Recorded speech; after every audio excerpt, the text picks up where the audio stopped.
We're going to welcome to the stage Tommy Sotomayor. Now, he's known for his controversial opinions and statements on a variety of social issues, particularly when it's concerning the black community. Tommy, aka Mr. Controversy, aka Kevin Samuels wannabe? Not according to Tommy. He said he wrote the blueprint for Kevin Samuels. Now, here's some of his controversial statements that we plan to cover. Black women. Tommy often criticizes black women, claiming they're responsible for many of the problems in the black community, including crime and poor educational outcomes. He refers to the black single mothers in derogatory terms, which has sparked a lot of backlash. He generalizes the black woman. He's made sweeping generalizations of black women, accusing them of being what? Loud, aggressive, and detrimental to the well-being of children and the community. Tommy has a documentary on fatherless homes where he blames black women for the prevalence of fatherless homes, suggesting their behavior drives away men and that they use their children as a tool against the fathers. He doesn't like welfare programs. He said it incentivizes single mothers and discourages family unity. Feminism? Oh, Tommy's far from a feminist.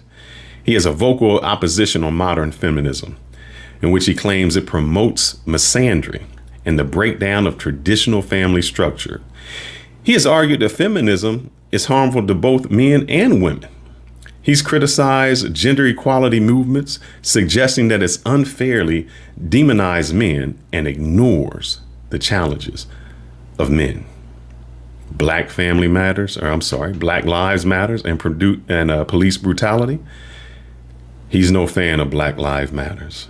He says the movement focuses too much on police brutality while ignoring black on black crime, while he believes that is the more significant issue.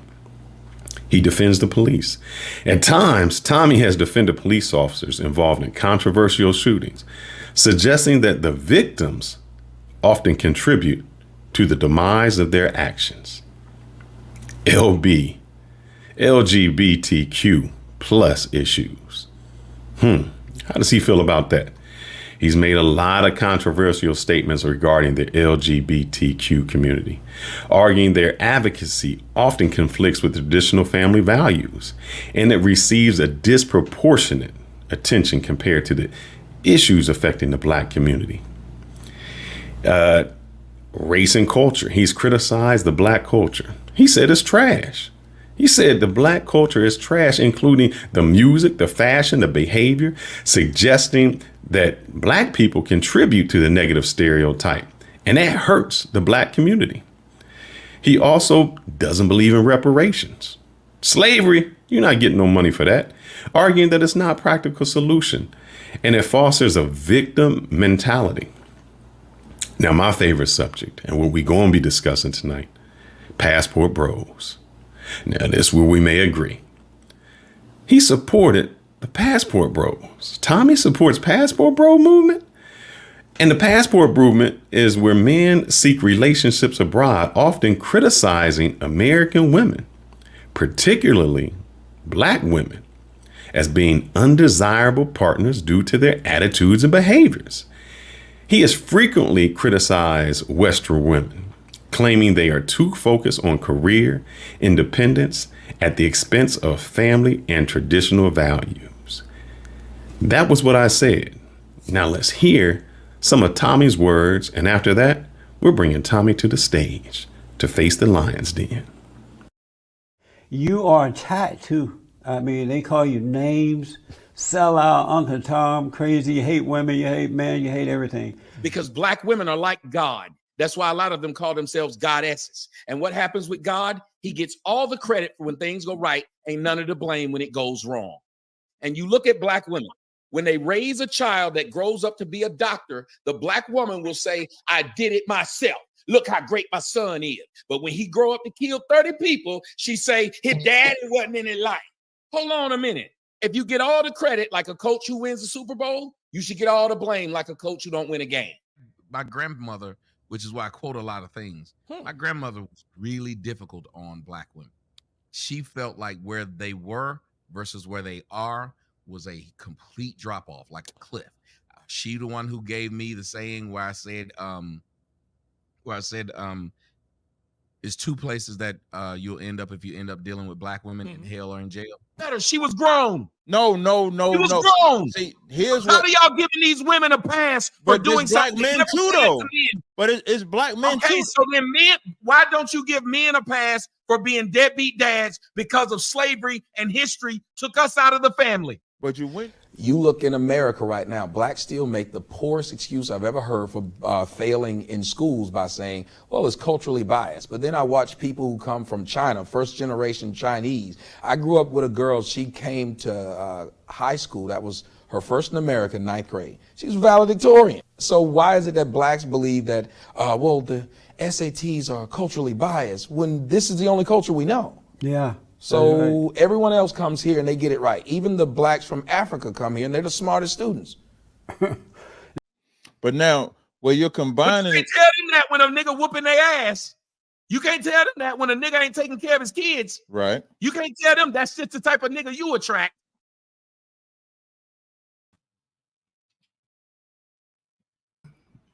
Welcome to the show, Mr. Tommy Sotomayor. How you doing, sir? I'm doing well. How are you? It is a pleasure to come with you. So let me say this, Tommy, you're a racist. You don't like black people. You get trolls. You don't like Kevin Samuels. You don't black police. These are all the things I used to hear about you. And at first, I used to disagree because I used to hear them. The more I got on YouTube, the more I listened. Tommy, you right. You right, brother. And I want to talk about some of those things. I got an opportunity to watch your documentary. So I do have a little criticizing for your documentary. First criticism. You need to do parts on that, brother.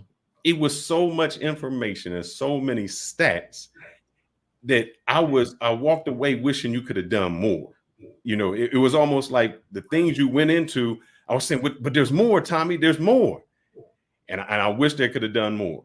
The other criticism is I wanted you to answer the question, why? So whoever doesn't know, Tommy has a documentary called Fatherless Homes. And on that, you tackled a great... It's called A Fatherless America. I'm and sorry. You can find it at afatherlessamerica.com and on Amazon.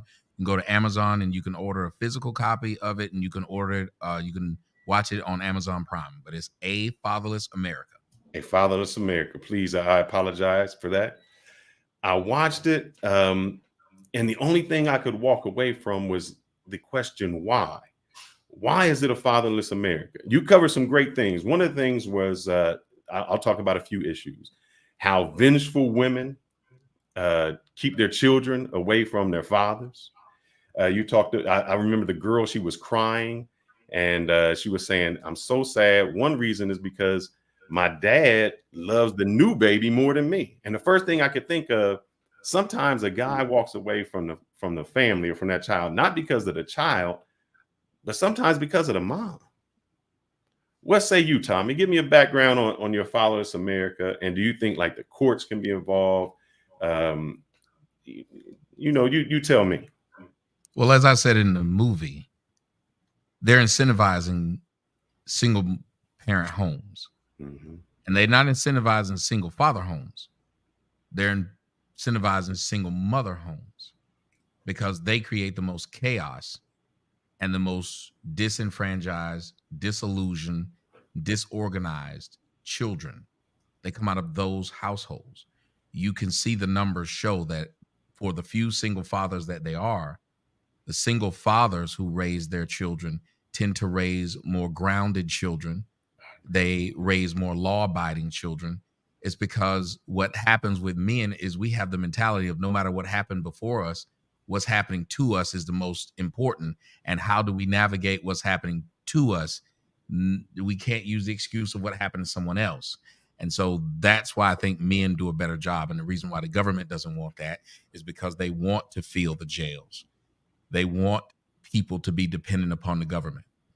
Single mothers are far more dependent upon the government than single fathers would be. So single mothers is the greatest place to be, where you will have generations upon people dependent upon the government. Therefore, the government is always needed. It will never shrink. It will never disappear.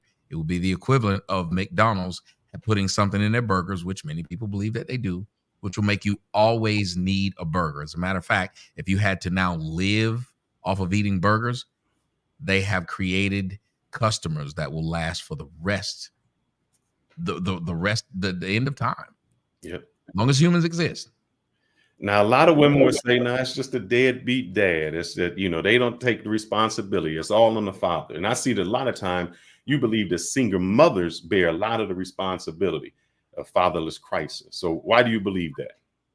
Well, number one, because unless these situations were coming out of marriages, if they're coming out of just two people who are having sex, we live in a society which says her body, her choice.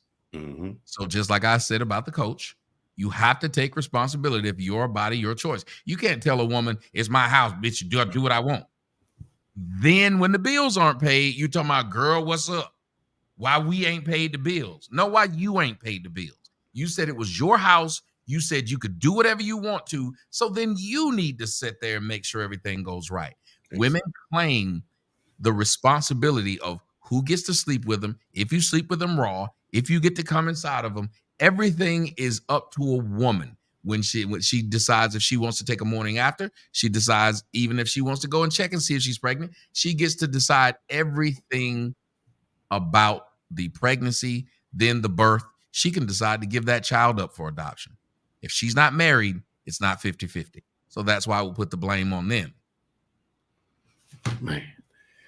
Also, then, everybody I think one thing you said, and we're going to talk about the Black community, because in some ways, when I said the Black community was trash, I had guys coming out the woodworks. Oh, it's not trash. It's not this. And a point that you brought up that I think was very important, because I talked about the spelling bee. When I looked at the spelling bee for the last 10 years, everybody was Indian, first generation Indians from India. Maybe not English was their first language. How can they come here and win every spelling bee? And the people here say, we can't win a spelling bee, or it's culturally biased, like you said, and it's our culture. So why is it that as the Black community, why we make so many excuses for what we do? What's our problem? Voting liberal. The liberals gave blacks the liberals gave blacks an excuse. What they did was they said, it's not your fault. They didn't ask them to work for the vote. They said, if you give us a vote, we'll give you an excuse.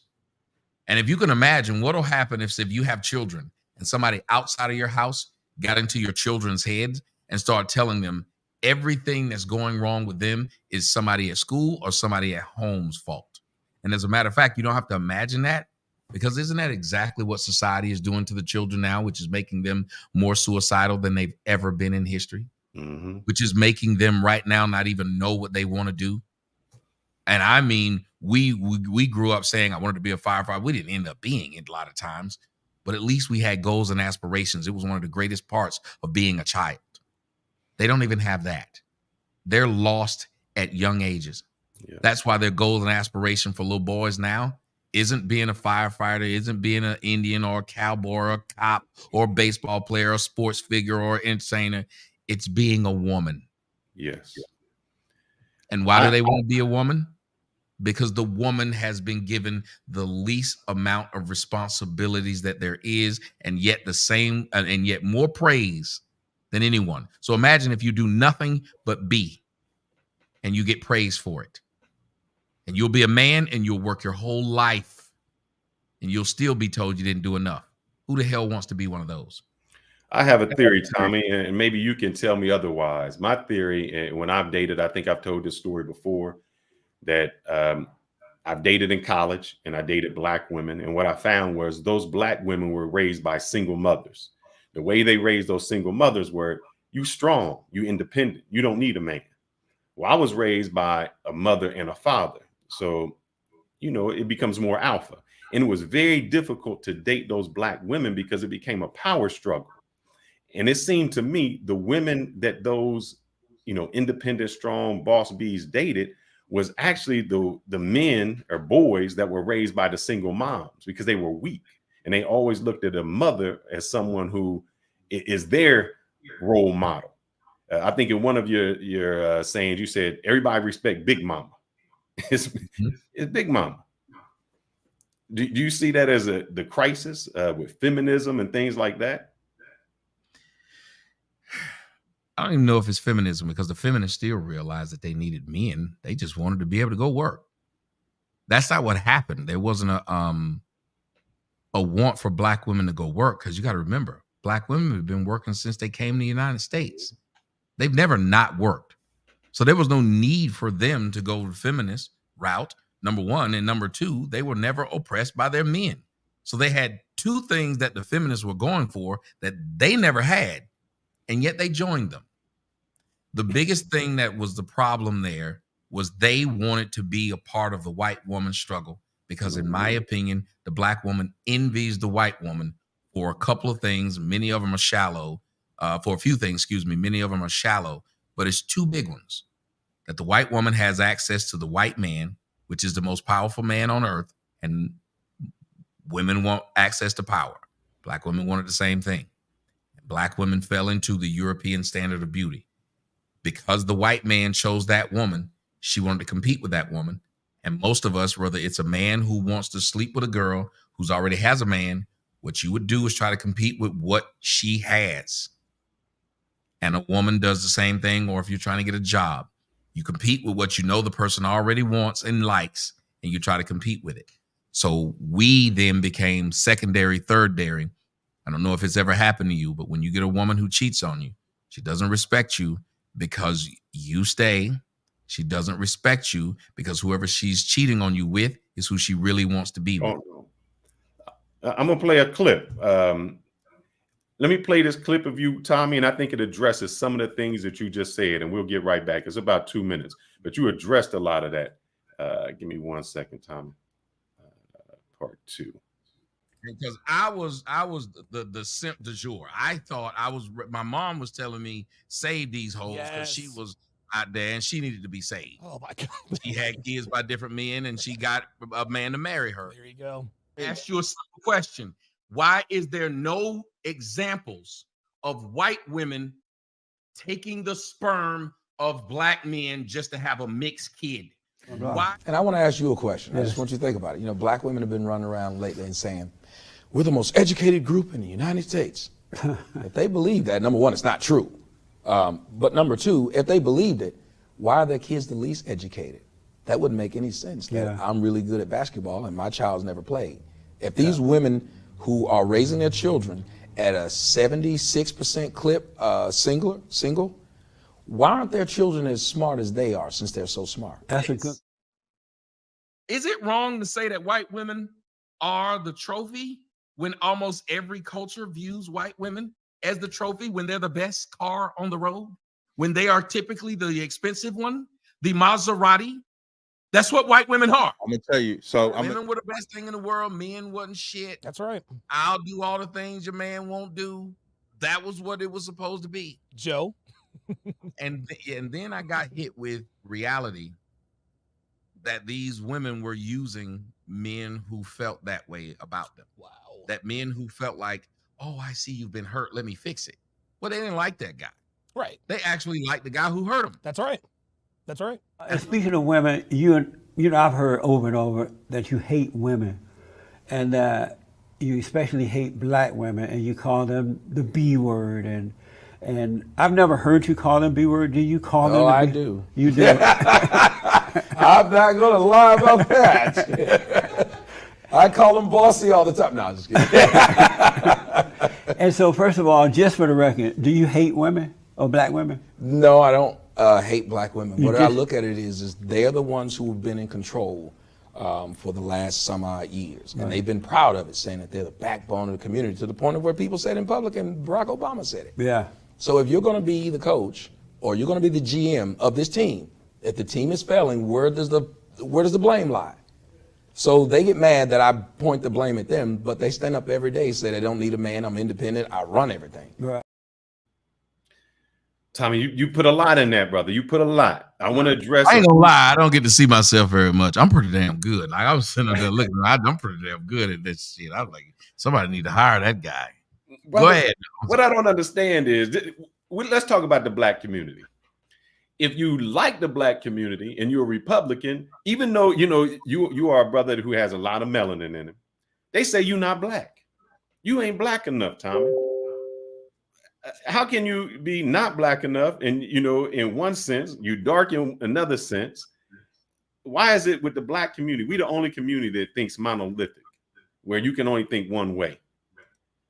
Is that why we are where we at now? Do we in one box? Well, because they were told that. What did Joe Biden say? If you ain't black, I don't vote. I don't have to tell you a good reason to vote for me. If you don't vote for me, you ain't black. That's right. Blacks have believed that there's certain things that only they are supposed to do. Now, maybe they were taught that by the racist whites who told them, you're black, you can't be anything but this. So we would self-cap. We would say, hey, well, you're black. You're not supposed to do that. You're a black kid. I remember being told I wanted to be a quarterback when I was a kid.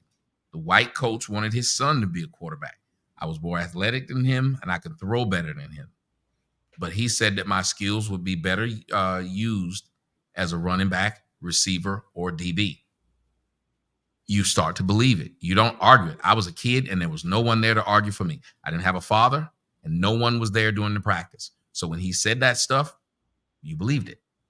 So I just think what happened is we put a cap on ourselves, and now we're the ones who go around and say, if you're educated or you speak English well, think about it. We don't know any other language. The majority of us in America know but one language. Mm-hmm. Why would we take pride in not speaking that language well? Why do we take pride in going to school and failing or making barely passing grades? Why do we take pride in being the bane of people's existence to where they don't want to ride the bus with us? They don't want to live in the neighborhood with us. I heard someone talking today, and he said, Tommy represents those coons. And he said, they don't know about the black struggle. They ain't been to jail. They ain't had to worry about somebody running up on them with the burner while they was trying to move a package. And I was listening to him, and I said, wait a minute. So if you're a black person and you didn't experience these things, you're not black? You're not black. How does that make sense? It makes sense to them, Tommy. That's what I found out. It makes sense to them, not to anyone else. It's a shame that talking proper is considered talking white. Look, one guy I had on, he tried to tell me because I'm mixed that I'm not black. I said, man, you are the only people that say that in the world, because every police officer who would stop me wouldn't have a problem acting like I'm black. So it wouldn't be an issue. I got to stop you there, though. Uh-oh. Go ahead. You know what you just did? I fell into that trap. You did what they did. That's you what said, I gotta be black because I get pulled over by the cops. So all the stuff he just said, what black was, you verified it. You're and right. So this is why a lot of times people find a hard time talking to me, because I don't have a team. I'm a referee. I just call it down the middle. And when you make statements like that, the truth is a biracial person isn't black. Mm-hmm. Because if you say, well, they tell us we're black. Aren't you doing exactly what the coach told me I couldn't play? I'm doing exactly like that. Exactly. You're doing exactly that. So the white man tells you you're black because you have a drop on you. You know, that's like, it's like a high-end store that realizes a couple of stitches are off with the clothes. So you know what they do? They ship them to this other store and they go and sell it there because they know they can't sell it to their high-end clientele with the flaw in it. So what to me mixed and biracial people are flawed whites. Yep. And they just throw them in this bin, and everybody else, like when they go and get the flawed Tommy or the flawed, I don't know, I'm not a dresser. So whatever the nice clothes are, the flawed clothes when they can get them for cheap. That's what blacks are. Blacks just want to get the flawed clothes for cheap so they can say they're a part of them. So they can say, I too am now wearing Versace. Well, it seems like with the culture, we don't want to be black. I mean, black women wearing wigs and white hair. So, I mean, do we really want to be black? Are we ashamed of the culture? I mean, it's like we like the good things, and it minimalizes how, we think or how we talk. Yeah. I used to tell people, I said, it used to hurt me when I went places and they would say, Fearless, you're not like them other blacks. Hey. And now I'm like, yep, you're right. Man, you're right, brother. You exactly right. I'm not like the other blacks. And so it became a happy thing now. So how do you feel? Well, let's get into this. I know you talked about Black Lives Matter. How you feel about Black Lives Matter? Well, how I felt about it versus what ended up happening was I was right. I'm pretty good. I can judge outside of my life very well. Inside of my life is my problem. I'm a soothsayer that can give you the future of everybody else's life, but my own is one of my grand failings. But I said what this was. I was the first one to point out what their mission statement was, because most people didn't go and read what their mission statement was. And when their mission statement was to destroy the patriarchy, but I kept telling people, I said, but they built their money. They built their base off of what's happened to black men. Mm-hmm. So black men are the ones who are filling their coffers with their deaths on the streets. And then they say they want to get rid of you. So you want to get rid of that which made you rich. You want to get rid of that which, so then if you think about it that way, are they any different than the cop who shot George Floyd? Well, no, they're not. Why we get upset when a cop shoots a black dude? And in Chicago, we can shoot as many blacks as we want in a weekend. That's what I'm saying. Well, I'll tell you, look, you didn't take the correction I gave you just a second ago. You didn't get mad. You said, oh, I can see what you're saying. You have a young lady that has a wrench, and I do this a lot. You have a young lady that has a wrench in your comment section. Her words was, damn, does Tommy say anything good about blacks? You know what they would never say?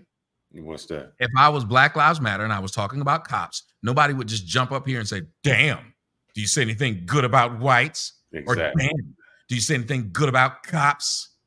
So she didn't judge what I said. She didn't say, Tommy said this is inaccurate. She said, do you say anything good about blacks? So it doesn't matter if what I said, imagine if I was saying this Kia, the reason why you shouldn't buy it is because this.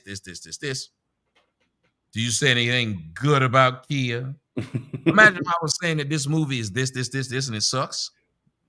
Do you got anything good to say about Thor? No one would talk like that. It's the stupid way of talking. This is why I'm against a lot of what women do, because women cause dissension, and it'll be a guy that's listening to this, and he knows he wants to, she might be cute enough for him to try to screw. So he'll say, yeah, Tommy, you should say something nice.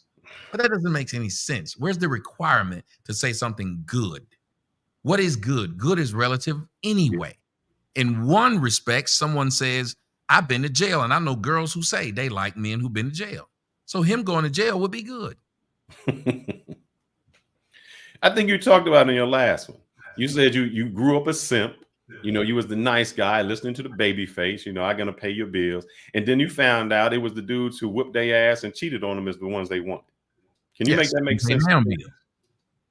He might have looked like he had the ability to pay the bill when he met him, but then they would sit there and go out of their way to try to prove to him that they don't need his money, so they'll help pay his damn bills. And then when you with them, they'll tell you pay their bills, and once you realize that this is a dirty game that will never stop. Now, are all women like this? No, there are some very good women out there, but there are also some snakes out there that won't bite you. Would you walk into a den of them? No. And not be afraid that you're going to get bit? People outside, there were bees flying around. They were doing my house today. They said, we're not going to cut over in that area. I said, why not? They said, bees over there. And I was like, I don't give a crap. Go over there and cut. I'm going to need you to do it because I'm not going. And I got lucky that last night I was asked, you go turn on the pool. And I was like, I don't feel comfortable walking over there. Well, it was a whole nest of bees. It was something just told me, don't go over there and turn on this pool. There's no light. Don't go over there. And the next day, the white dudes showed me that there's a shit ton of bees have a nest over in the ground. And if I'd have walked my black ass over there last night, I would have been stung maybe even to death by them, by trying to turn the pool on at night. So you never know what you're getting. But if you're afraid of something because you've seen what it's done to other things, look at what's happening to a lot of these people who are going through divorce right now. And I think this girl is a beautiful woman. I think her name is something Taylor. She was married to the basketball player, Amon Comfort. He's now begging to have child support reduced because he said she makes $90,000 a month. I make $50,000 a month. Why am I still paying for it? And I'm in my child's life just like she is. Why is there an order at all? And then the women, you know what they were saying in the comment section? What's that? They said, that's what you get for cheating. So he must be punished for anything he does. When's the last time you heard somebody say that's what she gets for cheating? Tommy, ask me this. I've never heard it, but why is this? Because you bring up a point, and I've seen this since I got on YouTube. Why is it that if a woman says something, oh man, they will protect her. They will not hold her accountable. Even guys will come into their chat and protect them with all their life. If we say something, they destroy us. Those same guys come after us when they know that the girl is wrong. I was a person that I pointed out. I said, you wrong. You know you wrong. This is what you did. And why is that they do it? Why did these simps come to their defense all the time? Well, and I want to talk about the trolls. How did you handle some trolls, bro? Because I got to the point where I was like, man, I want to fight everybody. And it just wasn't working out. Well, first off, I forgot. So I got to do something right quick. I have to retweet your show. So I just retweeted your show to make sure that people could come. I put it out there on Twitter so they can come over there and watch. But two, how did I get through it? I didn't know it was a thing, and I don't think I've ever gotten through it because I'm completely shocked when it happens. Trolls, I don't get it because I would assume the troll should be somebody that's about 15, 16 years old and bored sitting at home. But it's not. It's people our age that just want to cause the same thing I said earlier, dissension. When that woman came in and said, hey, does he have anything good to say? Why didn't she ask herself if saying something good was the benchmark? Why didn't she say something good about me? Why didn't she say something good about the show? She's your moderator. Why would her first comment be, do I say something good, when her first comment could have been, great show. Retweet the space, everybody. She's a mod. Hit the Cash App for my boy Fearless. She could have done all that. Nope. So the people who are negative ask for people to be positive. And that's what these trolls are. What a troll's job is to get you off subject. A troll's job is to make you question yourself. A troll is no different than the Pharisees and the Sadducees were to Jesus. A troll is no different than what Judas was to Jesus. A troll is no different than what the Jews did to Jesus. I'm going to get you off your message because your message is too powerful on its own. And that's why you have a lot of people who will say, like, to people like you, don't interview him. Don't bring him there. And you know why they I gave them a middle finger and told them where they could go. But you know why the same people that get on the chat, they can say everything. And I say, well, why don't you get your own show? They won't get their own show. They won't do it. And I'm glad that my wife calmed me down because there was a person that I was like, you know what? I live right here. We can meet right here at the Star. We can settle this like men. And she had to step back. She said, look, you got too much to lose. This person don't have nothing to lose. That's why they trolling, because they have nothing. And I had to sit back and say, you know, you're right. I got everything to lose. And you know how I felt that? This is why I don't deal with particular women. And Tommy, you might know this from your past. When you deal with women who have nothing to lose, that is the worst thing you can do because they can take everything away from you. Yes. And I want to transition now because this is the real reason I got you on the show. You have all of these sayings, these controversy, all of these things about Black American women. And I'm going to play that. But I wanted to lead into this passport bro subject. So let me play this. And it's a segue into what we want, because I think today we have these shows. We have two shows before I go there. One, we talked about why was there white men or why was there white females at the side of every NFL player? That was our question. We had a Black female that came on and we said, well, you know, hey, that white female was buying him maybe some Chipotle, some Starbucks, you know. And then when he made it, he said she invested in it. You know what this Black chick said? I ain't buying him no damn Starbucks. I ain't buying him nothing.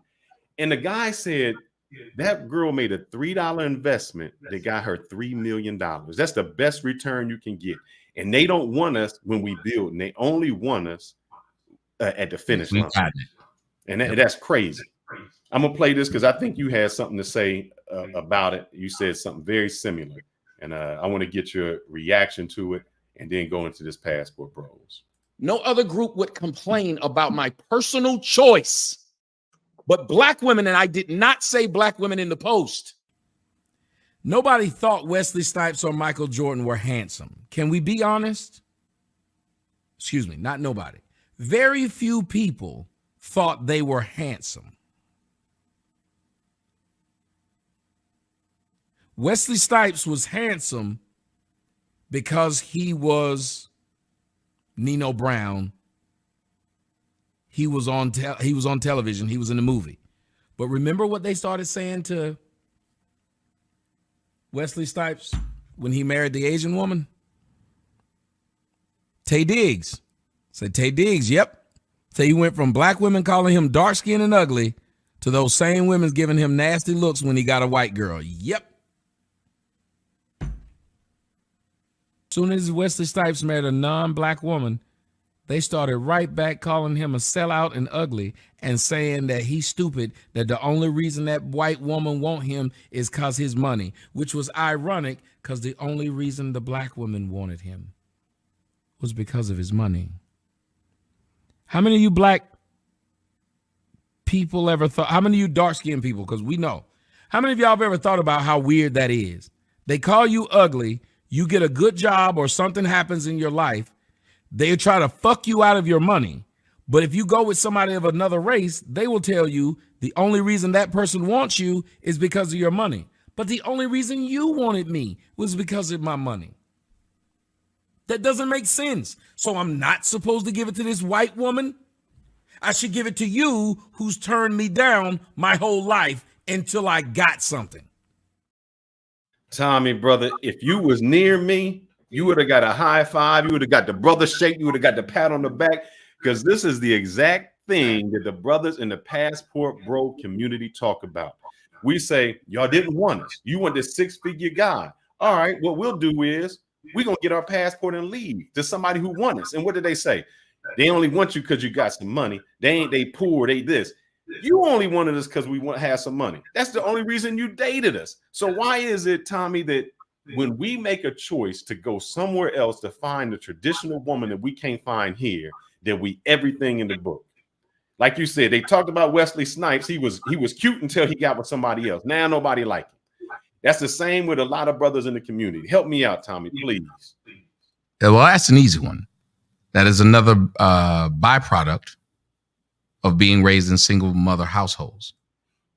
Black men typically, no matter what their mothers did, she got away with it. She could have beat you. She could have put your dad in jail, told you a lie about who your dad was. Anything she did, she got away with it, to the point of where now, if you do anything, I was talking to a woman, I put up a video, they put it up, it was funny. I was saying how a lot of the black women look like men in the face. It started to go viral. And one woman said, your mama looked like a man. And I said, well, first off, you've never seen my mom, but I'm going to agree with you that my mama looked like a man. And I said, do you know why she does? Because she black. I said, it didn't matter that she was my mama. She's just black, and all black women look like men. I mean, that made her mad to the point where she blocked me. I said, so you decided to bring up my mom as a grown woman about a video that bothered you that I didn't send to you. I'm sitting up here making jokes. You didn't like it. And so you told me that my mama's black. What did you think I was supposed to do at that point? Or you said my mama's ugly. What was I supposed to do? Realize I made a mistake? Why is it that my mama can't be ugly? Why is it if I make a joke about somebody in a wheelchair, my mama's in a wheelchair, why does the joke no longer need to be made because my mama's in a wheelchair? She's still just as immobile as anybody else. The joke is the joke. I don't understand, except for the fact that black women believe that black men deify their mothers. And that's why they put us in this incestuous situation. Jay Prince's son is getting married to a non-black woman. Mm-hmm.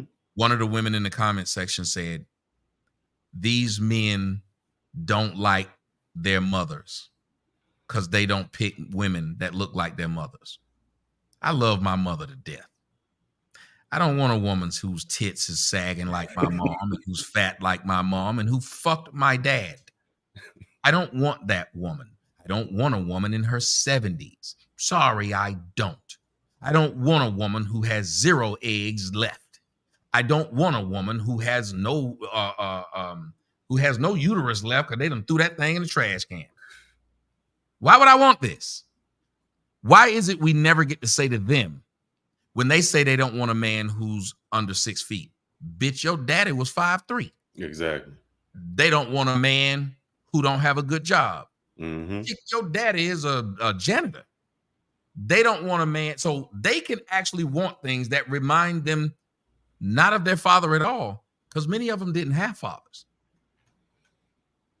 But if the ones who knew of their fathers, what they're asking for, they don't, they fathers didn't have, and we can never throw that in their face. But they will throw it in our face, and it's one of the, and I bring it up, and I'm gonna say it again. It's an incestuous situation to try and compare a person I would be having sex with my mom. Her personality, maybe. Her cleaning up and cooking, sure. But when you start talking about how she looks, that is a weird thing. Because if a man came out and said, yeah, man, I chose my wife because she looked like my mom, what do you think they'd say?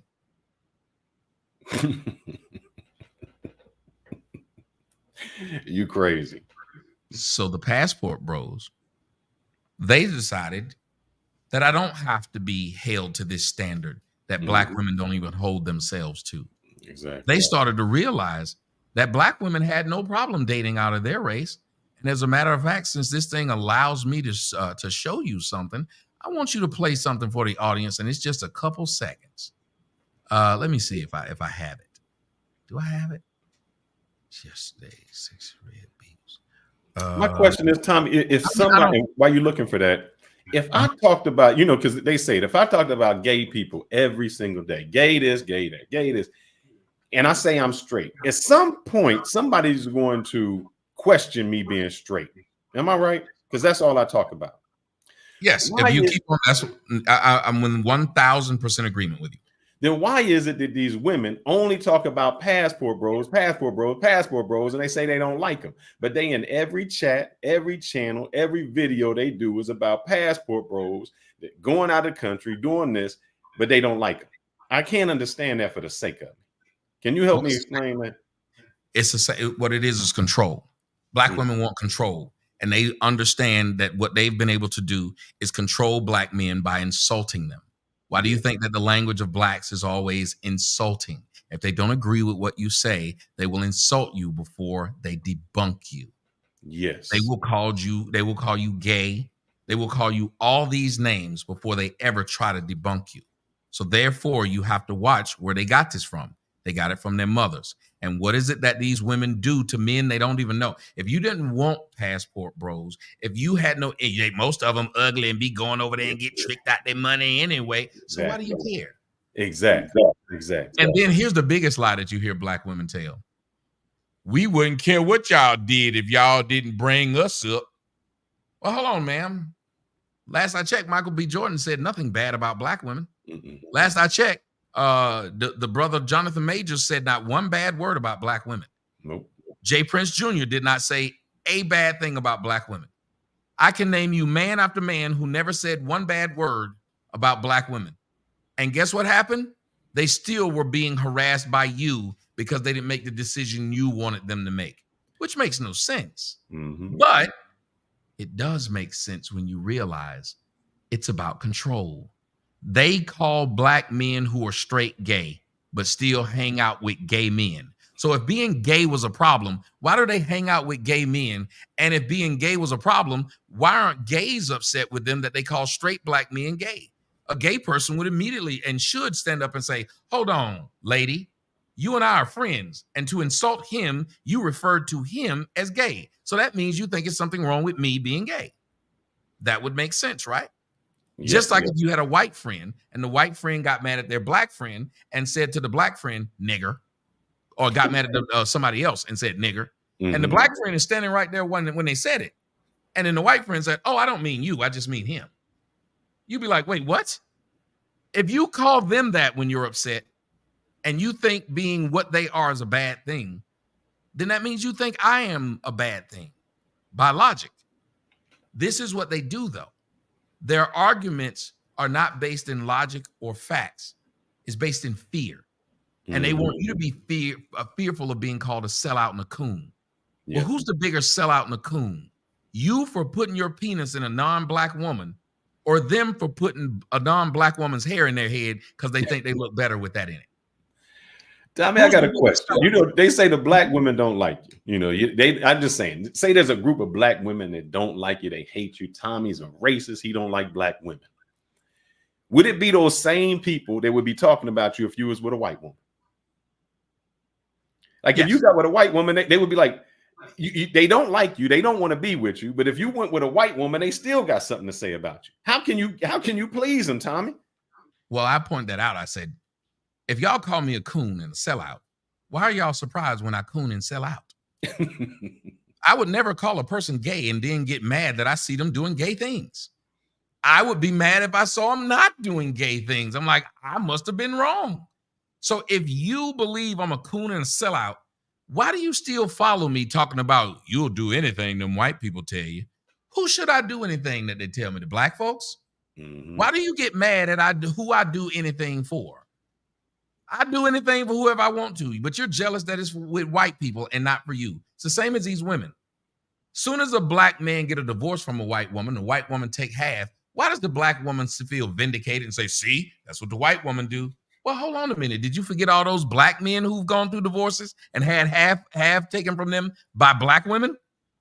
But now they've, with the help of Dr. Umar Johnson, they've explained that away. Well, you do want a black woman to divorce you because at least the money will stay in the black community. Really? Because she seemed to be buying a whole lot of Prada, Gucci, and things that aren't black. She seems to be buying a whole lot of weave. And that came out no black woman's head.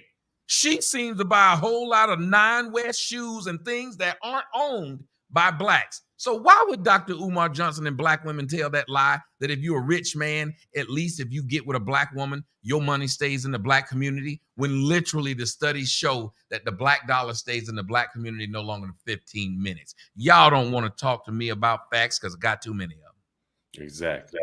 So, Tommy, I think what happened is a lot of guys went overseas because they wanted someone more traditional. You know, if you're a man, you want to be a man, and you want your woman to be a woman. You don't want your woman to be masculine. You want them to be feminine. So a lot of guys went overseas to find that. So 2 questions. One, are you think that those women are jealous because none of those men from other countries are coming to the States to find black women? That's the first question. I'll let you get that. Because we can go anywhere across the world. Asia, we go to Latino community. We can go everywhere. And we're accepted, the black men. But none of those men are coming over here seeking black women. Yes, and let me explain something else. You see how you said that you're a mixed man? Well, let me tell you something. As a black man, we still treat you black. You're black. You're black like us. We don't give a shit if we look in the house and see your mama's white. We'll make a couple of jokes, but you still black. When we roll out, you black. It's always been that way. But if you have a sister, I guarantee you she'll tell you that her story was different. Especially if she had straighter hair. Yeah, good hair. She was treated differently by the black girls. The black girls wanted to fight her. The black girls wanted to cut her face. The black girls were jealous of her, not because of something she did. Because if you notice, the one thing all light-skinned girls, even when they get mad at me and they hate me because they try to be extra pro-black to try to make up for how it is that people see them, but I will get them every time I have this conversation with them. I'll say, you had a lot of people when you were younger say this to you, didn't you? She thinks she all that. And they will all say that some black woman has said to them, they think they all that, and they did nothing. They literally were just walking to class, but because the boys in class liked her and she wasn't trying, I know many light-skinned girls who dressed down. Yes. They will put weave in their head just so the other black girls will feel like, yeah, I need the same thing you need, girl. I be having the same issues. Just so they don't get harmed. Think about it. if you're that jealous of someone that looks close to you, imagine how jealous you'll be of someone who looks entirely different than you. Man. And then when you watch your black men who you talk shit about since the 70s, you told white men when you went on Donahue and all these shows, you told white men that black men are not as educated as you. You told Donahue that black men are gay. You told Donahue that black men aren't, they don't have as good of jobs as you do. You gave us the worst representation possible. I'm listening to you, Tommy. I'm going to share something to my email because you just brought something up that that's just crazy to me, and I want to you keep going. You just reminded me of something. Out of all that, we still ended up being the second picked man on planet Earth. Number one is the white man. Yep. Two is the black man who has no power, who's everything that you've said we are. We BANs. We what is the one? We're bullet bags. We're all the names that they've called us. Bandits.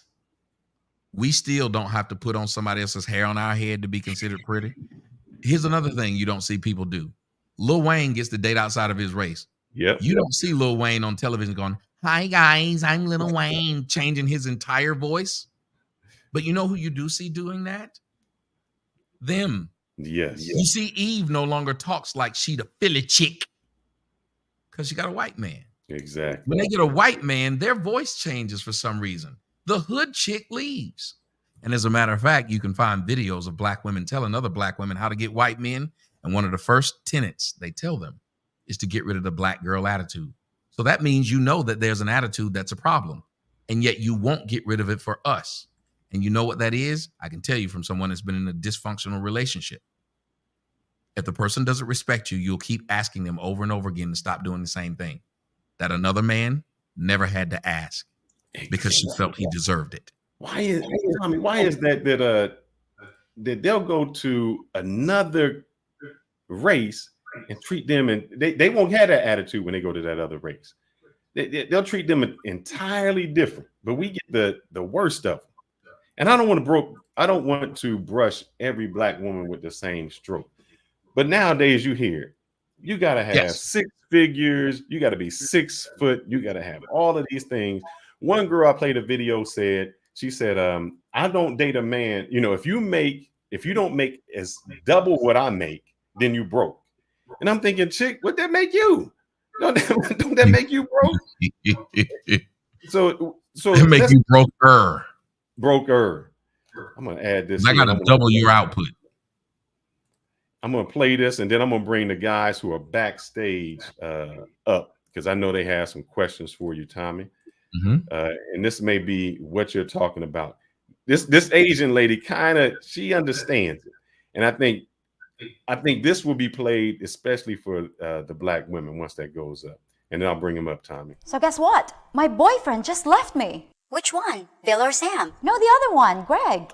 Why would he dump me? I mean, what more could he want? I'm highly educated. I just made partner at the law firm, and you could bounce a quarter off my butt implants. Not to mention my talents in the bedroom are legendary. A lot of guys can back me up on that too.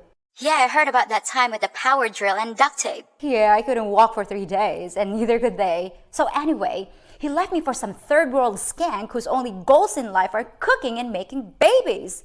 And he says he couldn't be happier. Look, you're a strong, independent woman. You don't need him anyway. Well, of course I don't need him. Men are completely useless.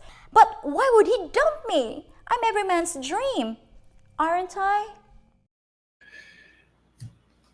That's what Great video about the Asian chick.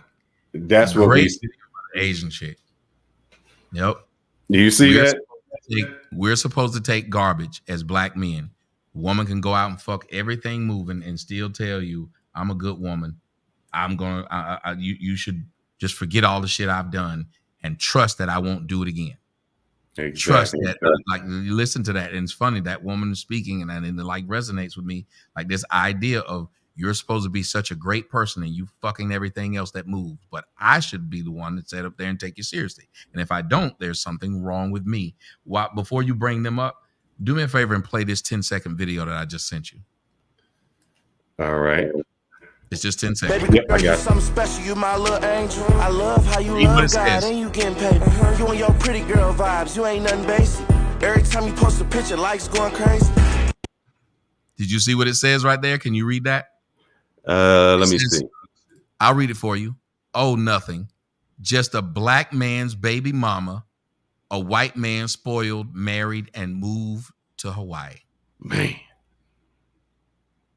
She made this video. She's made several videos like this. But let me point something out to you. She was married to the black man and they had 2 children together. He married her and they got a divorce that she initiated. She's now with a white man and they have a child together. They have 2 together.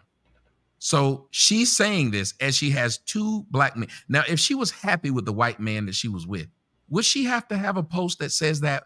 And if this white man was worth a fucking salt, why would he allow himself to keep being put in this position by this black woman? But the white man is about 15 years her senior.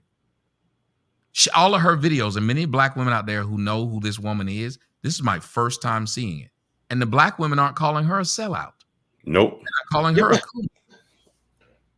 I'm just thinking about that. She can date a white dude, and they give her the clap, the hands up. Good for you, girl. You did it. You done moved up. We go over and date a Latina, and you lazy. We ain't want you anywhere. They're third world country. They this. Nobody gives us a hands up. My wife is Latina, and you know where she get it from? She get the backlash from black women. Girl, what you cleaning that house for? You don't have to. You in the United States, you don't have to do that now. None of that aspect helps out. They denigrate you being traditional. They denigrate that feminism.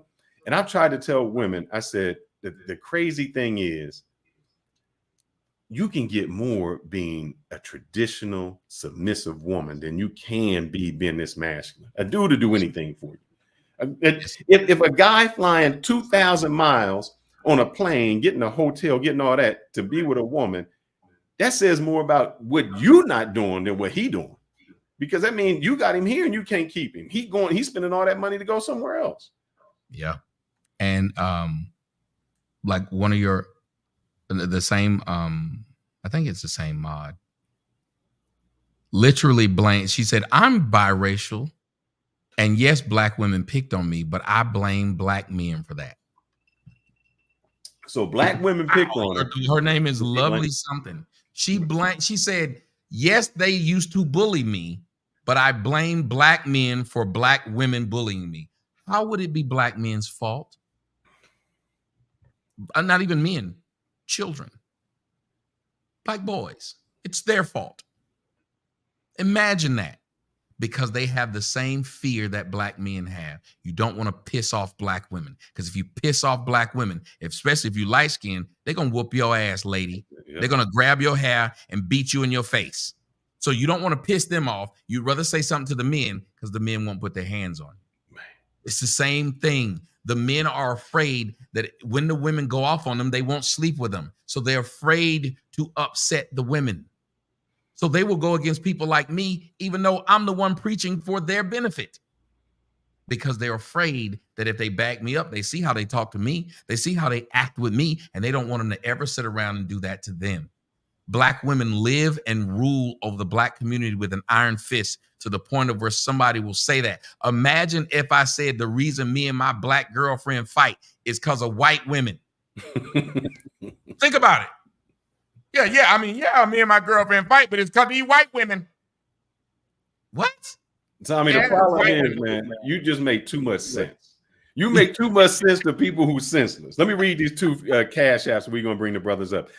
Shout out to Lee Drake. Lee Drake, you've been a supporter since the consultations. That's a good brother, Lee Drake. I appreciate it, man. You've been with me through the beginning, brother. Even switched to my channel. I had to switch channels, Tommy.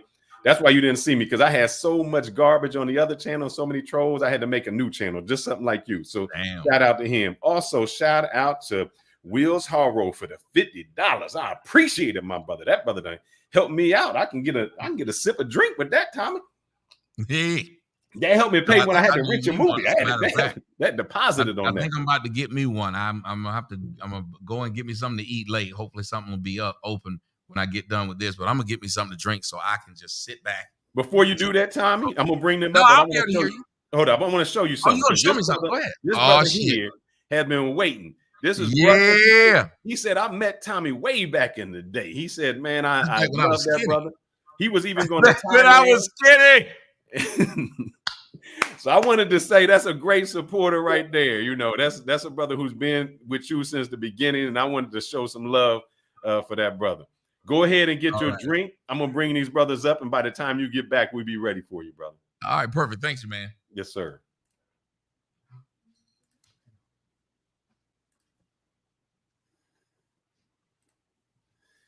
How y'all doing, brothers? Everything good?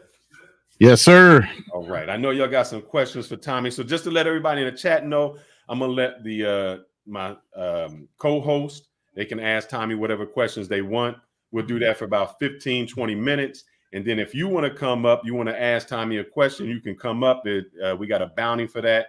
So there's a bounty to come on to the panel, or you can super chat a question and he will take care of that for you. We'll read that. So LJ, the Southern Vegan, thank you, my brother, for putting something in the plate. Mr. Darkest the Navigator, also thank you. And Will, bro, brother, you are the sponsor of the show. If you want to come up, you can come up. Just let me know what your name is. You allowed to come up and sponsor the show to the panel. So my question is to you guys before Tommy comes up, man. What do y'all think about that? I mean, he's confirming everything we've been talking about for the last couple weeks. Shit, I done put down in panels and everything else, you know. So I'm happy the brother is confirming a lot of things, and he's old school manosphere. So this has been going on for a while, you know, and these talking points and the facts that he put down from the single mothers, everything he just did on social services, college, all that. Exactly. And I know we talked about it, but it seems what he said, I think that Asian woman just represented it so well, man. She just said, yeah, Filipina P. Yeah, the Filipina P, man. She just clocked it. You know, y'all mad at me. Y'all got 10 went men, y'all got all of this, I got this fake booty, and y'all still do it. Tommy, I'd like to welcome you to the Lion's Den. We got the Andrew Show, we got Black Man Travels, and we got Ronin Travel. Most of these brothers are basically all of these brothers are what we would consider passport bros. Black Man Travel actually just brought his girl from the DR over. He's just about to get married, got a kid. Ronin has a nice young lady he'll be bringing from the Philippines. And Andrew, he's still searching out there, but he's going from continent to continent till he finds someone to settle down. Welcome, Tommy. Y'all got to do me a favor. Y'all got to do me a favor. Yes, no sir. one on my end ever really explains what passport bros are, and I think there's misconceptions versus facts. Can you guys do that for not only me but my audience, so people don't have to keep putting their perceptions on y'all? All right. I think I had something to kind of explain it. So give me a second if I can find that. Yeah, by the way, everybody sitting on this panel is not a passport bro. We are brothers that love to travel, and we encourage other Black men to get their passports and go overseas to explore their options and possibly relocate and take advantage of the financial experience of having an American dollar in another country where you can take advantage of it even more so. Okay. But to sum it up, I guess, and please help me if I'm wrong, guys. The passport bros, we say brothers that travel, but majority of the brothers who's called themselves passport bros are men who have been fed up with the Western culture and wanted to go to other countries to find a woman that would be more traditional, more submissive, and someone that you would say like your grandmother used to be.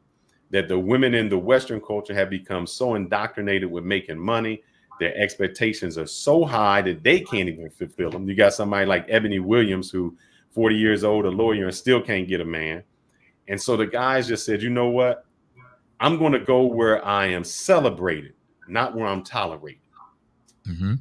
If you guys disagree or agree, please let me know. No, you're good with that one. All right. I think the genre that we get, that people who are passport bros get, is a lot of them say, you just hate Black women. And I will say this, I don't think that's the case. I would, and I know we won't talk about family, but I know in one of your videos you showed your daughter.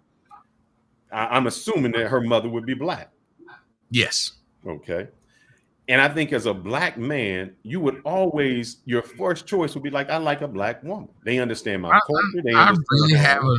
I really have an affinity for black women. I always, when I started doing this, I thought that I would end up with a black woman and we would show what a black family looked like and my message would be easier and more palatable. And I realized that's not going to happen. But at the time, I thought this would be a good thing to be able to do that and people be able to see you settle down with this black woman. She's a good woman, the one that you keep talking about. So you're preaching to us about this, and now you have it. Because it's hard to talk to people about owning a home. You don't have a home. It's hard to talk to people about doing investments, and you don't make any investments. I found it was hard to talk about the good things about being in a black relationship if I'm not in one. Correct. It's very difficult to do that. So how have you found it being in a black relationship in the United States? A fucking headache. You get fucked around on a lot. You don't get cooked for. You don't get cleaned for. To be perfectly honest, I'm sitting there thinking this is like a rarity. First, just if you sleeping with a woman and that's just her sleeping with you, that's fucking rare. One, and two, you not putting up with it. They think it's something wrong with you. Why would you not put up with the slutty shit that I do? Why would you not accept it? But they don't think you're worth it. Same thing as what I said earlier. They pick and choose who they believe is worth it. It'll be somebody that they'll tell you to your face, oh, I was faithful to him. Why the fuck are you telling me that after you just cheated on me? Facts. Man, and I'm going to quote Pablo Frescobar, because somebody said tricking and prostitutes. Pablo Frescobar's phrase is, my whore is better than your wife. my Latino whore is better than your wife. She cooks, she cleans, she takes care, and she costs less. Can believe it. I can believe it. And listen to what they're saying. Tricking.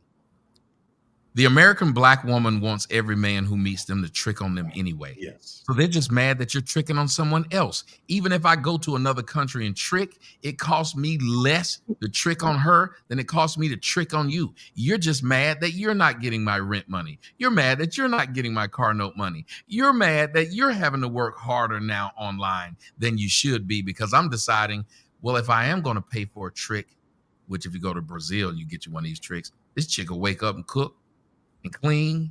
Yes. Am I lying, Ronan?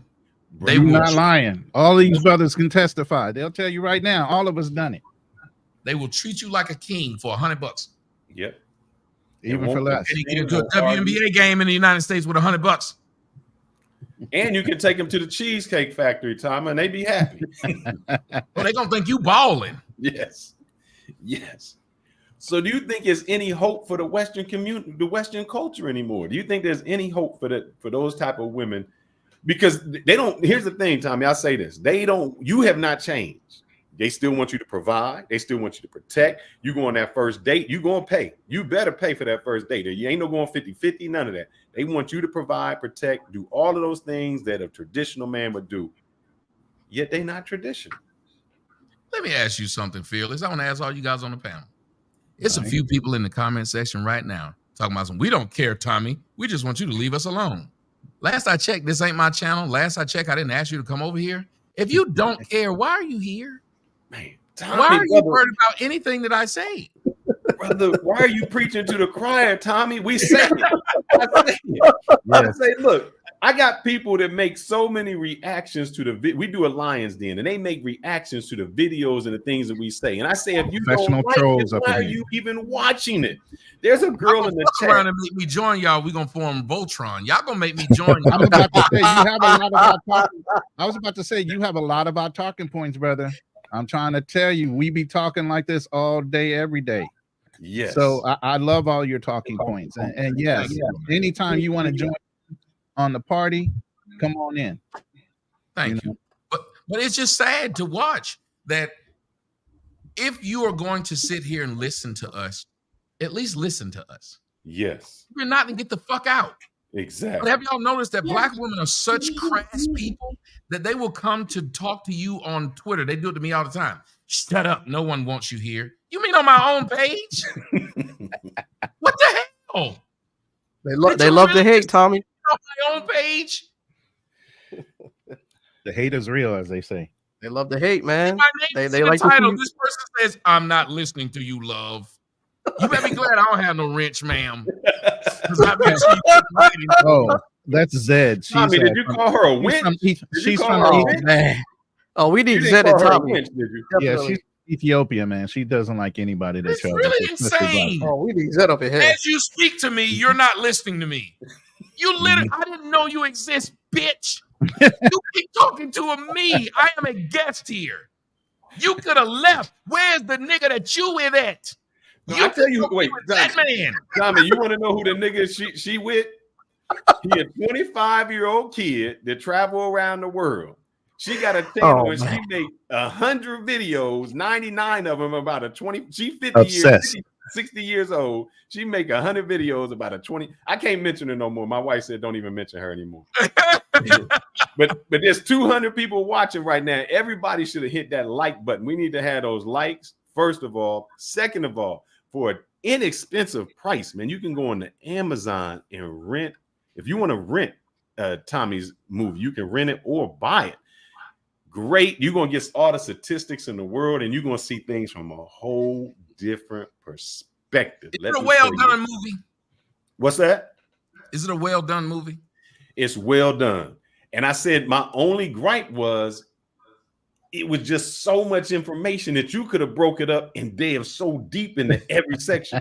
There was so much you talked about. And I was like, go deeper, man. Go deeper. I want to hear about these vindictive kids. You know, you had the one kid where it's like, it was a pastor. The pastor said he had the kid. He went to go change the His diaper. story And the was woman messed was up. gone. She left. He ain't His seen story his kid was for messed up, wasn't it? 13 years. I'm gonna have to check that out. 13 I years. did a good love man. it. Let me tell you the reason why I did it that way, Fearless. I love movies that have sequels. So I presented the movie because it's gotta have a close, but you also want to be able to revisit it and have that opening to revisit it. So I wanted it to be a standalone, but I also was hoping if I did a good enough job, people will want me to come back and do another one and to be able to do exactly what you said. So that's why it was put together that way. I seen that girl that was talking about her dad had left and he has a new family, a new daughter. He treats her so well. And one of the questions I don't think women, I want to say the children of those single moms, they always say, well, why didn't you fight for me? And I always say, why do I have to fight for you? That's the most asinine thing there is. Why should a man have to fight? It should be his privilege to be with his children. He shouldn't have to go through all the hoops, the levels, all of that just to see his kid. And I think somebody calculated. I think you calculated where it was like, I get to see my kid 30 days in a year. It was something. Yeah, I calculated the hell out of that. When I did it, when I put things, what I do is I talk in a way in which once I present it, you start thinking, oh shit, because no one ever says it that way. You think of it, but you don't think of it that way. And then I say, do you understand what you're doing? How often you're seeing your kid when you see your kid every other weekend from 6 o'clock that Friday night to 6 o'clock that damn Sunday night? 48 hours. You're spending a lot of time just driving to this place. And if she hates you enough, she's going to make you pick it up at the police station. So you're going to feel like a damn criminal as you go pick up your kid. Or it's going to be some way in which she's making the kid feel the tearing of going from me to you. And then you become Disney dad. Because if I only see you every other weekend, guess what? It's very hard to discipline that kid. What you going to tell him? You can't watch TV. I'll watch TV tomorrow, nigga, when I go home. Facts. Even so when it's very difficult. You said it, Tommy, which I don't think they understand. Your child would have much more success being raised by a black man. And I know because I've seen it where there was a child, he went to stay with his dad. When he stayed with his dad had all the rules, the good rules, like you do this, this, and this, and you're going to get rewarded. You know, you cut the lawn, you watch the grass, you do this. Now you can get a phone, you can do all of this. The mom got mad because she said, why are you doing all this for your dad? When he went back to the mom's house, it was a punishment. It wasn't like you do chores and I want to reward you. It was a punishment because she was so upset that the dad got the child to do what she couldn't. And so she had to punish him. just because he was being, and the child was more successful in school. She didn't. Yes. How is it that a woman can be upset at the child and the father because his results are much better than her results? I thought they supposed to love the children. I thought they supposed to have the children supposed to be in the first interest. First off, they don't. The children are a tool. Let me tell you, if black women in the United States love their children, then 70%, 76% of black kids wouldn't be born out of wedlock. Yes. And then the women who have these children tend to speak about their baby's daddy in this manner. This nigga ain't shit. He was a lame. He couldn't fuck. So wait a minute. You have a child by a man that has all these bad things you just listed, yet you had a child by him. So if you did that, that means you don't care, because the greatest thing that a woman can do for a child is pick a proper father for him. Correct. That should be the main thing that every woman is thinking whenever you lay down with anybody. And if he's not the proper father, you need to be on depot. You need to have the patch. You need to have a shot. You need to have a lot of stairs in your house, preferably more than 14. So if you need to do that, because if plan A and plan B don't work, plan C is, but C, you need D, that. E, and F. Yeah, you need plan. You need to have a subscription to the health clinic. You need all that. You're fucking men that wouldn't make good fathers. I'm going to ask you guys this, Ronan Fearless, my man, Black Man Travels, the Andrew Show. I'm going to ask y'all all these questions. Why is it that women can realize that they're not ready to be mothers and everyone accepts it, but no one ever says to a man, this nigga was selling dope and slapping bitches when you got pregnant by him. He was not ready to be a father. Why do you expect his ass to be Ward Cleaver now that you got pregnant? Now you take care of your responsibilities. This nigga has a credit score of 8. His credit score lower than Kyrie Irving's average in the finals. That's how low his credit score is. And yet, he's all of a sudden, because your egg got fertilized, he's supposed to turn into the greatest man alive. But yet you as a woman can say, I don't want to have a child because it'll ruin my bikini figure. Right. Because I'm in college. See, they want to say men are bad people. But the truth is they're bad people.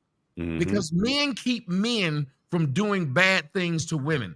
Women don't keep women from doing bad things to men. I want all y'all to say that when y'all get off the show. I want y'all to say that nigga good. Men keep men from doing bad things to women. Women do not keep women from doing bad things to men. Tommy, brother, you are cooking. I want to read 2 of these super chats, and I want to make sure my panel has all the questions in the world, because this is something we discussed. And Tommy, it's been a long time. I wish I could have gotten a hold of you a lot sooner and brought you up, because you were basically preaching to the choir, and we needed someone to just reinforce this and go. So let me read this. This is True Prodigy 27. Thank you, sir, for the super chat. It's greatly appreciated. He said, ask Tommy, would he marry another black woman? So Tommy, I was just whoring when I got my daughter. I was humping on this girl, then I was about to come. I had to stop whoring. That's what happened. I had to stop whoring. But I didn't, of course. But the point is, I was whoring. So would I marry a black woman? Yeah, if I found a black woman, because I'm old and I want to be married. The steps seem higher than they used to seem. Tommy, I'm trying to tell him. I'm 56, Tommy. I'm trying to tell him, man. Once you get a little older, you start. Yes, sir. Oh, you take care of yourself, bro. I start reevaluating things, man. I'm trying to tell him, once you get to a certain age, all that quantity goes out the window. You want one good quality woman. I just want to lay up with a bitch, and it's just me and this bitch and against the fucking world. But I've always wanted that since I was a kid, though. I was a weird motherfucker. I would sit up there and watch Beauty and the Beast. I was that kid. I thought I would be a great husband. Ever since I was little, all I wanted to be was, but more than a career, I wanted to be a husband. And I think the reason I wanted to be it, because I wanted a father and I didn't have one. So I said I want to be able to provide that for a kid, because I'm a kid that doesn't have one. But I Yes. promise you, I've always just wanted to be somebody's husband. I just wanted to sit around and just hold this Facts. bitch hand all day. I wanted to have a pickup truck and this bitch sitting up under me with the whole other side of the pickup truck empty. If we get in a car wreck, that bag gonna kill us both. I got a question, and if this is out of bounds, please let me know, because I said we wouldn't talk about family. But I do have a question. How would you raise your daughter? Meaning, would you raise her to be this boss bee? Would you raise her to be more traditional? What values have you instilled, or would you instill in your daughter? And if you don't want to answer about your daughter, that's fine. I have an adult now. She's grown. Okay. But here's what I regret, and I tell everybody. I would have had more control had she lived in my house. Amen. 24 hours, 7 days a week, than I did when she. Because once they become teenagers, they really don't like dad. Because dad's trying to keep you away from dick. So they'd rather hang out with mom, because mom don't mind them having some dick. Dad, we don't want that. Because the last thing we want is our friends to be like, your daughter's a hoe. Oh, man. Like, I don't want to go look on her Instagram and everybody's like, hey, you talk all that shit online about black women. That's your nightmare at that point. Yes. That's what I've been for the last 10 years. That was my scare. I was like, oh my God, if she go suck dick on OnlyFans, what am I going to do?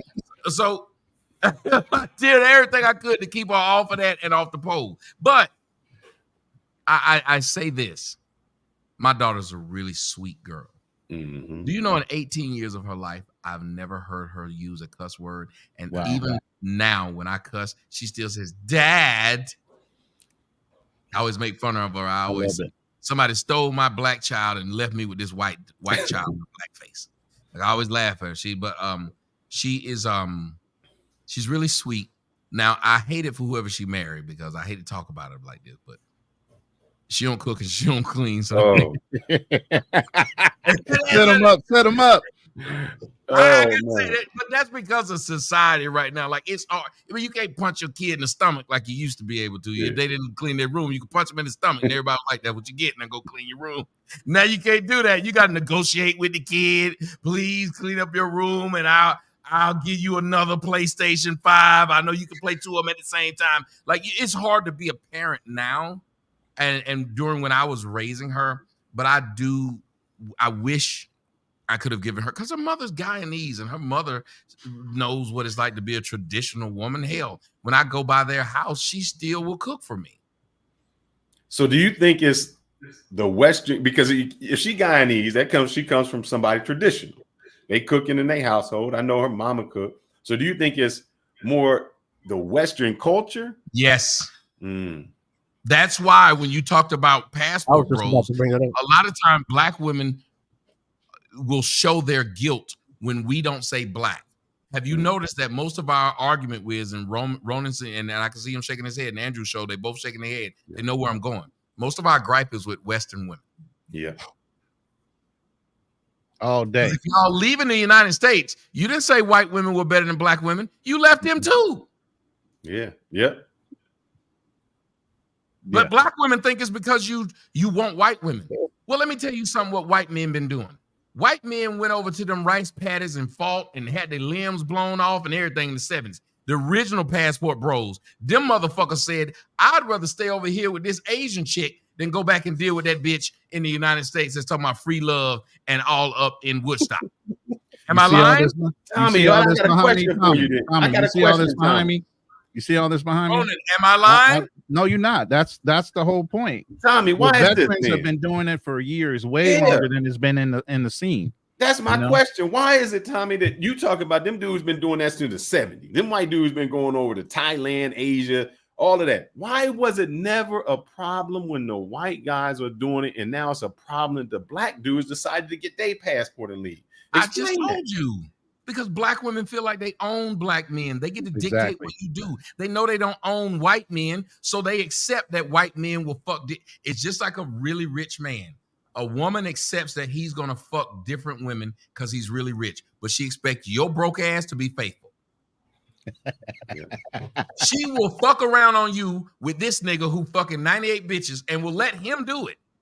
but then will tell you was out last night. Hold on, you literally went and sucked this man's dick that you know had fucked 98 women, but because he played in the NFL, you all right with it.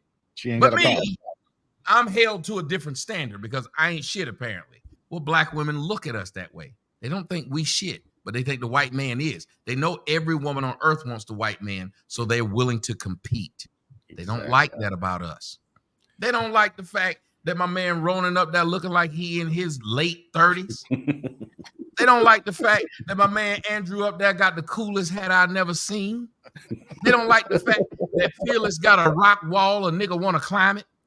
They don't like the fact that my man Black Man Travel look like he's in a dungeon but free. They don't like it. And let me tell you something. The more you look happy and you look like you control your own future and your own life, the more you upset them. That's why they come to your show, bro. Yep. They don't come to your show. If you was miserable as fuck, they leave you in your misery. I'm going to read this super chat, and I'm agreeing with this. Illa Dre says, Tommy is the GOAT. And on that, I'm going to bring up, this brother was in the picture because he want to say hello before I bring other people up. This is the brother that was in the picture that you took that had your shirt on. He's your number one friend. Buckets, how you doing, brother? Say hi to Tommy. What's happening, big homie? What's going on? Y'all can hear me all right? Yes, sir. Man, y'all had me break out the camera and everything that's been in the box for forever. But yeah, I just wanted to give Tommy his flowers, man, for real. I was listening. Beer game represent. Beer game represent. Oh, yeah. I had to get that up, man. But I wanted to give him his flowers. I was listening to him like way back in the day when he was still on YouTube. The Head-Hatted Hooligans, breaking down what simp is, the B2000s, the Terminatrix. I still call ain't shit niggas Jamarquavius, you know, to this day. You dig? So that was his thing. What's sad, man? Is this a real nigga running around named Jamarquavius? I know he mad. I mean, I got this is a real dude. A lot of people on a lot of people don't realize that TJ really started this, and he was the first one out there taking all the L's, taking all the hits, getting all that. And everybody else started coming up and doing their little thing and whatnot. He emboldened a lot of us. You were able to articulate yourself to how I was feeling at the time. Never really be able to say it. And if I said it a little bit, it was hell. But I mean, I rocked with him ever since. I hate seeing everything that happened. I hate what happened with the trolls. I hate how they go after him. It's just the worst, man. But my question is, TJ, I know you're from Panama, my G. When you gonna get on this passport flight with your boys, man? Come on now. Listen, y'all ain't gotta argue with me. All y'all gotta do is tell me where y'all going and when y'all going. I will head out. We got something coming up. I got something for you. We got something in August, Tommy. There's a lot of things going on. Black Man Travels is going to an Afro thing in Colombia. Black Man Travels, you on mute, by the way, if you're talking. Yeah. Hey, what's up, Tommy? I've been a huge fan of yours since 2008, 2008, 2009. Same. Yeah. So you know what? Hey, this is an open invitation to you. We're going to Cali, Colombia for the largest Afro-Colombian festival on August 16th through the 19th. It's a weekend trip. Come down with me, Bacchus, and a few other guys. We're going to go out there and have a great time. You're going to be surrounded by Black Colombians. They'd have a great time. You're going to where the Cali cartel at. Wow. Yes. I've been watching Narcos. You got watching Narcos. Hey, we good though. We good. We got passes. Chi-Chi, you got the yayo. Chi-Chi, get the yayo. Hey, Tommy, I think the reason that he brought that up and said it's a lot of Afro Latinas is this. I heard we say it all the time. It's culture, not color. Because we can go to Latin America and find a woman who looked just like an American woman, you know, same hair, same this, but her culture makes her entirely different than her color. So that we can find Black women overseas and have no issue with them Black women overseas. I gotta say this to y'all though. I still think it's a bad move if you go get those women. I know a white dude who went and got one of those white girls over in Eastern Europe, and he moved there. I think it's a bad move when you go over there and get them and bring them back here. Absolutely. You about to get some push. Oh, wait! You about to get some pushback. You got some men on this panel right now. You know, I'm just telling you, I think it's a bad move. Hey, Tommy, I can't even. You can't bring a woman from a monastery and take her to a whorehouse. He said a monastery. You can't. You got to preserve that woman's innocence. No. Where she earned that innocence is where, and where she learned that innocence is where she needs to be. But if you definitely pulling my, that's where she'll burn that innocence. No, let me my say girl this, right Tommy. now. She lives in a bubble. Let me ask you a time, because Tommy, Fearless and Black Man Travels have brought their women back. I've been married for 10 years. He's just getting married. Let me ask you a question, Tommy. If you went into a gay bar and everybody got butt naked, would you turn gay? Brother, come on, Okay, man. hold on. Hold up. No, the reason I'm saying that, You got Tommy in Atlanta. You can ask him that. I don't even want that visual in my head, man. Why you say I'm that? saying this. That's like looking at Thailand girls, I'll man. answer the question. Because you There's are a gay who bar you called are. jail. And what's that? There's a gay bar called jail. True. And there's a lot of men, when you take them to jail, stuff they thought they would never do, you know what they ended up doing? That. But the thing is, no thing matter is- where you would go, you're not going to get turned around. And so if you get a woman that has a great foundation and great morals, no matter where you take her, she's going to keep that great foundation. Listen, okay. I don't agree with that. They can't Alcoholism is this. Do you know any alcoholics or drug addicts? Yes. No, I'm on my third drink, but not alcohol. I don't know now. Hold on. That's not a real disease. But no, if you do, let's say if you read the Bible, Jesus, who was the only perfect man to ever walk the earth, told the devil, "You don't tempt the Lord thy God." There's no reason to do it. The best thing to do is avoidance. And we tell our children that. You wouldn't tell your daughter, "Yeah, I raised you right. Go ahead and spend the night with that boy. You know to turn down dick." That's true. You wouldn't tell your wife, "You're a good wife. I'm going out of town. Let me let the nigga over next door come stay with you. This swole nigga that be working out every day in the driveway. I'm gonna let him come over there and take care of you while I'm out the country for a couple of weeks." You wouldn't do it. No, I wouldn't do it. Even Just though like Satan she's faithful slithered to down you, that tree and asked Eve to bite that apple. They only took 1 second to do it. that's right. So He didn't even have to convince her. He just did it. I want to know what I'm saying. I'm not saying that y'all wives will do it. I'm just saying that the United States presents a lot of options. It is a corrupt place when it comes to marriage, because it presents to them. And remember, Eddie Murphy said it in the 80s. He said he was going to go get him a Bush bitch. He said, brought the Bush bitch back. What did she say? "Eddie, I wanted half." She wanted half. And it was a joke then, but it's actually really true. Yes. You'll see these women. And how many of y'all have seen other women try to ruin your relationship? You said it. Other women will talk to your Latina. Didn't you say that, Fearless? Yeah. And ask, when you ain't in the room? Facts. Facts. It's crazy.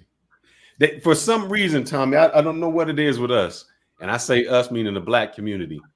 We hate when people are happy. People get happy and we don't like to celebrate their happiness. You remember I said, if y'all were miserable, they'd be all right. Yes. But y'all aren't, and they have a problem with that. So they want to test your manhood, your Black hood, any hood they can check, because they want you to be as miserable as they are. Because if you're a woman and you're coming over here being mad that these men are talking about not only the joys of their experiences, but trying to share it with someone else, what could you hate about that? Exactly. Well, Black women are traveling all the time, though. Yeah, and getting turned down when they go down. The motherfuckers getting arrested. Hey, Tommy, you know what they arrested? They trying to passport bro like us and get shitted on by the Arabs, but nobody cares though. Hey, you know what they do in Jamaica too? You know what they do in Jamaica? The riverboat cruise. like you think about it, they're getting kicked out of places. They're getting arrested at places. When they pull all that whole Black woman shit in other countries, a woman was in Italy and she did a video with her friends. It was sad. And I don't think she even realized how sad it was. She was talking about how none of the men were paying them any attention. and blamed it on racism. Imagine being a black man and going to another country and saying, these hoes won't fuck me. They're racist. You think? Imagine. We don't have that problem, sir. We don't. We got to stop putting ourselves in the same position that black women have found themselves in. Yes. The reason why a lot of argument and shit that goes on in the United States, black women start that shit. Black men don't have that problem. You don't see black men on buses running around talking about how racism is affecting them. The WNBA has their problem. The NBA doesn't. Black men been in the NBA for years. You see us up here complaining about the fact that some white man, are we mad that this white man got bringing more people to the sport? No. We know if this white boy gets some contract like Christian McCaffrey of my San Francisco 49ers, he just got a contract. No black man is mad. We know if you gave that money to Christian, you got to give us the same. We glad he got that contract. The problem is, Tommy, if you went over to Russia with some weed and got locked up, ain't nobody coming to get you, brother. And they damn sure ain't gonna trade the merchant of death for us. Wow. Yes. Nothing. Remember who they traded for this? Yep. Mm-hmm. This girl who believes she's a man. But and here's the thing, and I know nobody want to talk about this. Oh, we want to talk about it. I have a video where, Brittany and I are cool. We went, when I was in Arizona, she went and shot guns with me and whatever. So we all right. But I got to ask the question still, because you remember I said I'm a ref, so I call it down the middle. If you're a man, why didn't you stop you from playing the WNBA and made you go play in the NBA? Once you declared manhood? Mm-hmm. Yes, they would have.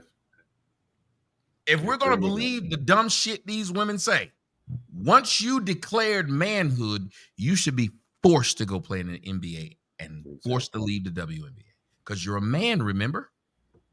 Exactly. Let me read this super chat real quick. This is from Good Hand, Apostle Tommy. Oh, man, you got followers, Tommy, apostles. Praises to Tommy. The reason it's an issue is because black men made traveling cool by using the term passport bros. Now, I will say this about the black culture. We can change some names and make it good. We can make chitlin sound good. But that's why black women don't like us. When they try to talk about what white people copy from black folks, get it right. What white people copy from black men made rap, not black women.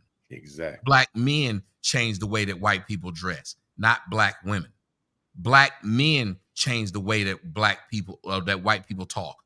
They use the language black men use. As a matter of fact, gay men have a greater impact on society. Gay black men have a greater impact on society than black women do. Yep. Most Beyonce shit is gay men shit.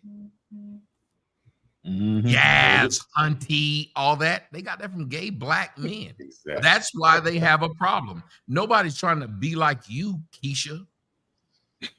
Nobody's trying to, no one is. Everybody looks at that's why when you see them, they have to act out of line. They're the main ones fighting at Popeyes. They're the main ones doing these things because in order for them to get attention, they have to act an ass. Black men get attention just being around. Have you noticed you take a black man, you drop him in Germany, the German white women will walk up to you and try to talk to you. Yep. Yep. We're not lonely when we go to other countries. They're lonely when they go there. Now, Tommy, I let me give Raymond. I'm gonna do this one first because he's gonna be the sponsor of the show, and I told him he can come up. Anybody who is not on the panel, if you want to come up or you want to ask Tommy a question, we got a bounty. So you want to come up on the panel, there is a bounty for that. And if you want to ask a chat, you have your chat reading, it's going to go first. I'm going to start off with Ray Money because Ray Money has supported since the beginning. The Tommy, I got something I do when the brothers always send it in because, we are still men. And no matter what, as men, we still do the same thing and like the same thing. So anybody who loves to support the channel like that, I like to show them my love. And so since we are milking this, I think we're going to milk this. Let's see. Let's see if I can milk this for all we got.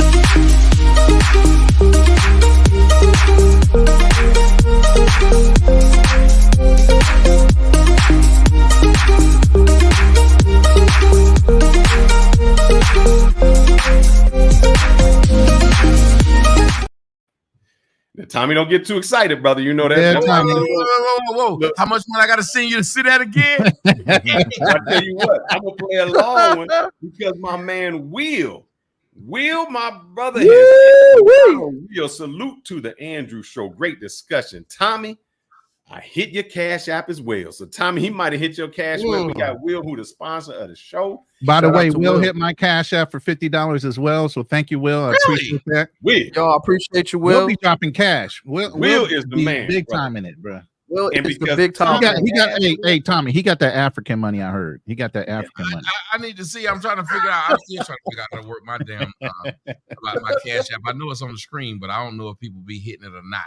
My man gonna get two. I'm like Tommy. a woman with no walls. I can't tell if you, I'm like a 187, woman with no walls. I can't tell if you're hitting it or not. I love to play this one, Tommy. I don't know this. Laughing at me, Ronan. You just encouraging me to say more stupid shit. I don't think people caught what you just said. Yeah, I heard him. Yeah, I heard him too. I'm gonna play I this heard one because Tommy, I think we got to go back to our Native American. I know your brothers may not like this, but I love. Oh no, I'm down for it. We're gonna get two. Let's go. So Tommy, you may like this. Let's go back. The Native Americans, we love them. We love them.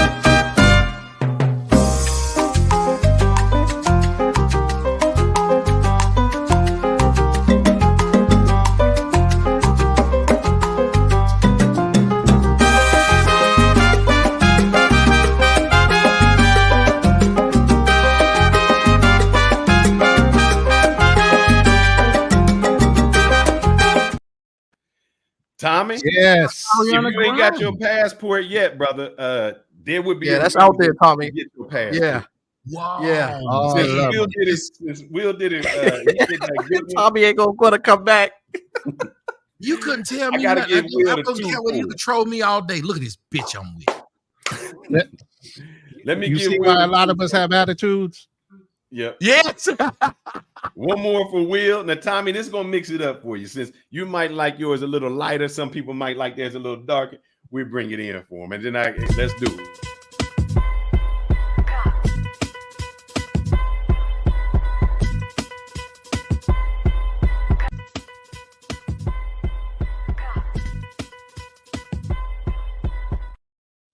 Now, Tommy, if you ain't got your passport by the end of this show, brother, we're gonna have a problem.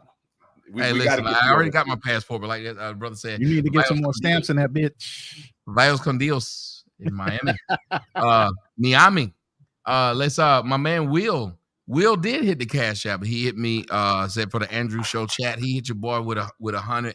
Illa Dre did, and I want to thank all of you people who did hit the Cash App because you didn't have to. On the Young Man Show right here, Fearless. I appreciate you bringing me on. Let me tell you, because I thought you were going to be on some fuck shit when we started. I ain't gonna lie. I was scared that you wasn't going to show up. I'm like, Tommy ain't coming. I said the way he introduced me, he finna be on some fuck shit. I was listening to what you was saying. You was like, you said, fuck these hoes. I was like, I didn't say fuck these hoes. I said, fuck some of these hoes. I didn't I said, fuck all of them. I said some of them. Some of them. You misquoted me.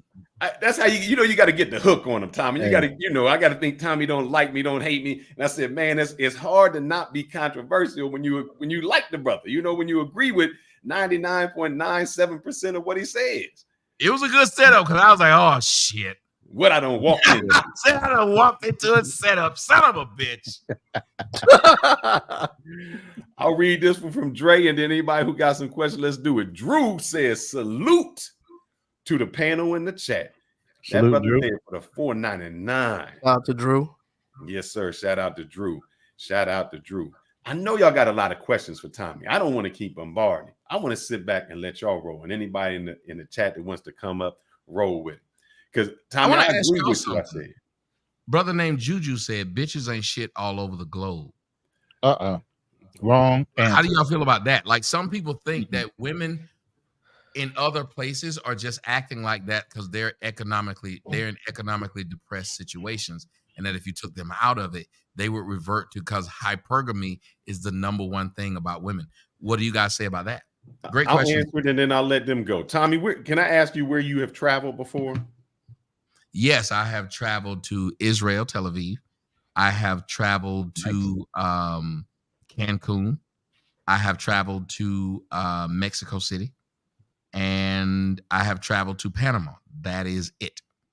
Okay. Well, I have traveled to 32 countries. Black Man Travels is way up there. He's in double digits. Most of the people on this show are. Yeah, I'm And at what I can 21. tell you Robin, is so I've had 32 flavors, but go ahead. what I can tell you is this perception that these other countries are full of poor people is a lie. Everybody in a country has rich people, and you go there, and I don't care where you go to Mexico City, there's rich people. You go to Dominican Republic, there are rich people.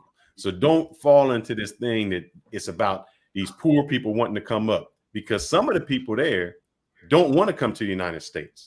They have it good. They don't want to struggle. A lot of these people in these other cultures are like, I really don't want to go there. You know, But I've been to the DR, and when I was in the DR, them women, they were doing everything. What part of the DR? I went to Punta Cana. See, that's a tourist place. If you go to Santo Domingo, it's entirely different. It's worse. You know how many girls was telling me to take that to pay for them to get the bus from Santo Domingo to Punta Cana so they can send me some pussy for $50. I mean, I didn't say that out loud. Never mind. It is too late. What the fuck was in this cup? You good? You good on this channel? This is what we talk about. I mean, you got that strong drink, brother. You got that. Can I just intervene? Like Black Man Travels, he on that port wine. He does the port wine. Somebody replaced my Jack Daniels with truth serum. But now the point is, okay, go ahead. I just want to intervene and say something real quick.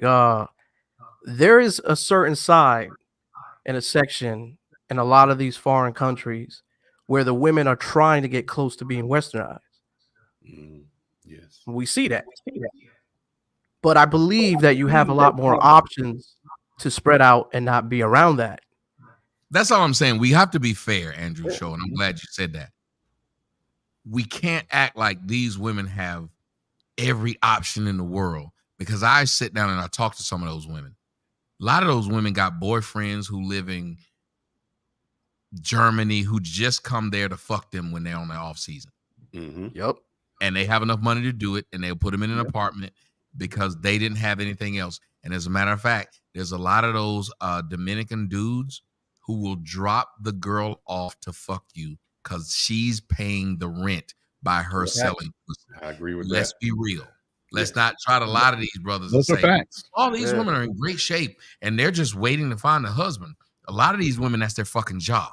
Yes. Yep. Trap your ass. Yes. Say it again. Trap your one ass. thing is, I want to say something in regards to that, and you're right, Tommy. I think right now, guys like Fearless, Roland, myself, we try to paint the true story of our travels. A lot of guys are selling fantasy for a super chat because they feel like, you know what, hey, just show up with your passport and they're gonna love you, they're gonna worship you. No, that's not the case. So the thing is, and they fail to realize, like, they have men in their country that look better than you, probably have more money than you. Ooh. And they and it's sad that they continue to paint this false narrative that if you come up to these countries, you're gonna instantly grab a 10, and that's not always the case. What we see a bunch of guys dating mud ducks. They're dating like the big chicks. You see what Mr. G said? He verified what Juju said. Hypergamy is a factor everywhere. I agree. I honestly believe it is. Yes. Yeah, it is.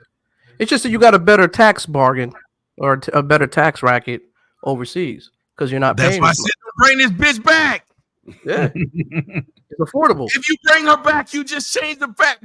If you brought that girl in that Indian headdress back to the United States, you know how many niggas can try to outbid you for the showcase showdown? Facts. Don't take your do own. They're real good. It's like a plague, man. They get infected. They get infected real quick. You can't bring them over here. Yes. I mean, even the girl I'm talking to, she lives in a bubble. You know, I'm trying to, get her to understand, once I take you out of this bubble, you're going to be exposed to a lot of stuff you ain't never seen, never heard. And the perception that you have about what's real from what you see on social media and TV is nowhere close to the truth. Yep. Shit, when I went out with me and Fresh went out in Miami, he had a girl. The girl couldn't even speak English. But when she went to the club, she had such a fat ass. niggas, there was a group of niggas from the NBA that brought her over to the table. You think she moved? Mm-mm. No. She couldn't even speak English, but she knew them niggas had money that was longer than the other niggas. And she went over there and stayed. Yeah. She did not move. She didn't care who she came with because she knew they had Uber and she could get back home however she wanted. And she couldn't speak English. Mm-hmm. I laughed. I said, wow, this bitch went over to the table and stayed. Yeah. It happens all the time. One of the problems I think that we try to discuss, Tommy, is this, especially Black Man Travels. We try to say to the men, especially to the men in our community, you still got to get yourself up, man. You got to get in shape. You got to get your money right. You got to do that because there's a lot of guys that go overseas who incels, who worse off, simps, and they go over there and just make a mockery of it. They say, nah, man, you still, no matter what, you got to get yourself together. Women respect that no matter what country you in. The white men that were the happiest during Vietnam were the ones who stayed. Mm. You know how many stories I heard about the white men who brought their wife's patty bride over here, and she ended up fucking him over, fucking the gardener, realizing that she had better options. All I'm saying is, if you expose a woman to better options, how do you think that Hunter Biden's ex-wife ended up the woman who used to be married to Hunter Biden's brother fucked Hunter Biden? Yeah, that's crazy. Yeah, they will jump from dick to dick if it benefits them. Yep. Women, have you ever noticed why colonization is kill the man, breed with the woman? Yeah. Oh yeah. Because they understand that women are like the lioness. For as vicious as the lioness is, when one lion kills another lion, the lioness will allow that lion to kill her own pride. Start over. Start over. Shit, women in war, Tommy, care about starting over with another man. They don't care about you that much. The war, the guys will come over, kill all the men, kill the woman's husband, kill her firstborn male, and she'll still get with him and leave and go to their place. With him.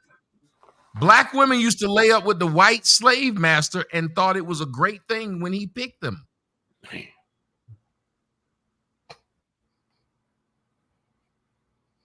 Women. Go ahead and say it, Tommy. Tommy, just say these hoes ain't loyal. Go ahead, say it with me. I want to say these hoes ain't shit. Fuck loyal, they ain't shit. Women will move, but you have to understand how they're moving. If you just took away everything that we have today and them being able to work, they had to survive. Just like the lioness. The lioness has to survive. Mm-hmm. So it goes where the power goes. I don't begrudge them for doing it in a primal sense, but this is 2024, bitch, and niggas ain't hitting you over the head with no damn club. So you shouldn't be acting that way. And that's my issue with women. Women will act like they want men to be chivalrous, but then they want to be feminist. And every time a woman asks me, well, what happened to chivalry? I said, feminism killed it. You can't have them both. You can have one or the other, but you cannot have them both, ma'am. Exactly. But they'll pick and choose when they want to be feminist and when they want that chivalry, when they want that door opened, when they want their meals paid for. They'll pick and choose when that feminism works for them. Let me read these two cash apps or these super chats. Mr. G 1804 says Hunter is a brother wife fucker, which is true. And it's also biblical. He's supposed to do that. Biblically, I don't know if it's supposed to be, but I still don't want my brother hitting my wife. I don't care if I'm gone or not. Brother, go. DC says, hey, Tommy, would you consider doing a series on the Passport Bros where you travel to these countries and interview these brothers overseas? I would love to do that. Oh, wow. I would love to not only interview them in the countries, but travel with them and document the lives they lead. Mm-hmm. To listen to brothers like Ronan, to listen to brothers like the Andrew Show, and y'all talk about how y'all turn this into a stable situation where you're about to marry or have married the chick. To me, that's the thing that they can't deny and will piss them off. If you're just going over there screwing chicks, they're going to just try to use that against you and say, especially if something happens, oh, look what happened. But when you do that, because if we're trying to create stability within especially a certain subset of racial people, then that shows it. That shows it. And the black men need to realize this. Never let somebody tell you that you're not creating black families when you date outside your race. Because if I put an apple seed in the ground, no matter what the soil is, if I put that seed in the ground, an apple tree is going to grow. So when you put your seed in, no matter what woman it is, that's a black child. Absolutely. Yep. Exactly. Well, Buck is the guy I brought up, man. He is a top-notch photographer. So if you want to go over to Cali, Colombia, that might be your rate. They're going to have a villa. They're going to have everything. So you can walk on in and take it up. Let me read this cash app. Sup, Tommy? I would love for you to take a trip to Panama. Tommy, you going to Panama anytime soon, brother? No, I plan on actually doing it. Hopefully I'll be able to do it before the end of the year. Fantastic. So Tommy, I'm gonna let I know I've been talking. Please, my wife texted me saying, "Shut up." I'm sitting back. I'm gonna mute myself. I'm muting myself, guys. Damn. Y'all better talk. Your wife gets on you all the time about that, don't she? Ronan ain't shit. She write me. She said, "Will you stop interrupting Tommy when he talks?" Damn. So I'm gonna mute myself. I'm gonna let my panel host do it. If anybody, Andrew, go ahead, and Black Man Travels, go ahead. I done got mine off, man. I agree with everything Tommy says. I think we're all Gen X sitting on this panel, and we grew up a certain way where big mamas were around. We had mentorship, and we knew what was up. And this is what the generations behind us they're missing it. Yes. You know.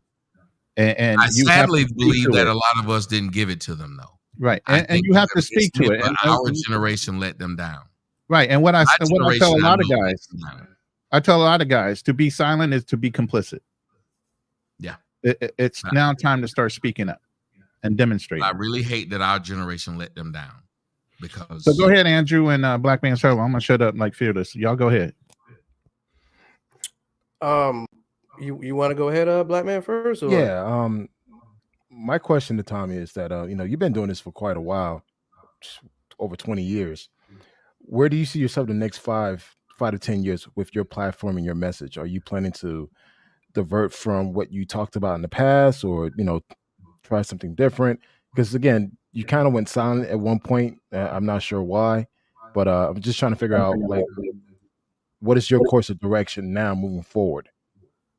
First off, I didn't go silent. They flagged me. Second off, I've been doing this 20 years. I know I'm old, but I started in 2009. It ain't 2029 yet. So, yes. I would say what's happened is y'all have to check this out. When they will allow porn on Twitter, but they wouldn't allow my voice, y'all have to start questioning things. When pro-blacks are allowed to be on Twitter, YouTube, and they are supposed to be against the system, but they don't get flagged, but I do, that should tell you something. The biggest problem that people have with me is that I don't take sides. I don't have a friend. I don't have a person that I sit up there and say, because I'm cool with, I listen to everything they say and I back everything up. I tell everybody I'm Jesus, but I was not a Christian. See, Christians came from Jesus, but he never was one. He was a Jew. People bastardized his message and made all these different sects. He wasn't around when they did it. You'll watch a lot of things, and all these people will take parts of what I say and then make it their own thing. They'll become the Millerites. They'll become the Catholics. They'll become the Baptists. They will do all these things, but I never get a chance to speak for myself like Jesus doesn't. But I get a chance right now to be able to tell y'all the truth is out there.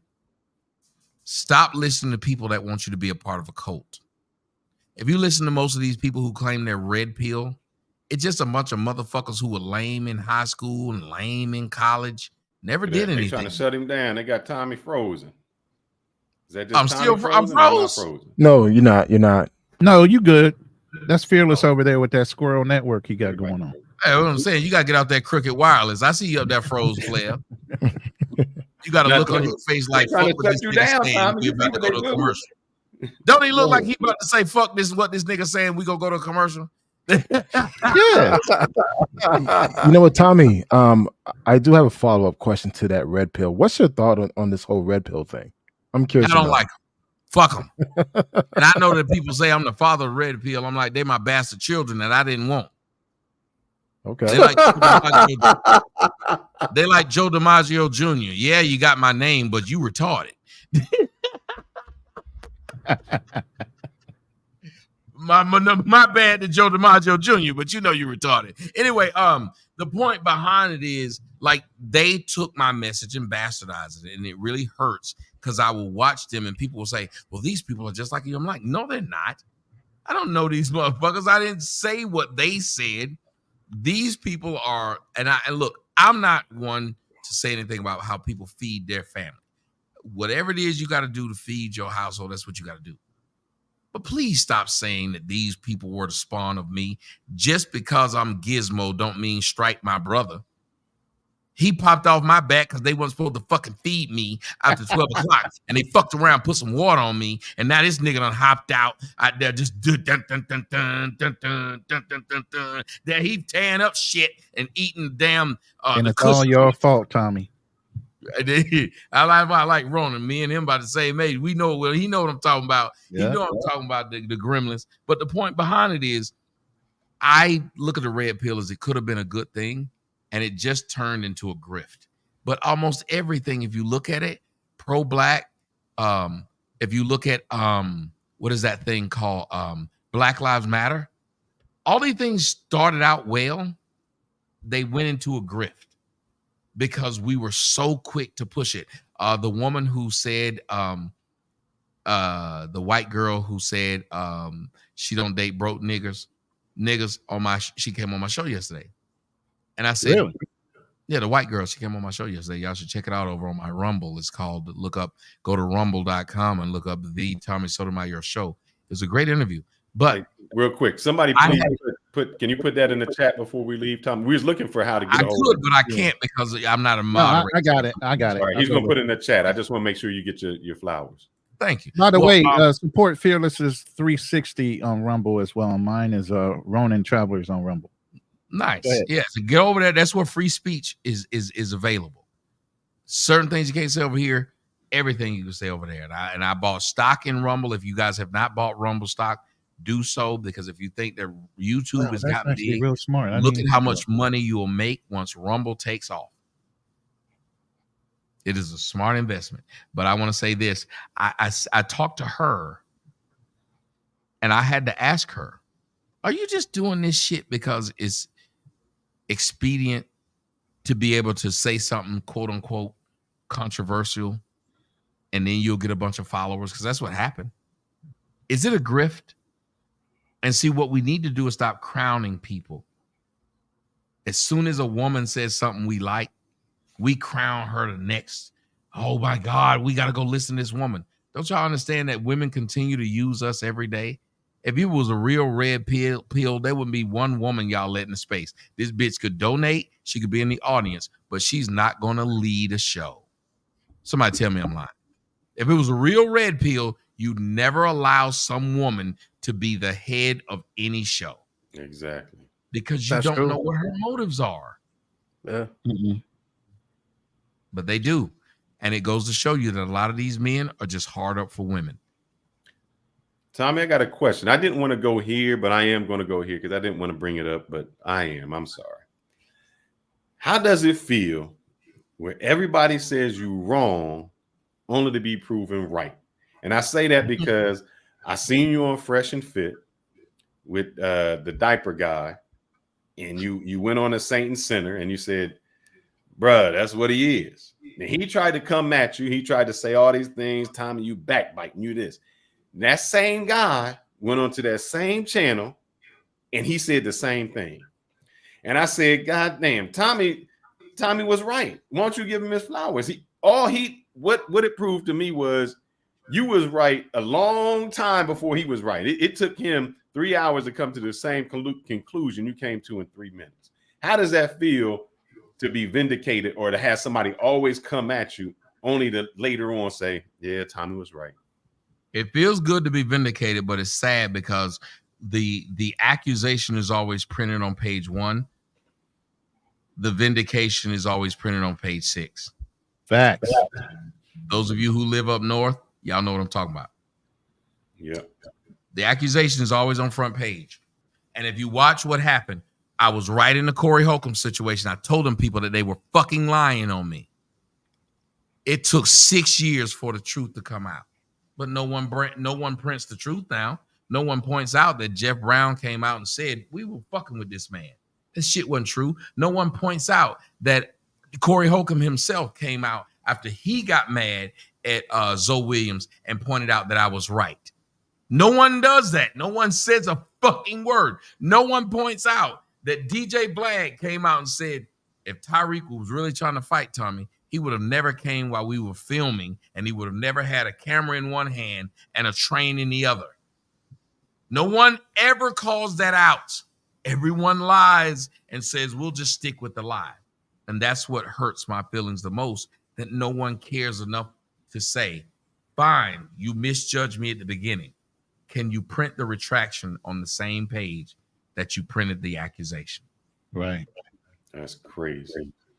And you know, so I know he won't apologize, so I'll apologize for it. I just thought that was, when I looked at it, everything I kept saying was, brother, Tommy was right. Tommy was right. And even in his chat, the people were saying it, and he just couldn't do it. He couldn't bring himself to say it. So I just say that. And I think Black Man Travels talked about this. You know, where you see yourself going in a few years. And do you think that, because for profitability, it would be easy just to say you like black women and black women everything and great. So do you think you should go in that direction for the money since you're getting older? Or do you want to stick with your guns? Here's the sad part about it. I have enough belief in God that I believe that God put me on a road to spit a message, and this message has to be spit. And I tell you, I believe that God will judge me harshly if I don't say what I was told to say. Facts. And so even though my road is harder than everybody else's, even though I get flagged, even though they take money out my pocket, even though they try to disparage my child, even though they try to break up any relationship I'm in, I feel like this is the road that I must travel, because if I don't, the penalty for not doing it will be worse than traveling the road. And sometimes when you believe that strongly, you become a prophet, and B, you just stick with that message because you are afraid if you don't, what's going to happen to you afterwards is worse. I have a person in your comment section. I wanted to speak on this. Someone named Club Gems with a Rock says Tommy is a professional whiner. Now, y'all have watched me, and I've been on this show for 2 hours and 9 minutes and 34 seconds. What the fuck have I whined about? Pointing out something to Negroes. Negroes will call you sassy. Negroes will call you any name to try and stop from saying you're fucking right. So I've said everything that's right, and now I'm whining. Well, y'all whining when y'all asking for fucking reparations. Y'all whining when y'all say that white people are racist. Y'all whine all the fucking time when white people shoot your black ass down in the street and slap your ass in the face and won't hire you. You know what I'm not doing? Saying that you niggas kept me from shit, punk. That's right. You know my name, sir. You came here to try to say something to hope to get what you just got right now. Me to acknowledge your fucking existence. Because if it wasn't that important to you, you wouldn't have said that dumb shit. Whining is what you're doing by having a problem at me speaking the truth. Yep. No, so here's the thing, Tommy, you speak the truth. Why is it that we don't like the truth in our community? Why we like the lie? Because they were being given a lie. If you look at what happened with the liberals gave blacks the lie. Think about what liberals did to blacks. They always promised them shit and never gave it to them. When's the last time liberals, whatever promise they made, they delivered on it? I just want to piggyback off of what you were saying, Tommy. I started watching some shows of yours when you were talking more political, when you had your political stance on more being conservative, I noticed that you had a lot of people attacking you. Now, I'm a conservative myself. So I used to be liberal, like hardcore liberal. But then I started to see certain things. Instead of me looking at the person that everybody hates, I started looking at the policies. And that's what made my decision on who I wanted to vote for. So my question for you, right? Because I know you're a Trump supporter, and you supported Trump. Do you feel like you had a lot of people hating on you because of that, for the main reason of them trying to flag your channel down? I never thought of it that way, but I did. Like, I was one of the first black people to sit up there and say I support Trump. There wasn't one before me. I was one of the first black people. After you heard Kanye West repeat what I said slavery was a choice. And I got crucified for saying that. But the reason why I said it was a choice is because you can have a bad choice, but it's still a choice. Just because a choice is bad doesn't mean you are without choice. Like the guy was saying, like Fearless was saying earlier, you're in jail. You have the choice to become celibate or fuck another man. It's not a good choice, but it's your choice. So if you fuck another man, you can't then turn around and say, but I didn't have no choice. Yeah, you did. You just thought celibacy was too hard of a choice. Blacks thought that fighting the white man and possibly dying was too hard of a choice. So they accepted generational slavery. That's a fact. Even today, Tommy, you got, I guess I want to say transformers, that they try to convince you that they're women. Yep. And if you don't acknowledge them that if you acknowledge that they're a man, you get crucified for it. That's crazy. These are the times we live in now. You can be Dwayne Wade and go along with it and get paid. Or you can be someone like me and say, or J.K. Rowling, because she's lost more than I did. And have you noticed J.K. Rowling was right? But when she said it, she lost a whole lot of shit for saying the truth.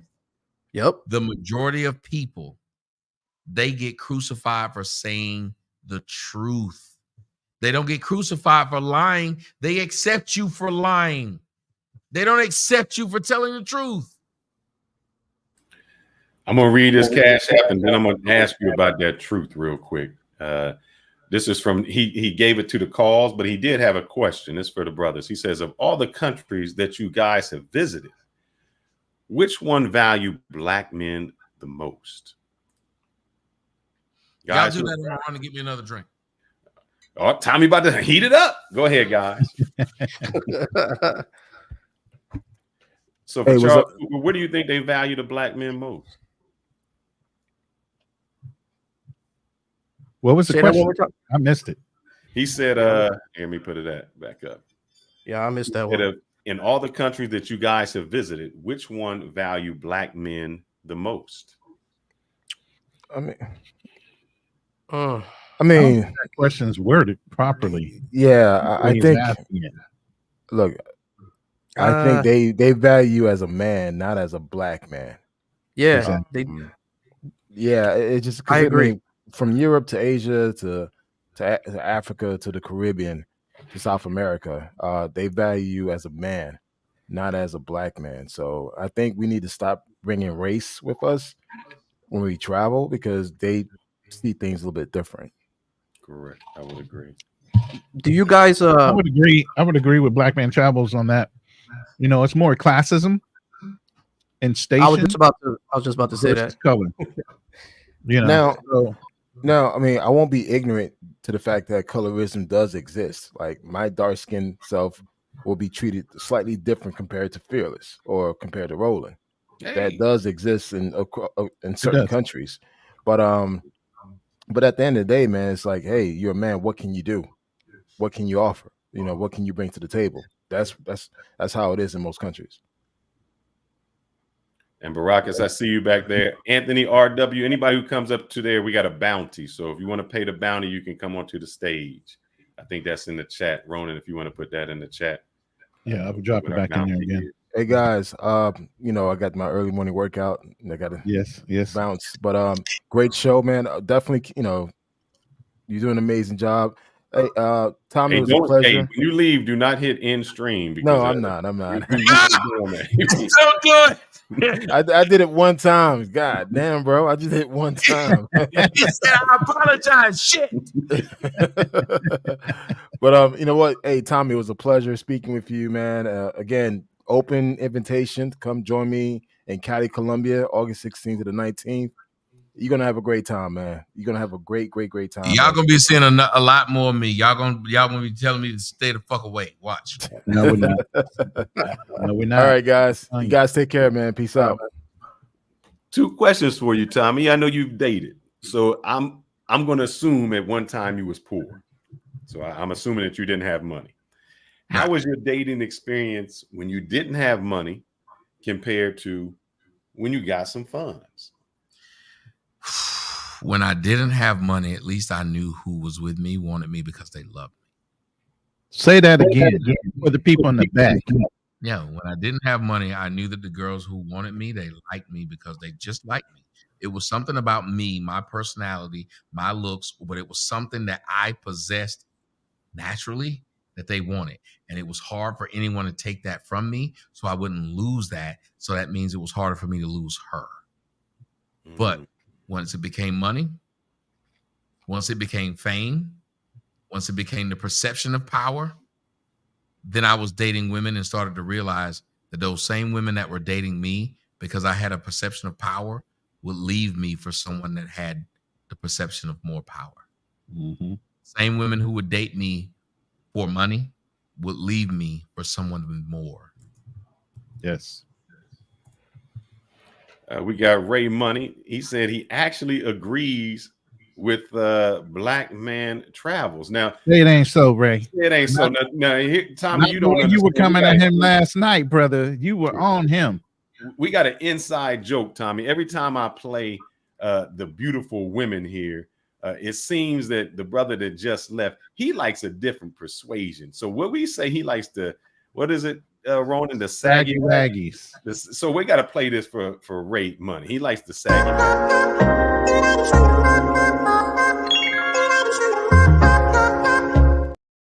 He like those breasts that go way down. I like them sagging dragons. I do. I don't know why. He got sagging dragons. I like that. Yeah. I got to dance for them and everything. Do them things hang low? Do they wobble to the them things hang low. Right. I remember that. I don't know what it is. I make fun of them. People like, oh, you bean. I'm like, no, I'm making fun of them because I like them. I like some saggy titties. Okay. Hey, I'll tell you what, we got 300 people watching this.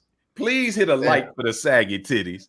You got to hit a like button for the saggy titties. We ain't asking for no money. We're not asking. We brought Tommy on to have some drinks with us, to party with us. You got to hit the like button for the saggy titties. I got 2 questions for you, Tommy. We talk about truth. And the one thing that the brothers got upset about, and I want to ask you this. You told the truth a long time. I want to say your protege, somebody who mimics you from what you said something similar. I'll say his name, Kevin Samuels. Why do you think he got the reception he got? And why do you think he didn't give you your flowers? Because Black women are more willing to listen to gay men than straight men. Oh, shots fired. Heart, brother. Tommy. Are you trying to say something, Tommy? What are you trying to say? Tommy, have you drank too much, brother? You okay?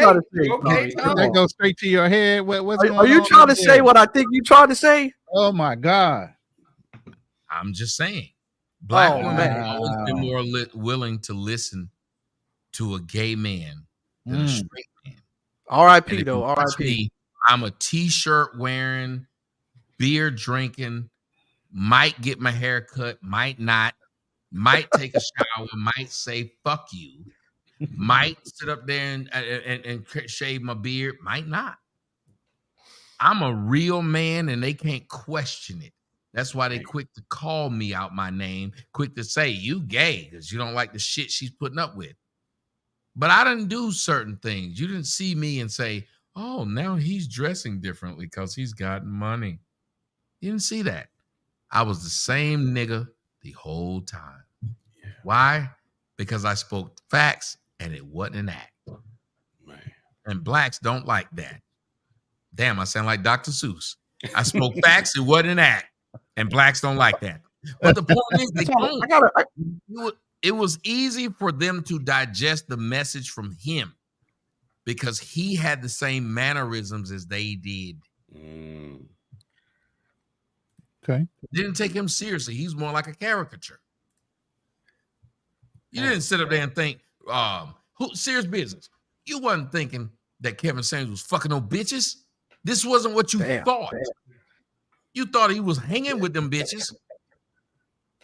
Now, I'm not saying he wasn't. I'm saying that's how it came across. They didn't see it that way. Do you think he might have had a relationship with that nurse he was with? I believe Kevin might have been smashing, or either they was either they were smashing, or they was they might have been exchanging like beauty secrets. I'm not really sure. It could have went into either way that night. But I'm saying, like, if you look at it, even on the night, who do you see? On the night Kevin passed, if y'all remember that video, Kevin was having to beg that woman on off camera to stop being a bitch. Y'all didn't see move out the way. He was telling her to get out of the camera. He was like, why are you doing this? You see I'm live. Oh, wow. Why would he ask a bitch who's visiting his house why she doing that when he working? Everybody know what would have happened with me. Yeah,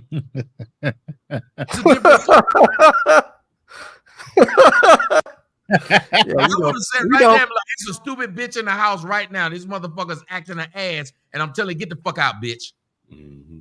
That's True. what would have been. I'm not saying that's right. True. He ain't lying. I'm trying to reform myself. I'm just saying, if it had been me, y'all would have seen. Everybody knows that you're in my house, and I don't like being disrespected in my house because I know that's gonna go left. But he allowed this individual to do it and was trying to figure out, why are you doing it? That's actually a good point. Because I know anybody walks in my house respects my fucking rules. Yeah. Say it again. Anybody that walks in my house respects my fucking rules. I shouldn't have to say anything to you. That man 101, it could be your fucking cousin. It could be your fucking brother. If you say it could be my fucking mama. Who? Because we have a conversation about breaking this son-husband tie thing, Tommy. Mm-hmm. Okay. When have these men gone back into their homes and taken back their authority, even from their mothers, and challenging them to do that? Well, I gave birth to you. Okay, that's what you were supposed to do. That put you on the planet. That's what you were put on the planet to do. But ultimately, even if you're not a Christian, a man runs his house. Mm-hmm. Even the son, the eldest son, runs the house. Yeah, Jesus' mama gave birth to him. She didn't say, "I gave birth to you. You need to listen to me." When he was preaching, and they said, "Jesus, your mama and your family there." He said, "My family's here." Exactly. Mm-hmm. Exactly. He referred to his mama as what? Woman. Yep. Because he wanted to make sure everybody understood, I'm a man. That's right. And when I become a man, you are and he made sure he even explained, why are y'all worshiping the bottle that the skin sack that the wine comes in? Y'all don't know that was an analogy to why y'all worshiping Mary when I'm the wine? Right. Mm-hmm. Right. Hey, Tommy, you know there's a lot of money in the preaching today. Pastor offerings make a lot of money, brother. I'm just letting you know that. My mama been saying I'm going to end up being a pastor. She swears up and down. My grandmother said it before she died, that I'm going to end up being a pastor. Don't do it, Tommy. I, for some odd reason, as I've gotten older, I keep being afraid that might happen. Because don't do it. As much as you want to, don't do it, bro. Don't go there. Don't go there. I'm afraid. Yes. Of doing it but I keep thinking it might happen because maybe. Listen, I just said if God put I me cuss in too much. First of all, I tell my mom I'm a Christian that's what I was warrior. about to say. I don't like playing with God. Yeah, I tell my mom I'm a Christian warrior. I've been in the military. I came back cussing and all kind of shit coming out my mouth, even around my 80-year-old mother. But again, I run my household. Shit. But That's at the end of the day, I'm a Christian warrior. You think in battle they sitting there worrying about speaking properly, or they trying to get their point across to get a mission done? You think I got time for that? Let me say this. Jesus needed every one of the 12 disciples, including Simon Peter, and Simon Peter will pull out a fucking knife and cut your ear off. And I think that's who I am. I cannot deny who I am. I might deny Jesus 3 times before the cock crow. I might do it if they got a gun on me. I might do it. But he know my heart. He know I was trying. He knows self-preservation is a part of who I am. That is what I'm saying. I think I don't play with God. So if I were to ever decide that I'm going to be a preacher or anything in the church, I'm going to live that life because I don't believe in telling somebody something and I don't live that life or believe in that life. I don't grift y'all. The one thing that y'all can say when y'all dealt with me for all these years, you're consistent. Same, yes. I've been the same. I'm gonna read these 2 chats from Ray Money. First, let me read this one because he got to defend himself. He said, Ray Money, I don't F with the saggy waggies. That's Canal, the brother who left. I had to make that clear. So just because he says that, I know what he's looking for. He's looking for something that's not saggy waggy. So let's give that brother a little let's see, how long is this one? We'll go crazy with it.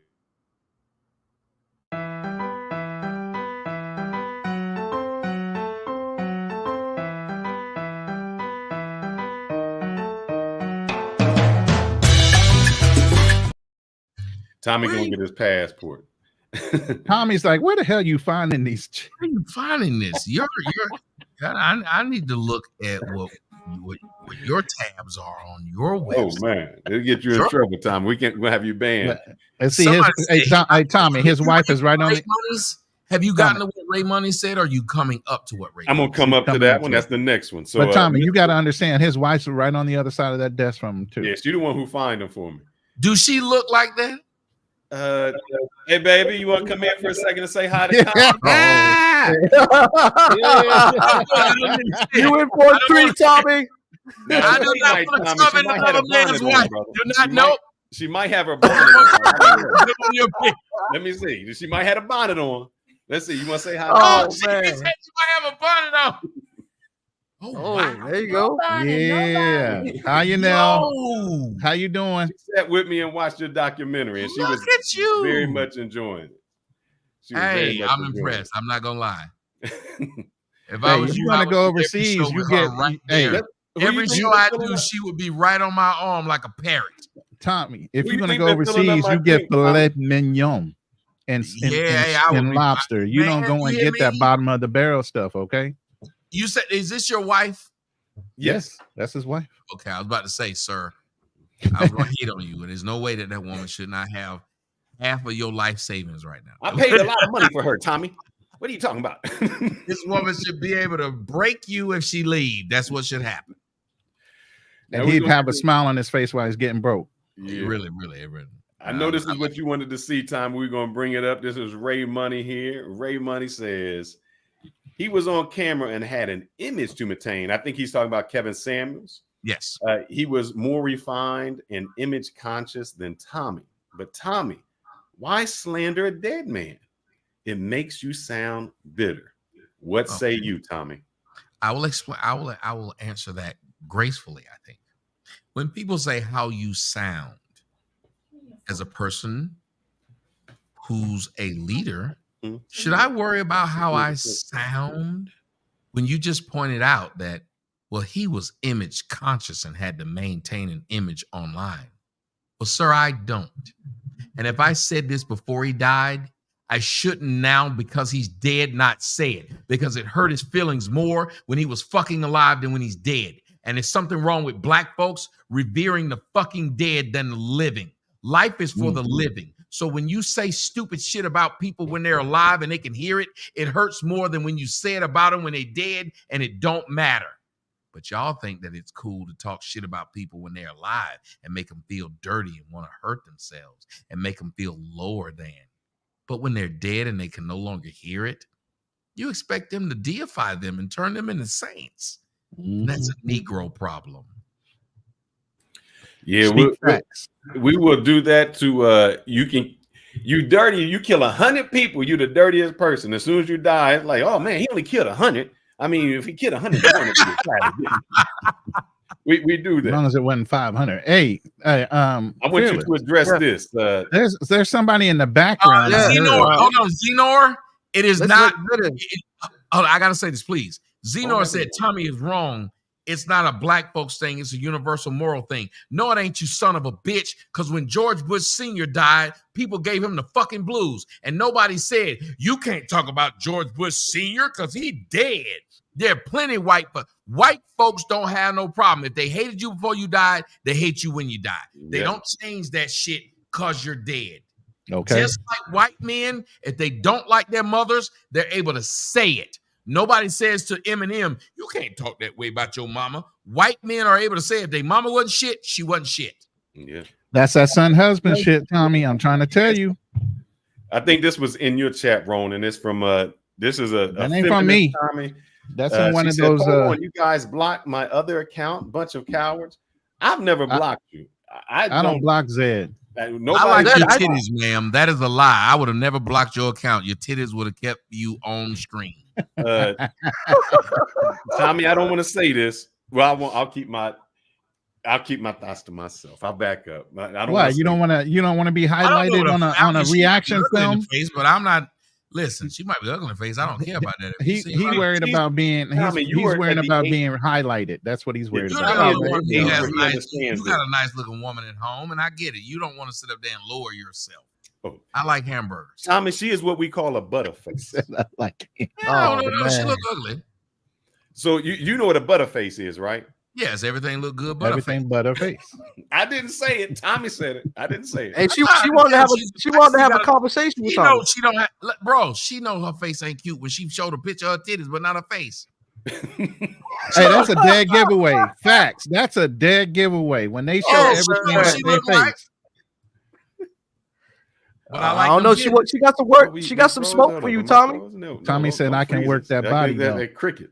Oh, come back, bro. What's the smoke? What's the issue with me? So Tommy, are you wanting smoke? Are you? Do you have time today, Tommy? Do you? I'm sorry, it's the cricket. I think it's cricket. Bring her on up here with them nice titties. Come on up here, Zed. Yeah, let's get Zed up in here. We'll drop the link and you can come on up here. And Tommy wants that smoke. Come on, Zed. My nemesis says if anybody else would have said that about Kevin, I would have been mad. I've heard Tom. So here's my thing. Think about it. I've said this. I've been consistent. Have I not? Yes. Yes. So why would you bring me on here and get mad if I said something that you already knew I was going to say? We already knew what to expect. You should get mad if I didn't say it. If I pretended that that's not what I said. And I can separate the person from the message.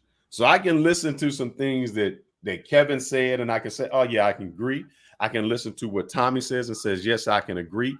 And I can do it because that's how men dialogue. And I can, and the thing is, I don't have any animosity toward Kevin because he didn't take nothing from me. I wasn't nobody. I can understand how Tommy would have animosity to say, hey, man, I built this. It's like a rapper. You say, man, you stole my rhyme. You made a record, but you didn't pay me for it. You know, at least give me a shout out, at least put me on the list and say I produced something. So I can understand his gripe and I can let him have his gripe. Not an issue with me. Oh, Lord. Oh, man. Andrew, I don't know. I'm thinking. I have to ask Tommy that. There's a feminist, Tommy, that's in the background. I don't think she lets me on. She up. Okay. She wants to come Here on. we go. I would love to hear. Where's your boxing bell there, Andrew? You need to play your little bell. Man, I don't got it on my side because Fearless is the host. That's right. Yeah, I don't got the effects. Yeah. And I don't have my StreamYard done. I usually have all my fun. You gotta have me come back and just do a show where you just let people come talk. I'll do that. You sure? Just let people come. Cool. Yeah, I would do that would be dope. Let's work Here, that out. here go the thing, Let people Tommy. just Here's come up gonna be here the and talk issue. to me and say, "You be like the moderator," because a I lot of can them are do scared that. to come talk I'm to me. actually getting a zebra shirt for these debates. So Like, yeah, But here's gonna be the problem, and you're gonna find out immediately. You can talk in facts and you can say something. They're never going to respond to you in facts. They're going to respond in emotion.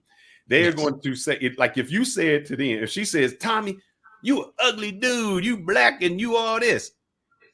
And if you said, well, young lady, you're not attractive.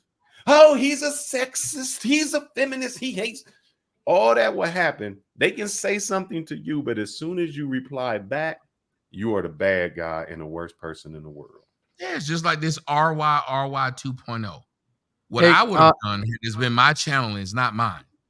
If you're gonna say Hey, is content, I would just block you. I would make you either respect my house, like how Rona said. You're either gonna respect my house and talk about what's being said, or you're gonna get the fuck on. You're not gonna be able to sit here in my house and tell people how it stink. Who is that? Because I guess I'm not looking at that's one of the drones. Shows That's on a the Andrew troll. Show chat room. This person named Oh, RY really? 2.0. This Yeah. person stood up there and said, Zed, don't go up there. Don't give them the clout. Then why in the fuck are you here? What cloud? Why would What you clout? allow this person to do this? This person would be out my fucking comment section. Yo, man, bring her up. I know she's sitting in the background, man. Yeah, come on bring up. her up while he's cooking her. Bring her up. Hours ago, she talked. This person. Oh, talked wait, about she his got to be on bullshit. Fearless. And 2 hours later, they're still here. I would have been kicked them. I would set a standard. You can sit here and be mad at the panel, the people on the panel, or us, but you're going to engage us. When you start telling other people they should engage us, you need to be the fuck out. But see, That is Tommy, a weird thing. Tommy, we have a thing now. We I do. just wanna- You want to shut us up? You got to pay to shut us up. Yeah, show that bounce. You can pay us I just wanna say something real $50 quick. and we be quiet for 20 minutes. The people that's on my panel, the people that's on my panel, go to Fearless.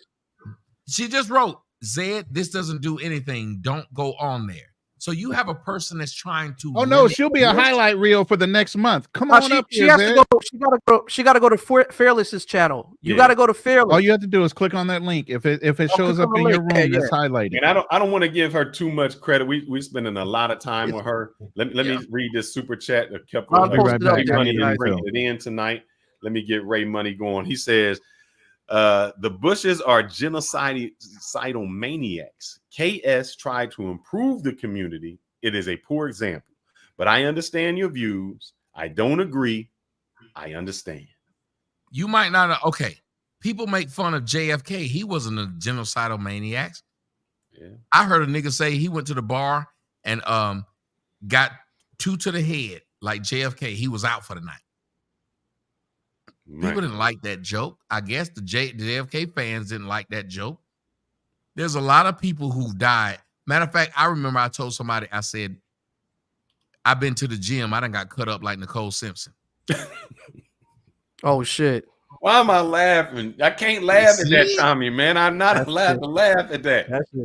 It is something wrong where a person believes that because someone's passed, now you got to pretend you got along with them before they passed. I would rather somebody, just like I believe in white folks. If white folks don't like black folks, why are y'all trying to stop them from saying it?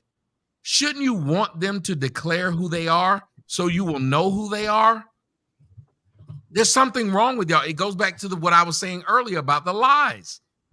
Black people like being lied to. Yes. They want you to lie. Yes. They want you to say something that's not true. Fat bitches want you to tell them they're not fat. Yes. Ugly bitches want you to tell them they're not ugly. Bitches with weed want you to tell them that shit look natural. Yeah. This is what the world we live in. This man is sitting up here. I understand, but Bush is a genocidal maniac. My point was, do you think to Bush's family, he was considered a genocidal maniac? Or do you think he was looked at as papa? Mm-hmm. Pop.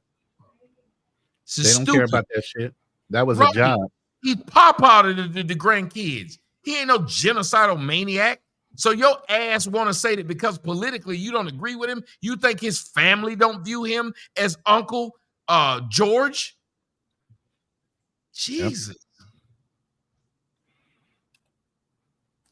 You muted. No. The wife is asking. She said I look bad.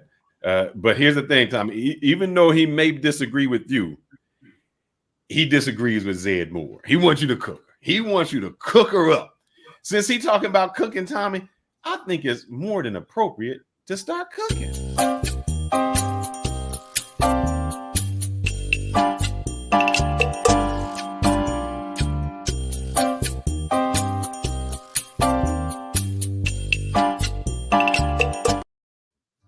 Tommy, yeah.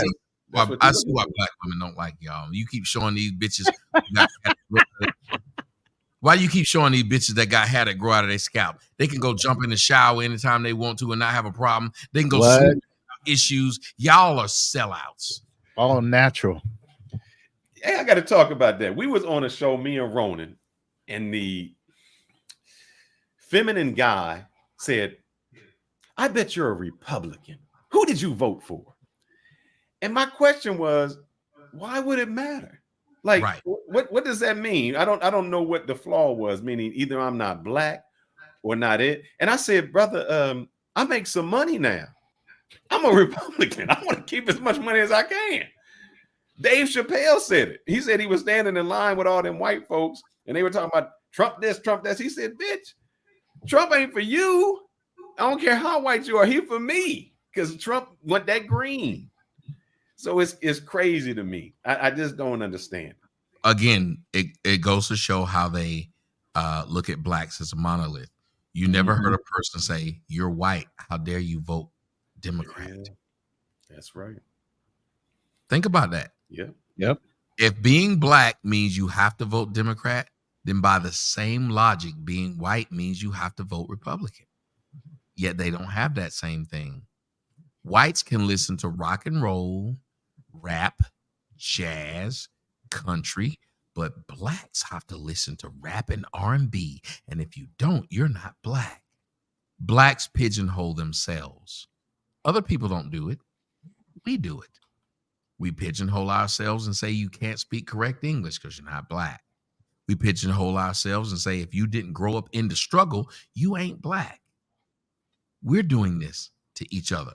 And someone asked a question earlier. They said, do you have proof that Kevin Samuels is gay? No, I'm roasting. I've never lied and said I saw him do anything. What would make him gay is if I saw him with a man. I've never seen him with a man. I'm making an assessment of the type of guy I saw him be. He was a metrosexual, and I think that it's easier for black women because the majority of black women viewed him that way. He was soft to them. He was non-threatening. That's what I mean. I know you're Kevin Samuel fans, and you think that you're trying to find anybody to say something bad about him, and I get it. But I have not been wrong in any assessment that I've made. My true assessment is because he's more effeminate, it's easy for them to listen to what he's saying. That's my opinion of what I saw. Facts. So what about the ones who hate him? The ones who hate him, anytime you speak a fact, as I said earlier, facts kind of run people away. And remember, Saucy Santana, for as gay as he was and as much as black women love him, he said the reason why black women are having a hard time with their men is because they're masculine. They turned on him too. So it doesn't matter how effeminate you are. If you start touching too close to home, it's like being a black person. And if white people think you're okay, I like you, you're the black person I can listen to. Fuck around and say something too much at home, something too close. You know what they'll then say? You're a nigger, just like I thought you were. Oh yeah, that comes up real quick. Yep. Nigger. Yep. They will love you until you say something that's too close to home. We got Ray Money. Ray Money. You'd like to say something to Tommy? Tommy, please tell me I'm not fat. Yeah, I don't see a picture of you, so I'll say you're not fat. Go ahead.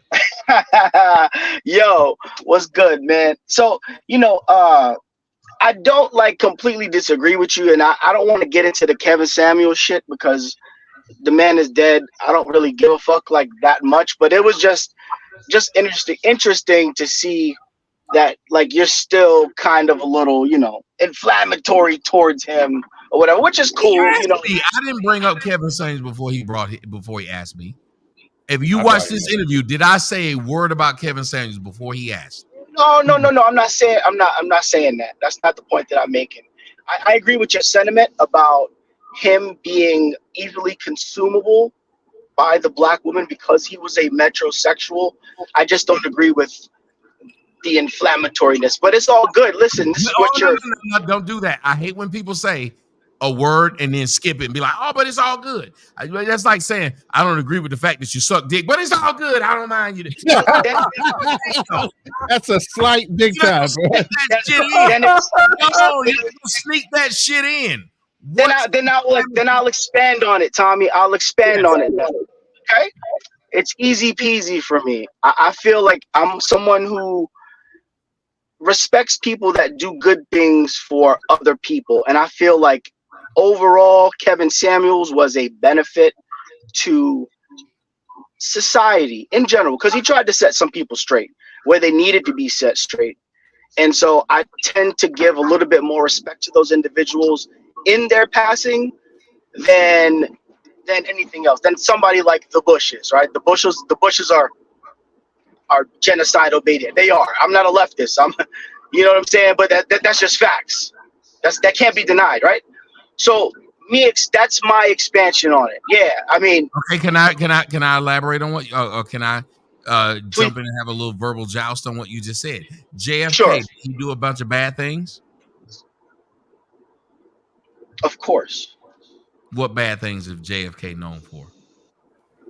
Oh, you mean known for? I mean, I'm sure he's done bad things, right? I don't know. No, I said that. What bad things is JFK known for? Cheating on his wife.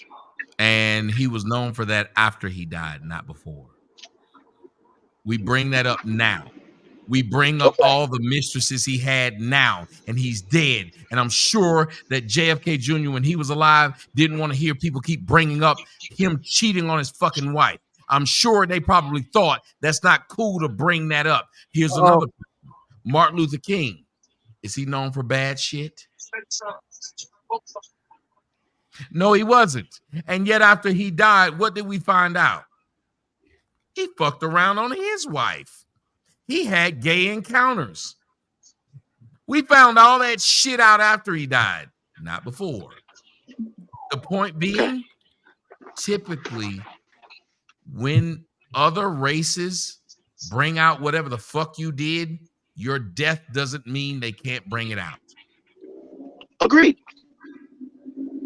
So when you hear me give my opinion, when someone asks for it, I'm going to give the same opinion I gave when he was alive. I think I'd be a hypocrite if I start talking different because motherfuckers will be like, you weren't saying that when he was alive. Again, this is why I didn't want to expand into Kevin Samuels, but you called me out to expand on my point, and so I did. We just have a difference of opinion there. So I'm cool with that. I just really came on to tell you, listen, when Zed gets up here, I need you to cook.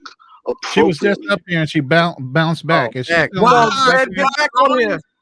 Zed, are Listen, you in the Tommy, is Zed in the back channel? Zed was Tommy. up here. She was, but she left. Come on, Zed, get back in here. Tommy, I'm a Kevin Samuels fan. I'm a Minister Jap fan. I'm a Tommy Sotomayor fan.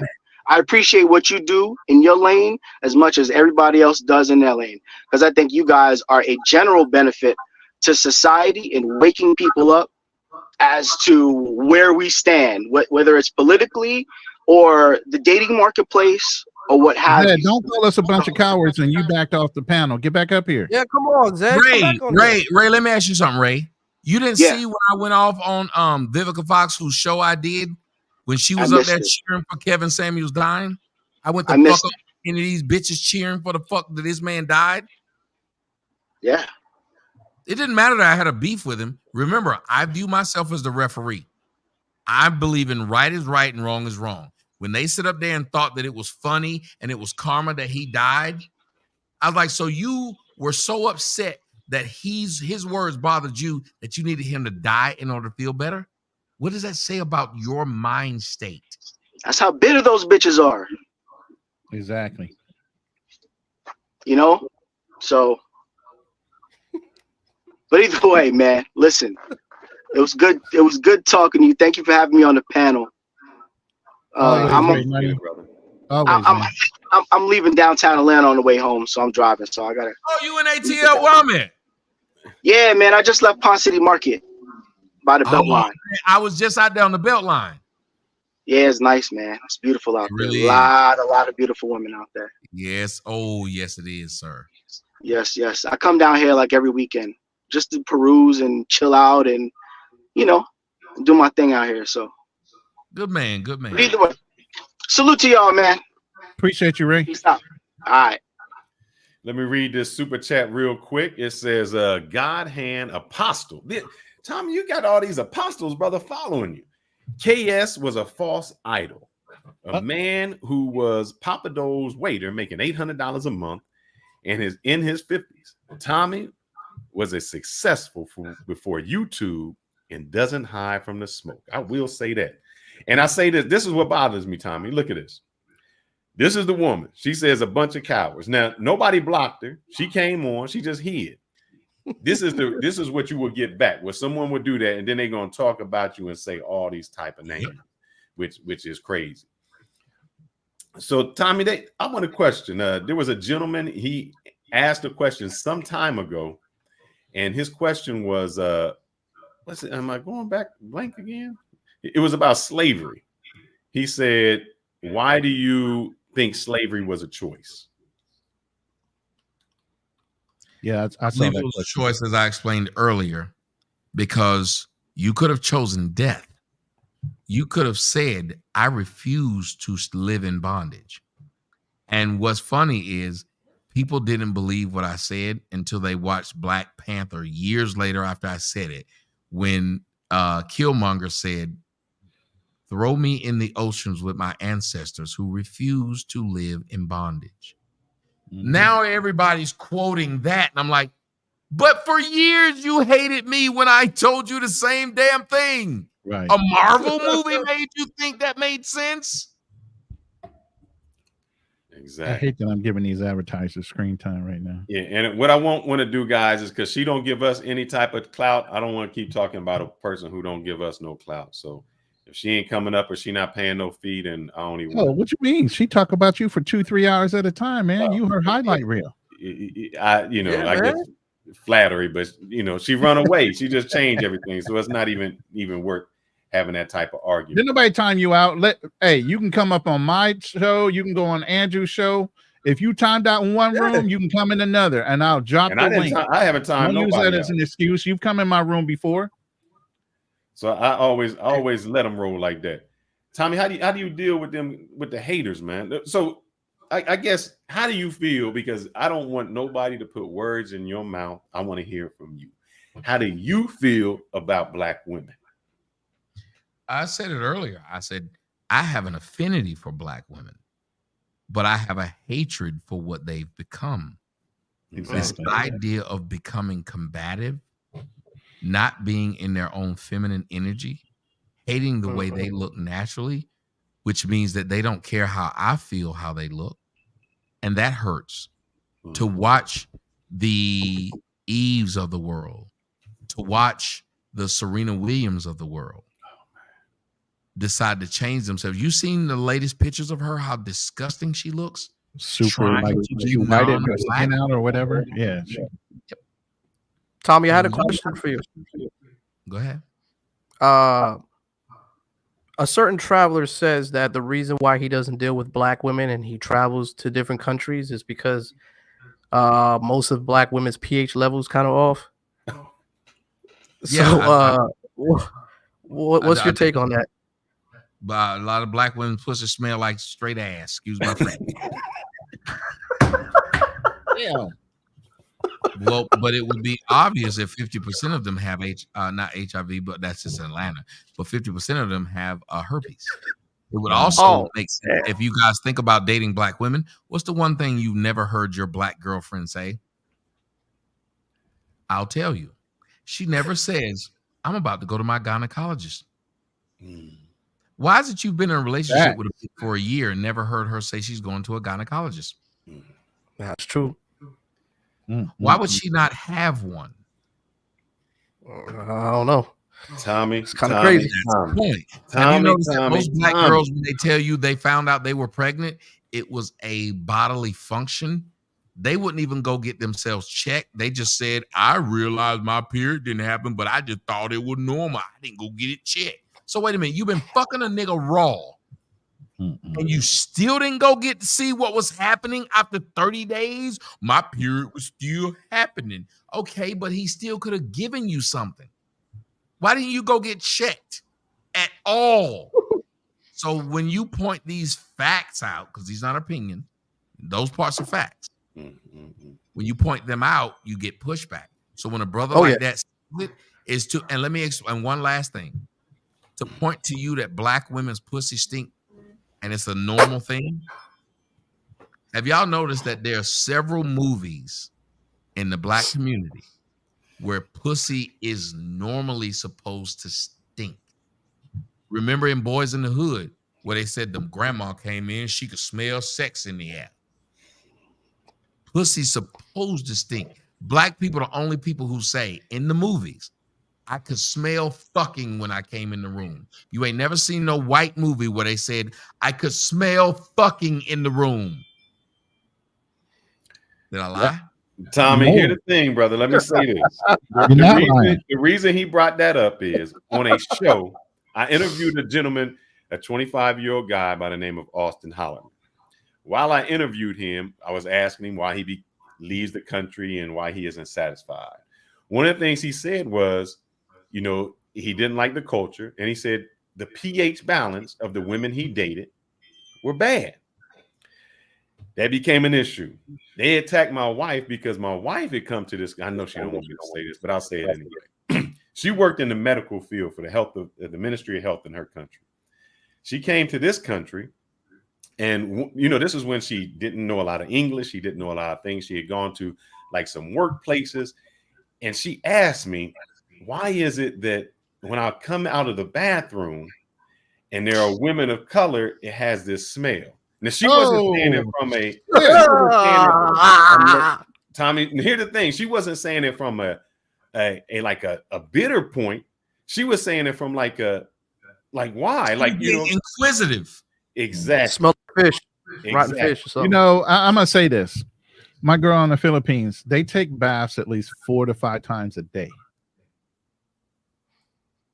And definitely after they go to the bathroom every time. Obviously, Asian women bathe often, a lot in a day. And she asked me the same question. She goes, is it that bad over there? I had no words. I had no words. I have fucked black women, nutted on them, and they will at best take what's called a whore shower. No, we call it a bird. Give them a towel and give them a rag, and I'm not lying. I've given them a towel and a rag and given them a great shower experience and say, go in there and take a shower. This bitch will wet the rag and wipe herself off. We call it a bird bath up north, baby. Yep. Yep. A whore's bath. Yep. They will do that and then go about their merry way in a day. And you be thinking, what the fuck? Like me, when I get through fucking, I have to take a shower. I don't like that smell of not even the smell, but I don't like that. I don't like it's like going to me work out. Take a fucking shower. Why do you want to lay down and marinate in funk? So the problem is, fuck a black woman and she'll lay in that bed with you and let you just come up inside of her and let it marinate. Tell me I'm lying. Then she'll come back. She'll go fuck and cheat on you, fuck around with somebody else and come back and fuck you and will not shower. This is a fact. This isn't something that they feel like. You ain't lying. Tommy, this is why they don't like you, brother. They don't like you. They don't like the truth. And I'm sad to say that I was criticized for that. And it hurt me because I'm like, why is it that when a guy is expressing the truth, y'all take offense to it? Now, Tommy, you from the South, brother. My grandmother used to say to me, if you throw a rock and a whole bunch of dogs, it's the hit one that hollers. And what that means is if I say something and somebody gets offended, usually that's the person who you think they're referring to. Don't put all that old Negro wisdom on them. Leave that shit alone.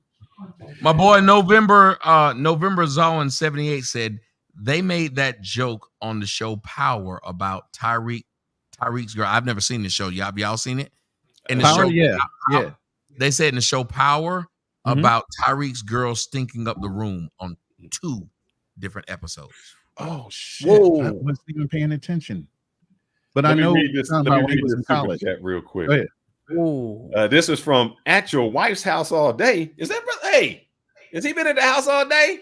Ban that brother. I don't want him over here. He been at the Wife's house all day. Salute to Tommy and the panel. Did you notice after KS passed away, black women started cooing the phrase bullet bag, meaning that these hyenas are fine with black women being shot by cops and each other. Black men and coining the phrase bullet bags. Yes. Yeah. The fact is, like, there was a black woman on one show that I went on. She was telling me how much I hate black women and I'm a self-hater. And then they played the video of this bitch saying if she ever got pregnant and found out it was a black boy, she'd abort it. Man. That woman got to tell me I was a self-hater. Do y'all understand a gay man got the opportunity on one of these pro-black shows to tell me I hate myself because I won't date black women? And I was like, nigga, you won't date black women. You're gay. He said, I said, at least I can procreate with a white woman and create a black child. I said, you can't fuck a man in the ass and create a black child. Exactly. And since he did get a nice being black more, me or him. Exactly. And since he did get a $19 super chat, this is for Tommy too.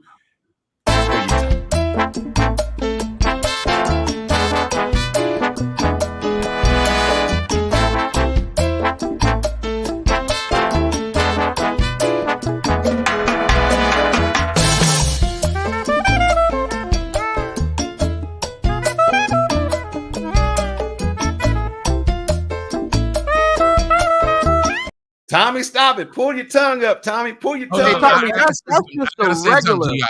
I got to say something to y'all. I was out with my man Fresh from Fresh and Fit. We went to the club last time I was in Miami last week. And while we were there, I remember saying to him, I said, black women stand no chance in Miami. Yeah.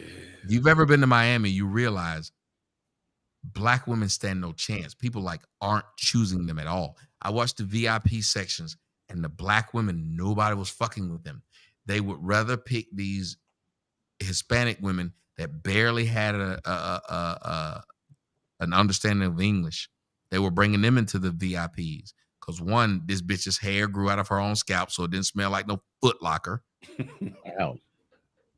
Because if you cover your hair to put somebody else's hair on it, that's fucking ridiculous.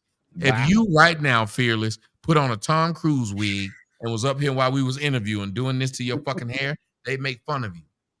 Why is it we don't make fun of a black chick doing the exact fucking same thing for days on end? Not trying to get their hair wet, sweating. They gonna say that's a woman. All they do is having pool parties where the only thing they get wet is up to their kneecaps. Tell me I'm lying. Black chicks will go to a pool party and the most thing you'll get wet is up to their kneecap. They will not get in that fucker. How many videos are y'all not tired of seeing videos of black bitches on carnival rides and they have fallen the fuck off? They swear up and down. Everybody, white women wear weed too. Then how come I ain't never seen a white bitch on the Superman ride lose her scalp? Mm-hmm. Oh shit! It's a lie. But I sit there and I noticed when I was in Miami that the VIP was full of non-black women and rich black men. Mm-hmm. And they're not asking themselves the real question. Stop believing that you own black men. Maybe you should do like everybody else does and work to get him. Yep. They don't want to compete. They're entitled. But they Tommy, think that, like you said, they own us. They don't have to compete. We should be going to them. And to their point, just to say this real quick, black men prefer to be with black women as the first option. Mm-hmm. But when that option becomes a hazard, guess what? We're welcomed everywhere else. We're the number 2 sought after men all over the world. So when we get enough of black women doing what they're doing, guess what? All the other women are more than happy to take us. By the time a black man stops dating black women, he's been done extra dirty. Yeah. It ain't one bad thing happened to him and he says, I no longer want to date black women. Because like my man Roland said, that's his preference. So he'll power through the first bitch who did him wrong, power through the second bitch. Hold up. Let me put her. I'm muting her for a second. I'm putting you in the But he'll back for a power second. through Ed. I'm gonna these bring you things. up. Just give me a moment. It's usually what happens with a black man. Then she's gonna run again. You might as well leave her up front. Yeah, I'm trying to Bring tell her up you. here. Leave her up here. Let her go in and speak. I want to ask you this question before we get interrupted. You said this on one of your shows. You said that there is no white woman out there trying to get some black sperm, but there's a whole lot of black women trying to get white sperm to get that good hair. Tell me about that. Oh shit. Well, I interviewed a guy by the name of the Sperminator. You guys can look him up. That's what they called it. Interesting professor. names. Yeah, look him up. He's an NYU professor, he's a Jew, and he was going around and black women were paying him to have mixed babies. And not only that, but he was like, I typically would give them a turkey baster. He said, but a lot of the black women wanted him to fuck them naturally. Yep. Wow. That's crazy. Wow. Let that sink in. Come on, fearless, bring her up because she's gonna. Let me give you a little come on. background. Zed is a feminist. Zed has a show or a channel that says keep Keep Africa Passport Bro Free. She does not believe she don't like black men. She never getting married. Yeah. She believes that only Otherwise, she don't want black niggas over there. By the way, she's already right back. I can bring her up. All right. Zed, you on, but he has to go get a drink. And you got to unmute your mic, Zed. You are muted, so please unmute your mic. Oh, here we go. I actually came in to say that because I heard. Don't say it yet, Zed. Just hold on till Tommy. Wait until he comes back. Refill his drink. Okay, sounds good. Yeah, we've been on for a minute. We Oh keep man, in and cycling out here.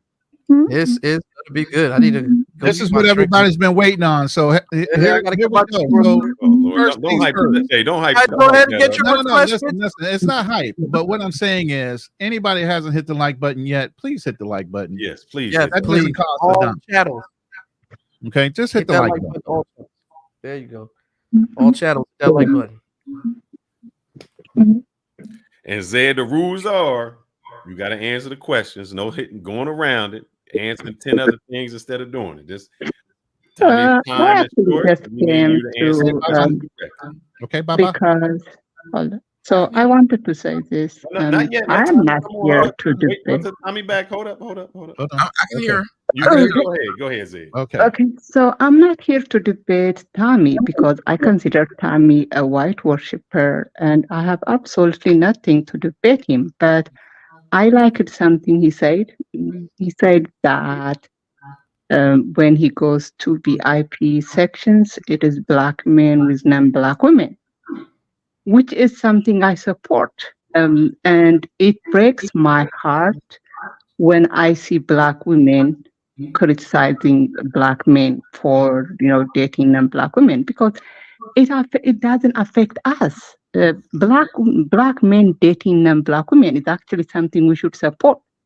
If we believe that black men are not good for us, which I truly believe they are not, that them going to other women is actually something we should support. And if people are attacking, if black women are attacking black men for dating non-black women, I truly apologize. That shouldn't happen. I want black men to start dating non-black women at a very large number. As long as you don't attack us, as long as you don't call non-black women black women, I have absolutely no problem with that. Zed, you got on me and you got on Austin Hollerman for the PH. What do you have to say to Tommy, who basically said the same thing?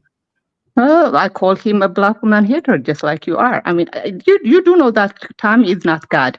Tommy is a self-hating, a white worshiper, Sambo. So there's nothing. I mean, I would not say to him. I would say this to his face. Tommy hates black women.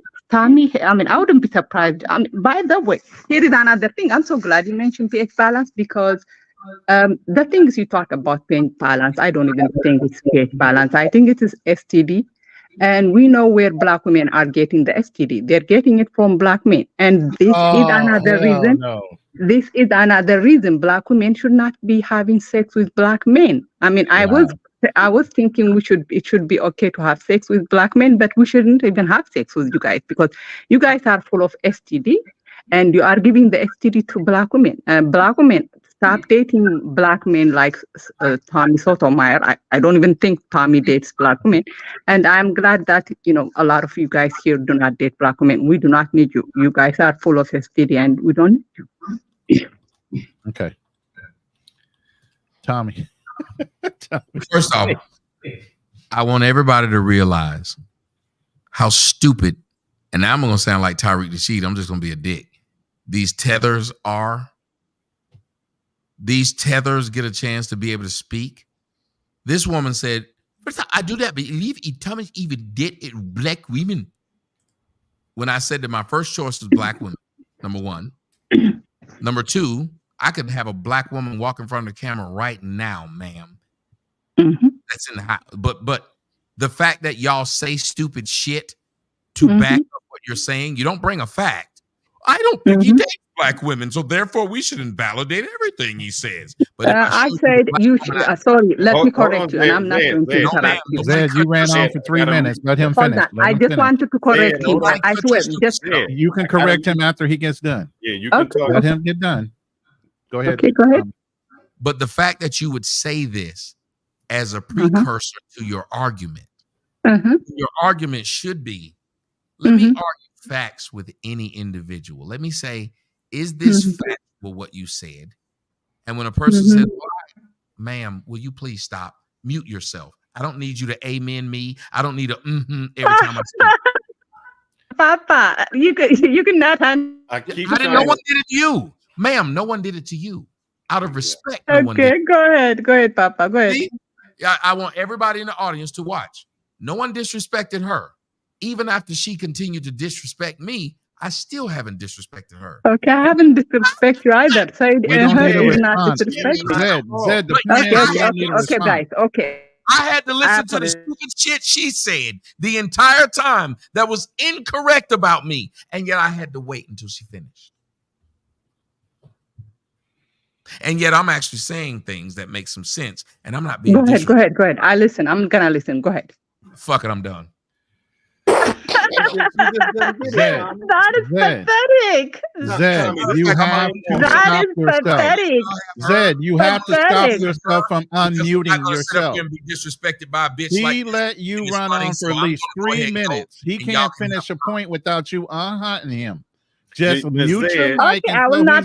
Go ahead. I apologize, Papa. Go ahead. Okay. We don't need your permission. We just need you to mute your mic and wait. 14 minutes. Just mute your mic and wait. I did not come here to sit up here and be disrespected by a bitch like this, and y'all can't put a leash on your dog. So I'm gonna let y'all talk to your dog. No, we're not. No, we just finished. That's why I didn't want to bring her on, man. That's exactly why I didn't want to bring her on. She come on and disrespect the show. He asked her politely. Now somebody I had on, I got to go because she was disrespectful. That's the reason I didn't want to bring her on. She couldn't shut up long enough. She always say she want to argue ideas. Let's argue ideas. He tried to argue ideas and she won't shut the fuck up, man. I said the same thing when I was on your show, Andrew. Shut the fuck up. Then when she goes somewhere else, your daddy left. I'm so sorry, Papa. Your daddy left. Your daddy left. I'm so sorry. Bop her off the fucking. I'm sorry, brother. I can't deal with it. God damn. See, that's what I'm talking about. That's why I didn't want to bring her up. Disrespectful. We had a good dude on here, a good dude who was talking. We can't get somebody to shut up. He was bringing ideas. She always say she want to go ideas. Why you talk about my face? Why you talk about my looks, but you can't battle my ideas? Well, you got somebody who was ready to battle your ideas, and you can't shut up long enough to have them on. That's crazy, man. Now I got to call Tommy back and apologize to this brother. Man, that's just crazy. Go ahead, fellas. Ridiculous. No, it's just ridiculous. You can't respect the rules of the fucking room. But if you go in her room, she wants that same level of fucking respect. You know, you ran on for fucking 3 minutes. Nobody said a word to you. We didn't you. We didn't try to co-sign on anything you said. We let you run on. The minute he starts talking, once he starts trying to make a point, here comes the uh-huhs. And yes, he don't need you co-signing on anything he's saying. And if somebody said Tommy shouldn't have left, Tommy was a guest. He's a guest on the show, and as a guest, he needs to be respected. If I bring somebody on, I'm bringing them on. He is the guest. He is the honored guest, and I don't want that honored guest to be disrespected. There's people I wished I could have blocked in the chat, but because they're not on my stream, I can't block them. I wished I could have, because if I'm having somebody come up, they need to be respected. Y'all can all have your different views. I don't care about your views. Fight the idea.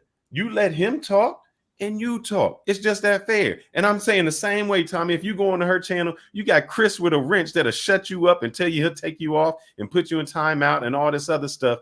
They play and Tommy said it. There's a whole different set of rules when it's women. The men to protect the women to protect their women, all of that. But when it's a man, this was all men. And as you see, all men for fucking 3 hours. 3 hours. 15 minutes. We had no problem. We were able to discuss. As soon as you let a female in here, she fucks up the whole thing. And don't give a fuck either. I'm not even trying to be angry. Brothers, I've started a new channel. I got rid of my Fearless Travel channel because I didn't want this anger. I came into Fearless_360 so I could change my image. This is the kind of stuff I didn't want to put up with. Black Man Travel, you tell me. She on the show because they wanted to bring her up, and I told them what was going to happen. I know her character. I know who she is. I knew her when y'all don't know her. I can see right past her. But go ahead. I'm gonna digress. I'll let y'all talk about this. No, I'm upset too. Yeah, I mean, I didn't think it was gonna go down like that. I thought they would have like just a civilized conversation, but knowing that. Can she unmute herself? Is that it? Who? Because she kept on. Yeah, she kept unmuting herself. You can't permanently mute her. Let me bring Ray Money up. Maybe he's Ray Money. Did you get home yet, brother? Yeah, I'm about to walk in the door now. Listen, see, yo, this is the thing. I got a video coming out on this. Yo, she's over there sniggling and laughing with all the bum bitches that are channel members of hers right now. And this is what she intended to do. She's an agent of chaos. See, moving forward, I would not even pay this broad the time of day. She says that in the chat earlier, she said that I'm scared to go one-on-one with her. Like, why would I go one-on-one? Why would I allow you to come on my platform to spit your garbage? See, we got to stop allowing these people who not just disagree, but are anti-us, right? Who want to see us lose on our platforms and giving them the opportunity. And I know it's hard because you want Tommy to cook this broad so bad. I wanted him to cook too, but I could see this shit coming from a mile away. I hear her laughing, her ashy foot ass laughing in her accent right now.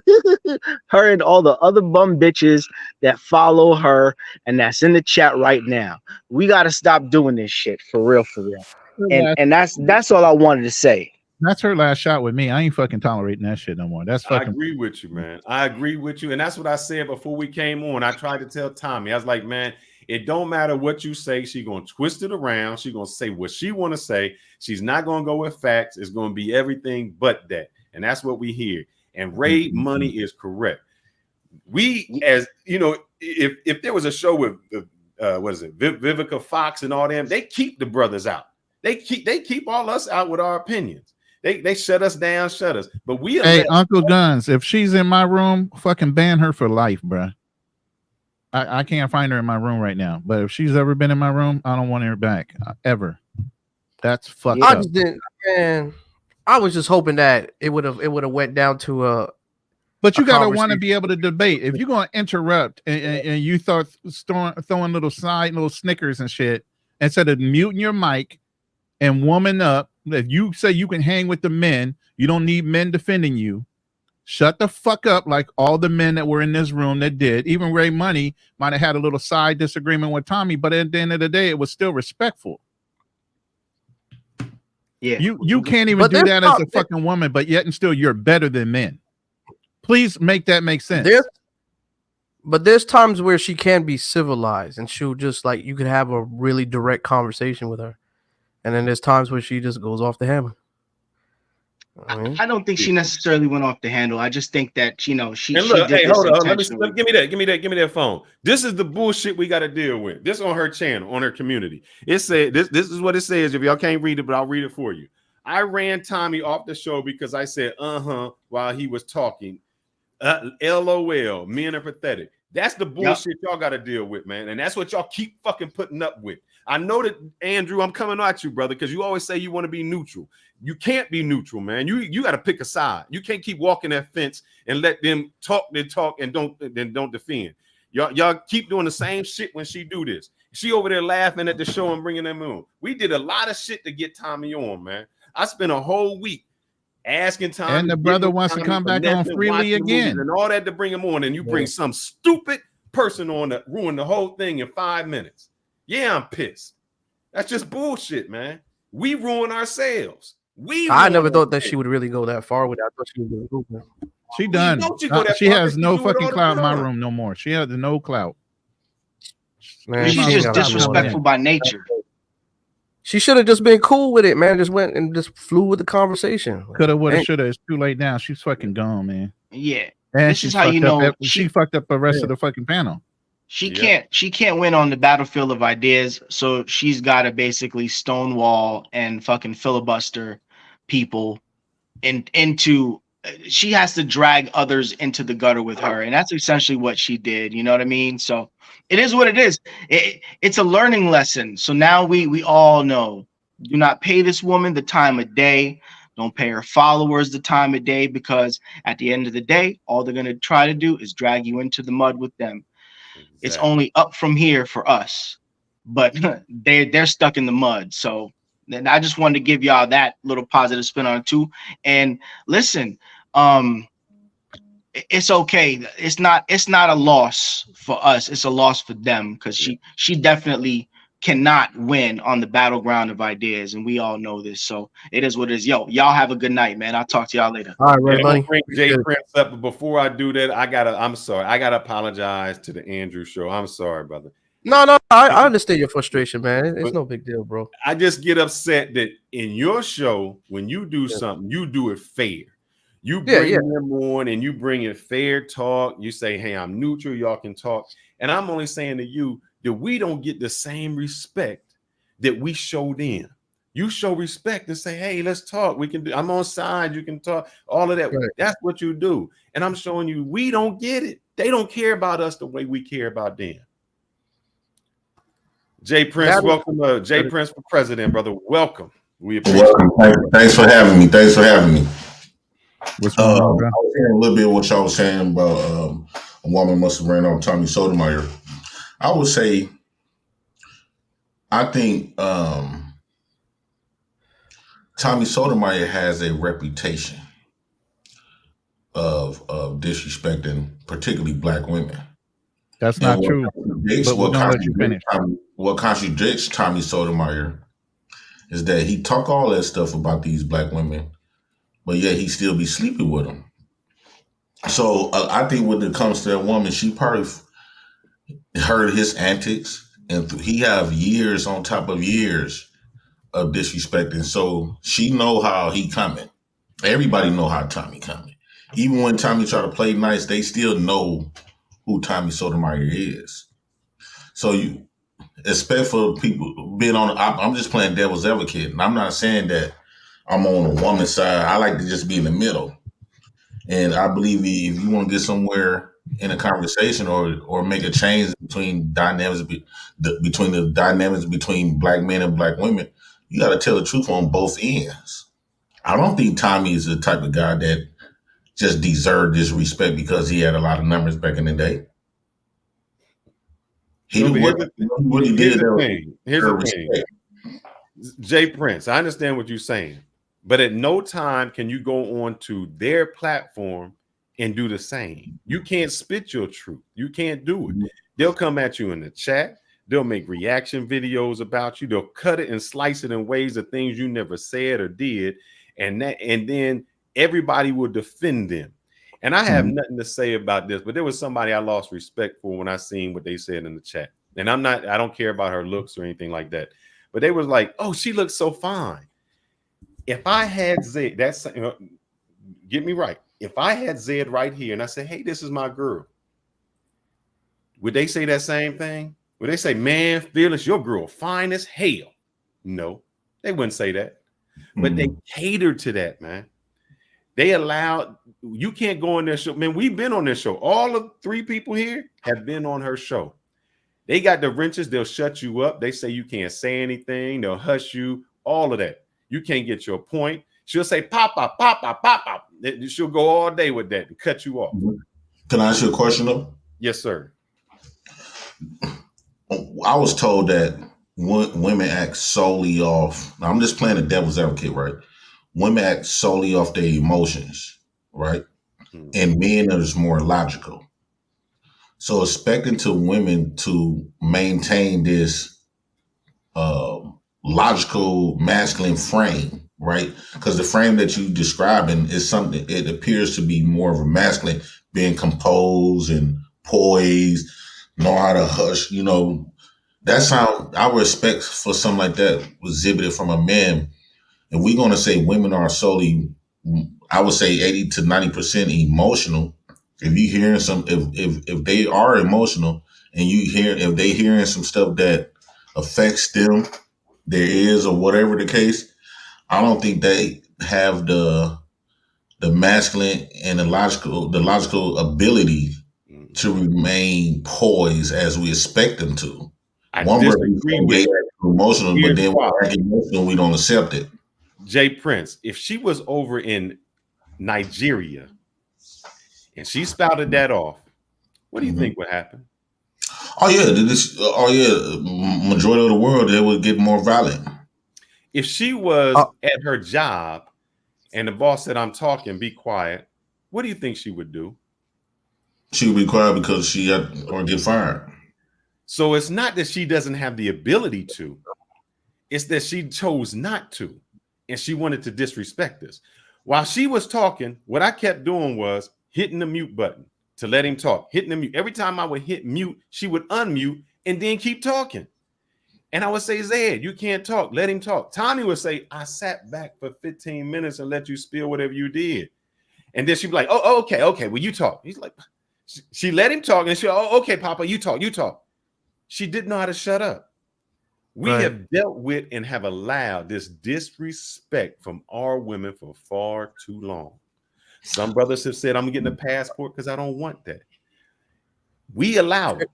And I'm tired of us allowing it. I don't think the passport is the answer. I think, and let's be very clear. Tommy Sotomayor is the exact same way. Let's make that very understood. Fearless. I have been on Tommy Sotomayor's show, and he comes around on our platforms and stuff like that, where we, he always around. And when he hears something that he don't like, he act extremely emotional. And in fact, I remember back in the day when he had his own personal show, and if you almost finna defeat him in a debate, he gonna get all emotional, and then before you know it, he kicking you off, and he changed the narrative. So. And he's a man, a black man at that. So I think because when you said earlier before I came on, you said, man, you worked hard to get Tommy Sotomayor on here. So I think you probably looking at it from perspective like, man, she blew my shot, because meaning that you was willing to disregard basically too much what Tommy was doing. Or I'm not saying he was doing anything, but you was willing to just ignore who he is. And just because you have wanted his presence, but it still don't take away Tommy is exactly, if not worse than that woman. And in fact, I would publicly say this: Tommy Sotomayor is extremely emotional in debates. He cuts everybody off. I got videos with him personally where he does the same thing. I can't say what he done somewhere else. I don't know that. All I can say is what he did today, here and now. He shut up. He sat back. He let the person talk. Then it was when it was his turn to talk, the other person wouldn't shut up. You can't have that type of communication. That's not communication. What that does, what that really is what she was really saying is, what you have to say really ain't important to me. I'm going to overtalk you, and I'm going to say something just to annoy you because I can't beat you on the ideas. So I'm just going to tick you off and do something like that. That's what she does. And if you've ever watched her show, she does the same thing when it comes to Jay Rillo or something. She gets real, like real sarcastic. Now, she doesn't like when somebody does that to her, but she'll do it at the end. And we can't keep defending these women who disrespect us. That's what we do. They'll come on our show and disrespect us. But if you go on their show, bruh. I agree. They will kick you off. And I agree. But the answer is not being a passport bro. I think passport bros, because you got to keep in mind, passport bros wasn't around that long. And not one passport bro came back and showed us that they got a wife. And you got to keep in mind, passport bros came out in, I think it was 2016, 2017, 2015. Hold on a second. Keep talking. A lot of these passport bros have not been on overseas long enough to come back and tell us that these women, that automatically, when you go overseas, they got all of these available, beautiful women that treat men. They just these godly women that treat men with the utmost respect. I would ask you guys and ask the passport bros, why are all of these women such available if they are that good? Why they couldn't find no husbands to love on them, or they love on whatever the case, if they was that good of women? And what passport bro been found wives over there longer and stuck with them at least 20 years? Here in America, we see 20, 30, 40 year marriages or just relationships. I have not seen not one passport bro go overseas and found them a woman, and they don't have to be married. Just found the woman, married or not, and just build that one woman. Baby, can you come here for a second? Years. Jay, can I ask you a question? Baby, can you come here for a second? But while she's Jay, doing that, while she's doing that, I just want to ask Jay a question real quick. Jay, what's your definition of a passport bro? My definition as a passport bro is a man that lacks self-awareness of who he is. Those be the type of a lot of those guys come off very geeky. Geeky? Do you think I'm geeky? Hold up, come here.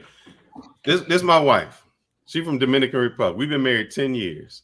So he thinks for some reason you wasn't educated or something when you came over.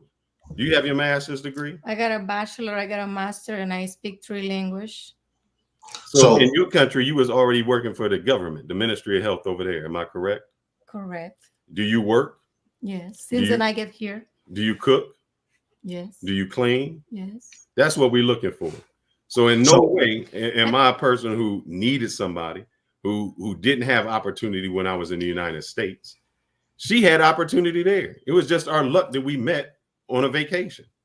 See, and that's what I'm saying. I'm not saying that you might not get lucky, but it sounds like, because I would ask. It's not luck. I'm saying we great. How come no man in her own home time would want her? Why is y'all make it sound like women, all these beautiful, good women is just extremely available, as if there's no men in their country that would want them? We got some people in our country too. A lot of good memes, a lot of memes. They got money. They have the same possibilities that we find here in the States. It's just, the word machismo. The word machismo. You understand the word machismo? What that means? No, I don't. If you Google on, Dominican Republic is in the high levels of woman being killed by feminicidio. How do you say feminicidio? Femicide. Why? Dominican men are really macho men. They really aggressive. They really jealous. Even they looking good, they dressing good, and they have all the things around of them. But they have that mentality that when they have to as a female, you are like They're prisoner for life. Yes, you are you belong to them and nobody else. And some of them don't have the mentality that if I want to leave you because the relationship is no work or it turned on in a toxic relationship, I can because I belong to you. And you can Google on and you will find out all the abuse themes that we see. You will find out about all the guys that kill a female because they just want to leave. We know marry over there because we don't have possibility. It's like black men. They want to marry people from their culture, from their color, because you understand the color, you understand everything. You come in the same page. You live in, for example, these racist things that I experience here, I don't experience in my country. Or like I need to be called black and white are different. I don't experience those things. For me, it was a shock culture when I moved to this country, which means like, as a black man, I understand where you're coming from. You want a black woman next to you because you guys understand each other. The same with us. Like, I love music. I love dancing. He's not the best dancer, but he's trying for me. So it's like, even in Spanish, it's some words that I want to say in Spanish, or I even say it to him, and he was like, what? You know? Or I quote something, and I'm like, what do you mean? It's not like, we don't want to marry people in our country.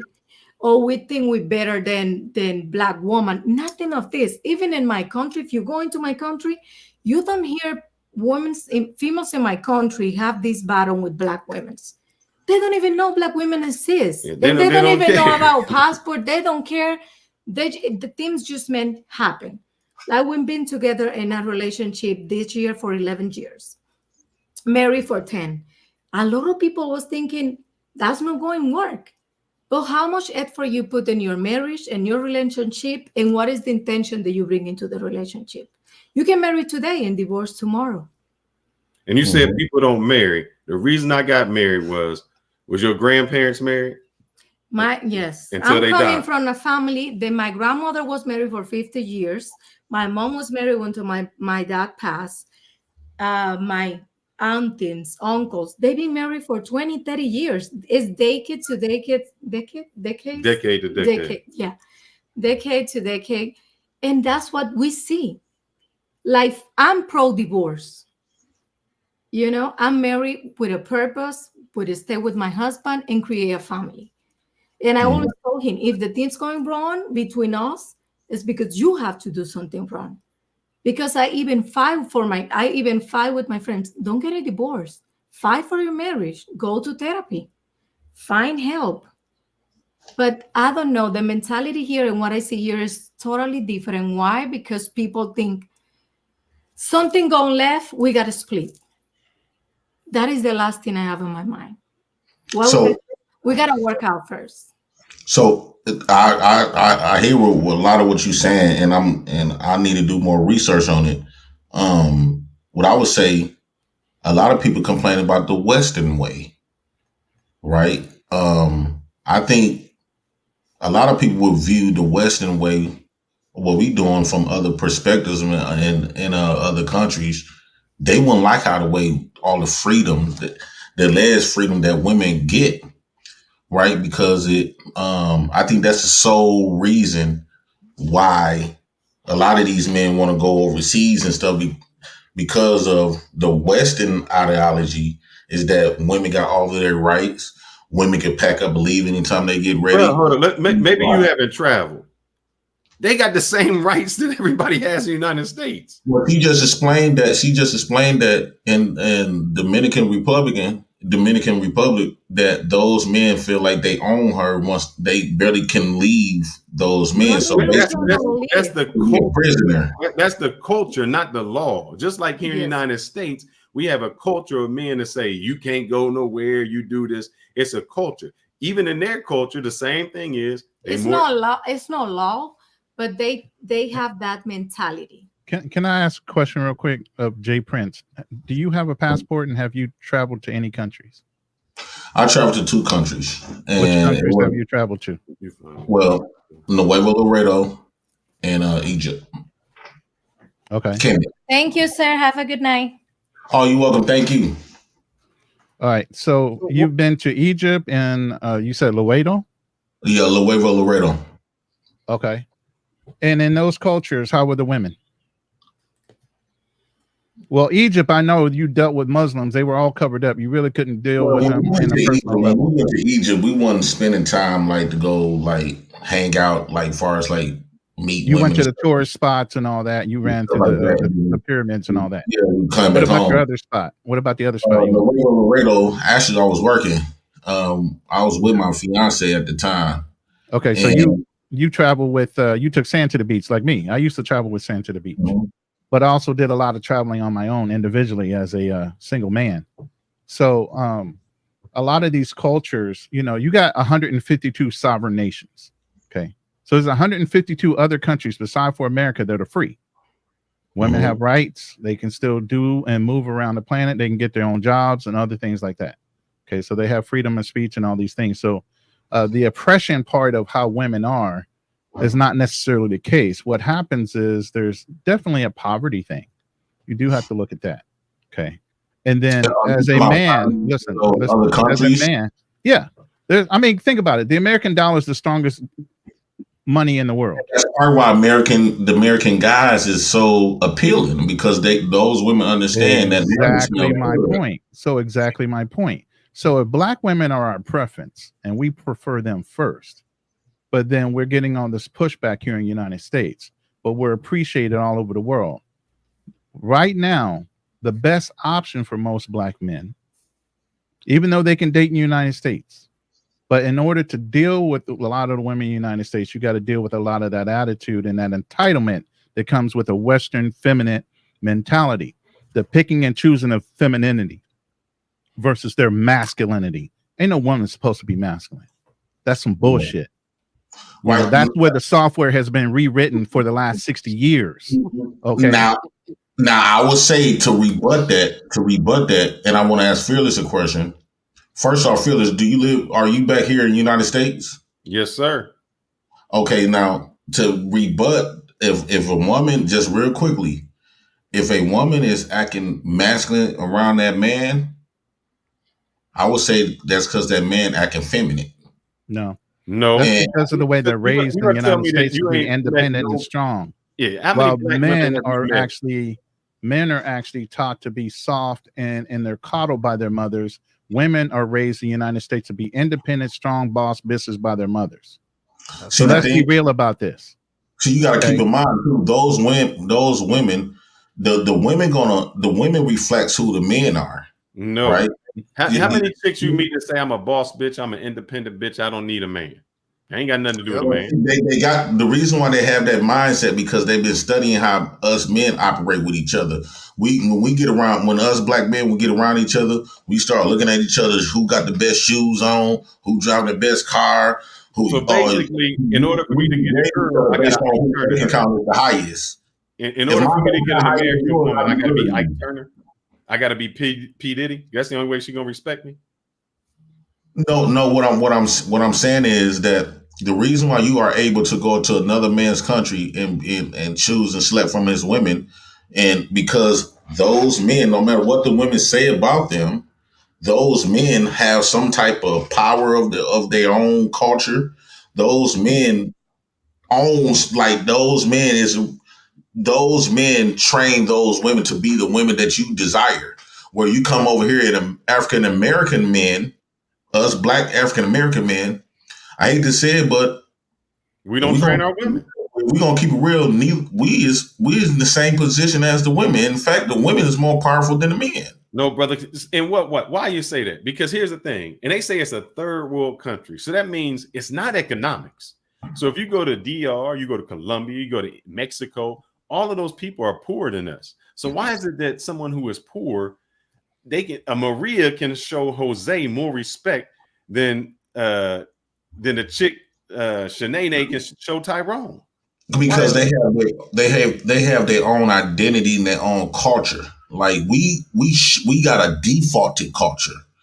Our culture here as African Americans, we don't have no home. This is the only home that we got. Man, this is exactly And what we're not Tommy even was welcome saying. here. We keep playing victim, man. Why do we keep playing victim? No other culture. No, I'm not playing victim. I'm just showing the position that Black African. You ought to be glad that you are able to get a woman as a man. If we go back to olden times when men had to go off who the most masculine men, and you had to combine all the men here in America, Black men, we at the bottom. We not doing better. We can't compete with no other race of men but each other.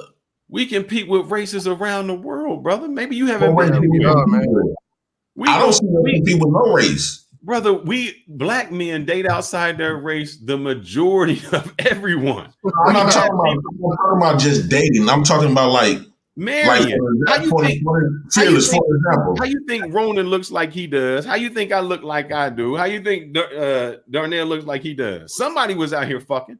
Right, but I'm saying, like, for an example, right, when I go to a Mexican neighborhood, they got Mexican systems that provide their race some type of help or whatever the case. When you go to the white neighborhood, they got systems. When you go to the Jewish community, they got systems. When you go to the Black community, you just dangling. You don't own nothing. Women is attracted. See, the problem is when it comes to Black, this is why I'm saying that a lot of passport bros, we don't want to look in the mirror, because if we look in the mirror, you realize that women, two things women is attracted to: power, right?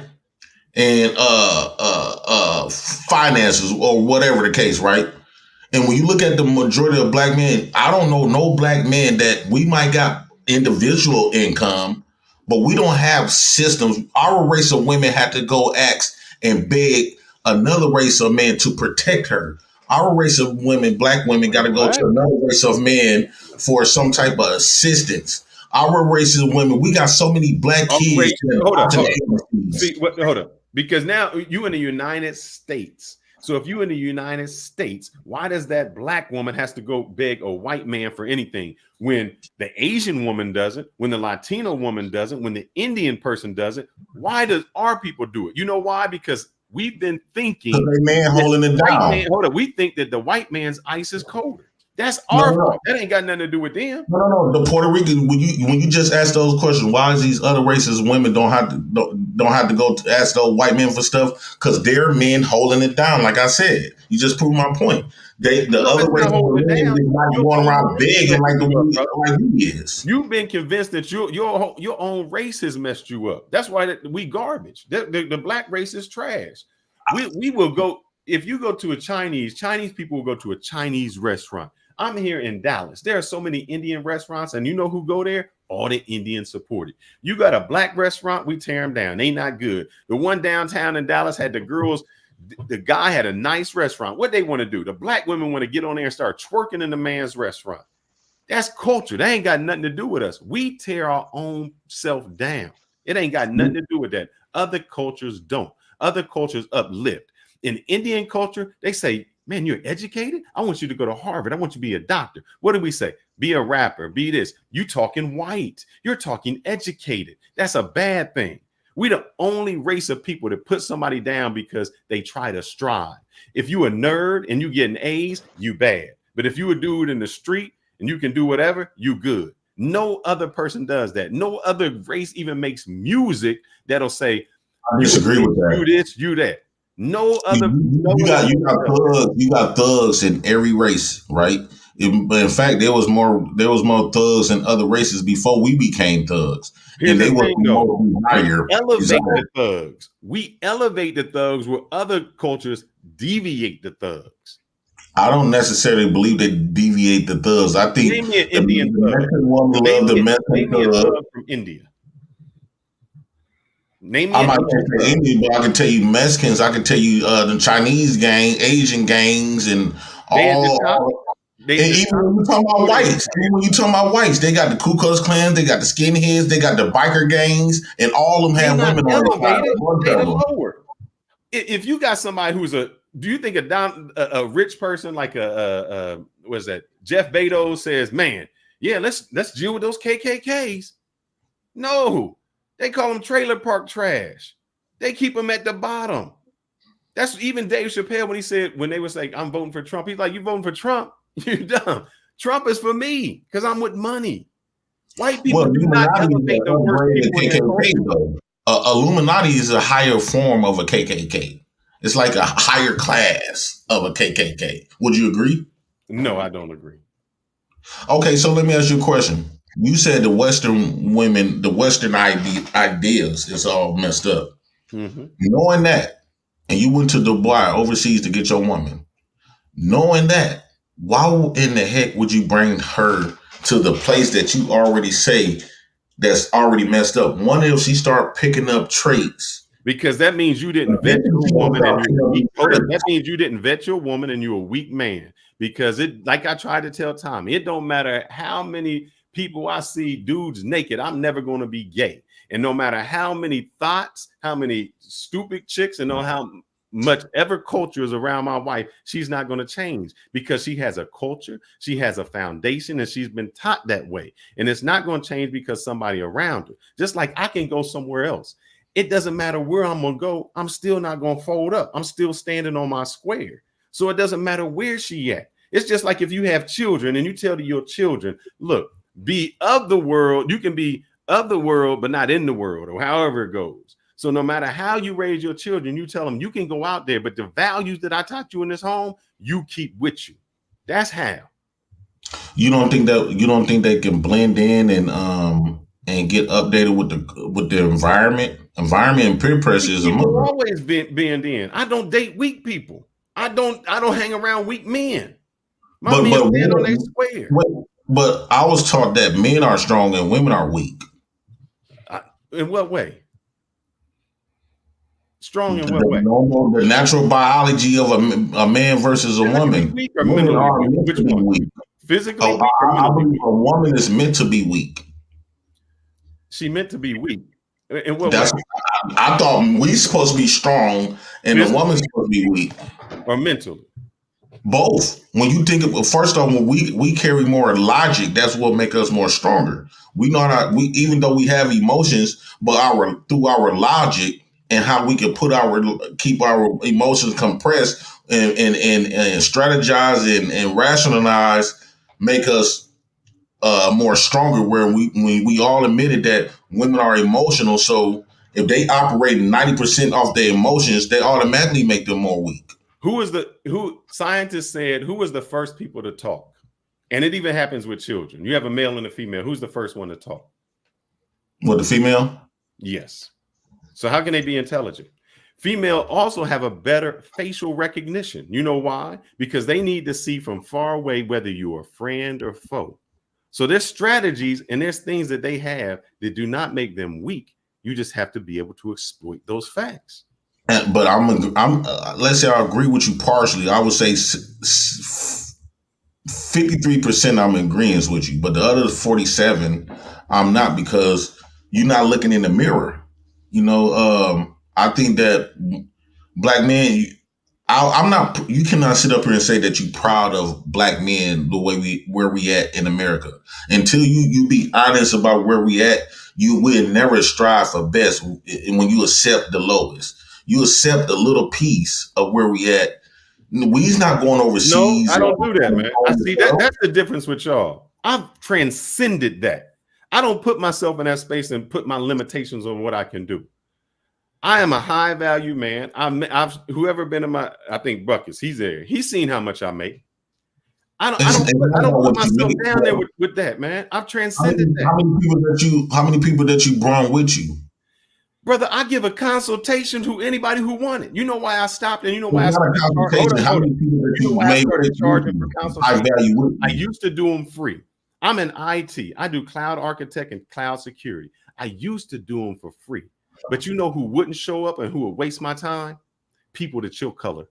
People that would waste my time and wouldn't do it. So I said, hold up, my time is just as valuable. So I'm going to charge for it, because if you want it, you're going to pay for it to come. And those people, I can send you my emails now. I follow up. Everybody I have a consultation with, every month I follow up. I give them a whole schedule where you need to do to get there. Because if they want it, I want to bring them there. But I'm not bringing everybody, because everybody don't deserve it. But no, now, let me ask you a question. How many fucking people have you brought up, my brother? Well, I'm at the bottom. I'm a Pookie and a Ray Ray, right? But I'm at the bottom. But However, I started my own business, and How I many have a hot blacks you dog. hired in?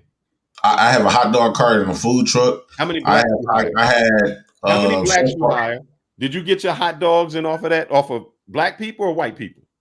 both, and I hire both races. In fact, I had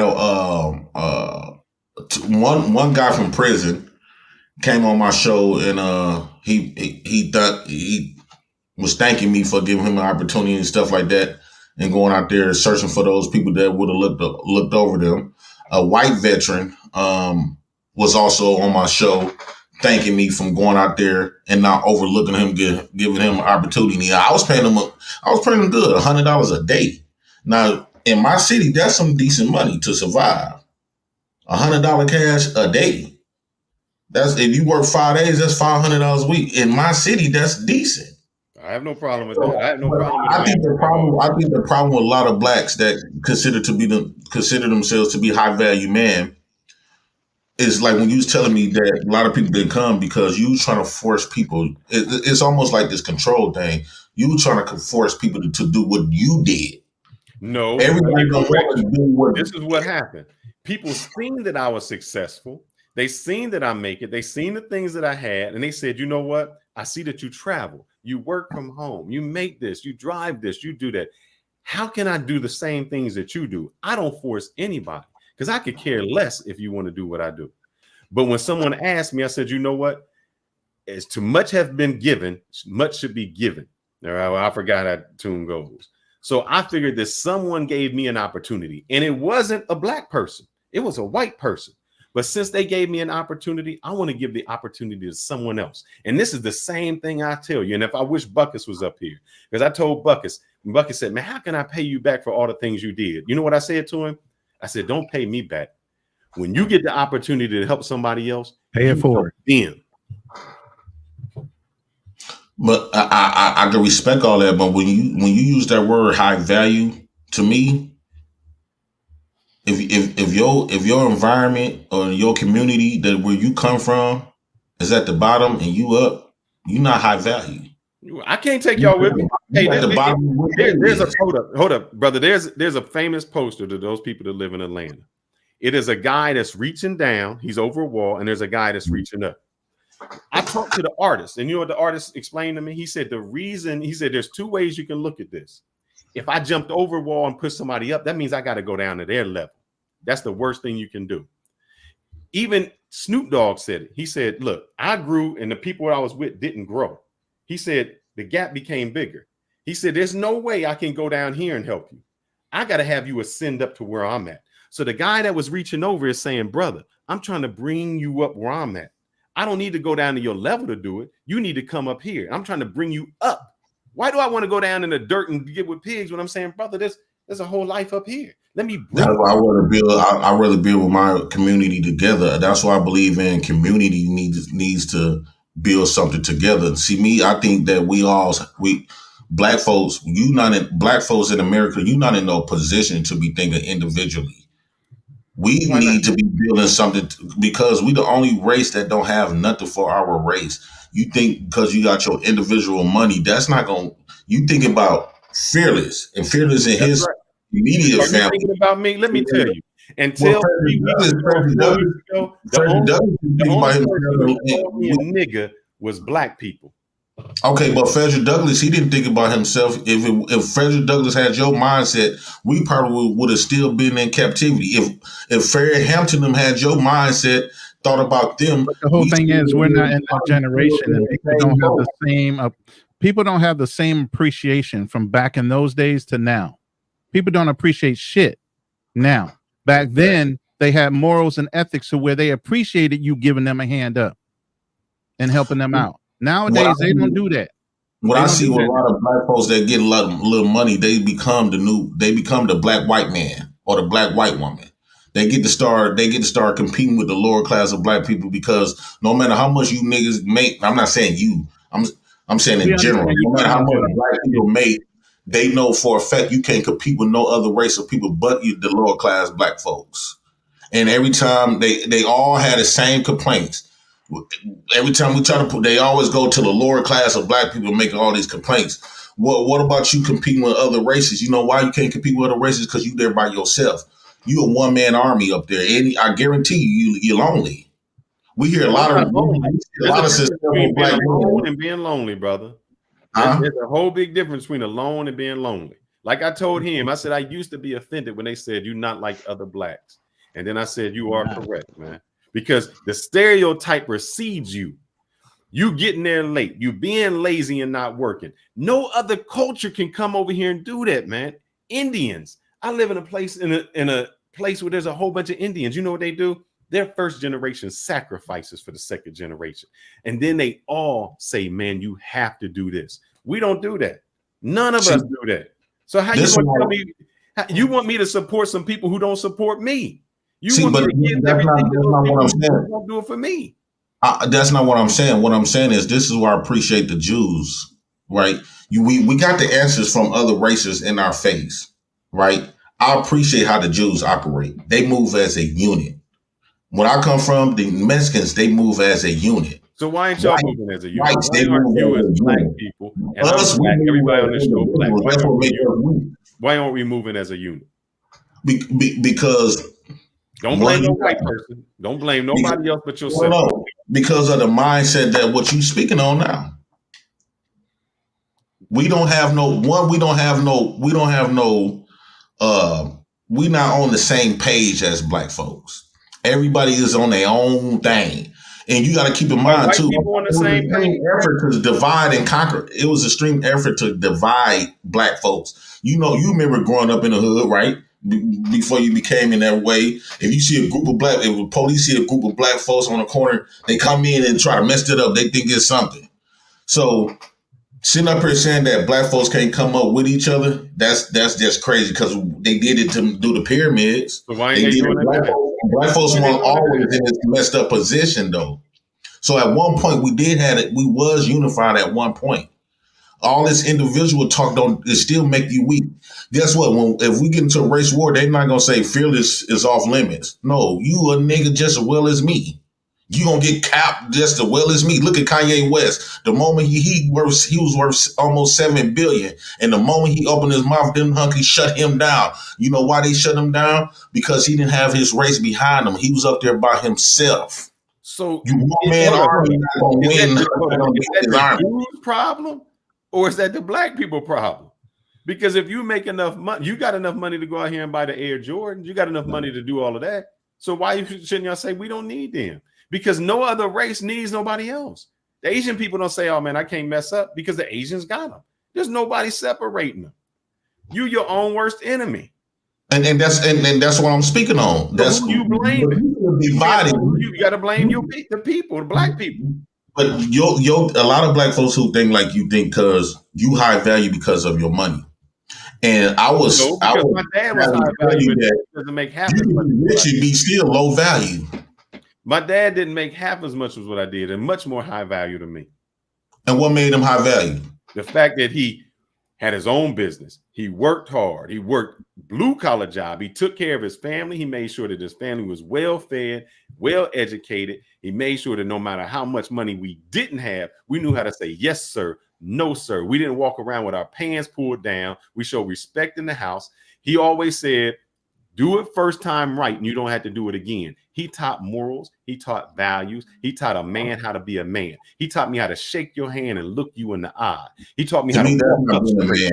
That's what he did. That's what makes a dude high value. Yes, sir. Yes, sir. No, sir. That comes from slavery. That's what them whites used to tell niggas to do to white folks. I would say a high value man. What's up, nigga? What's up, my nigga? That's who that come from. Okay, that's cool. I would say high value. Cool. Who it come from, my nigga? That come from us. Who that be? Who that be, my nigga? Who that come from? Right. But what I agree. I would say what a high value man looks like to me. They didn't have a lot of money. Didn't do all of that. Like guys like Fred Hampton, Malcolm X, those dudes who still remember 50, 60 years after their death. We have seen a lot of black men or black women with a lot of money who have died, like Kobe Bryant. Years after his death. Does that make him high value? Who? Adolf Hitler is remembered 50 to 60 years after his death. Does that make him high value? He's high value to the people that support him. So that means what you're saying doesn't make sense because anybody can be high value. No, anybody cannot be high value. You're not high value, Fearless. And the reason why I would say that because if you die today, it's not going to be nobody going to be sitting up here. You're not going to have a holiday like Malcolm X, Martin Luther King, and they're going to forget all about that you even exist. In fact, you don't need to be a Martin Luther King to be high value. You don't need to be a Martin Luther King to be high value. The reason why you're gonna be so easily to be forgotten about because although you are rich, but you have done nothing to make people to remember you about. You haven't reached out for the betterment of your race. So of course we're not gonna think about if Fearless died today. He haven't reached out to his race. Jay Prince, man, we have a bounty, and one of the bounties is if somebody paid a bounty to get you off the show, they can. There's been a $20 bounty on you, so they don't want you on the panel. You are allowed to pay $10 to come back if you'd like. Until then, we appreciate it, my brother. United Negro. All right, he got to go. Sorry about that, my brother. Sorry about that. Bruh.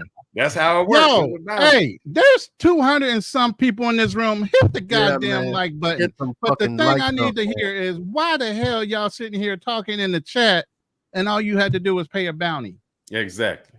Y'all love destruction, man. Hey, I got Uncle Go off. I think get off. All right, in the building. It's Jeff, brothers. It's Jeff, Uncle Jeff. I'm sorry, my fault, brother. My fault. Yo, apply those bounties when necessary. Let's do this. Oh yeah. Okay. Can everybody hear me well? Y'all hear me good? Yes, sir. Absolutely. Pleasure to be here. Real talk, man. Y'all really coming with it. I don't know if that was your first experience with Jay Prince, but yeah, he's leading the parade of the niggas once I'm elected emperor will be marched to the edge of the yeah, I'm gonna have him march to the edge of the earth and kick the fuck off. Anyway, bruh, I don't know, Brother Fearless, if your father is still with us. No, he passed away, and I'm gonna say the same thing he said to me. He said, "I'll never die because as long as I have you, you have a son, and you carry on my name. We here forever." Right. Real talk. Real talk, brother. I absolutely co-sign what it is that you're saying with regard to fathers teaching values. I say this to women all the time. If you can raise a man without a father, then you're gonna have to take a piece of what's going on in the street. Exactly. Because you most definitely take credit for raising them by yourself, but you say nothing about what it is that what you've contributed to what's out there right now. I think, Tommy, I wish I played that point again, because what he said was when the woman raises the boy, if he becomes a superstar, she say, it was all me. I did it. I'm the woman. I made him who he is. If he goes to jail, they say, see, that's because he didn't have his daddy. Oh, yeah, sure. Well, and again, brother, there's no mistake that we all carry this wisdom right now because we're at the end of an empire. And what I like to say is that Black people as a whole are part and parcel terrified of these three words. We are enough. They're terrified. There's no other way to look at it. If the NFL was 85% Armenians, do you think the Koreans would own it? No. Nope. We have everything we need except the knowledge of self. And what's going to have to happen is a bunch more we shall overcome crying and voting and marching ass niggas is going to have to die off. Yeah. And what's going to take over is the cats who have seen no part of the American dream. Exactly. That whole thing that was dangled as a carrot in front of us, you got crack babies coming up now that are not waiting. They not voting. They getting out here and putting the paint where it ain't, man. And it's going to be them.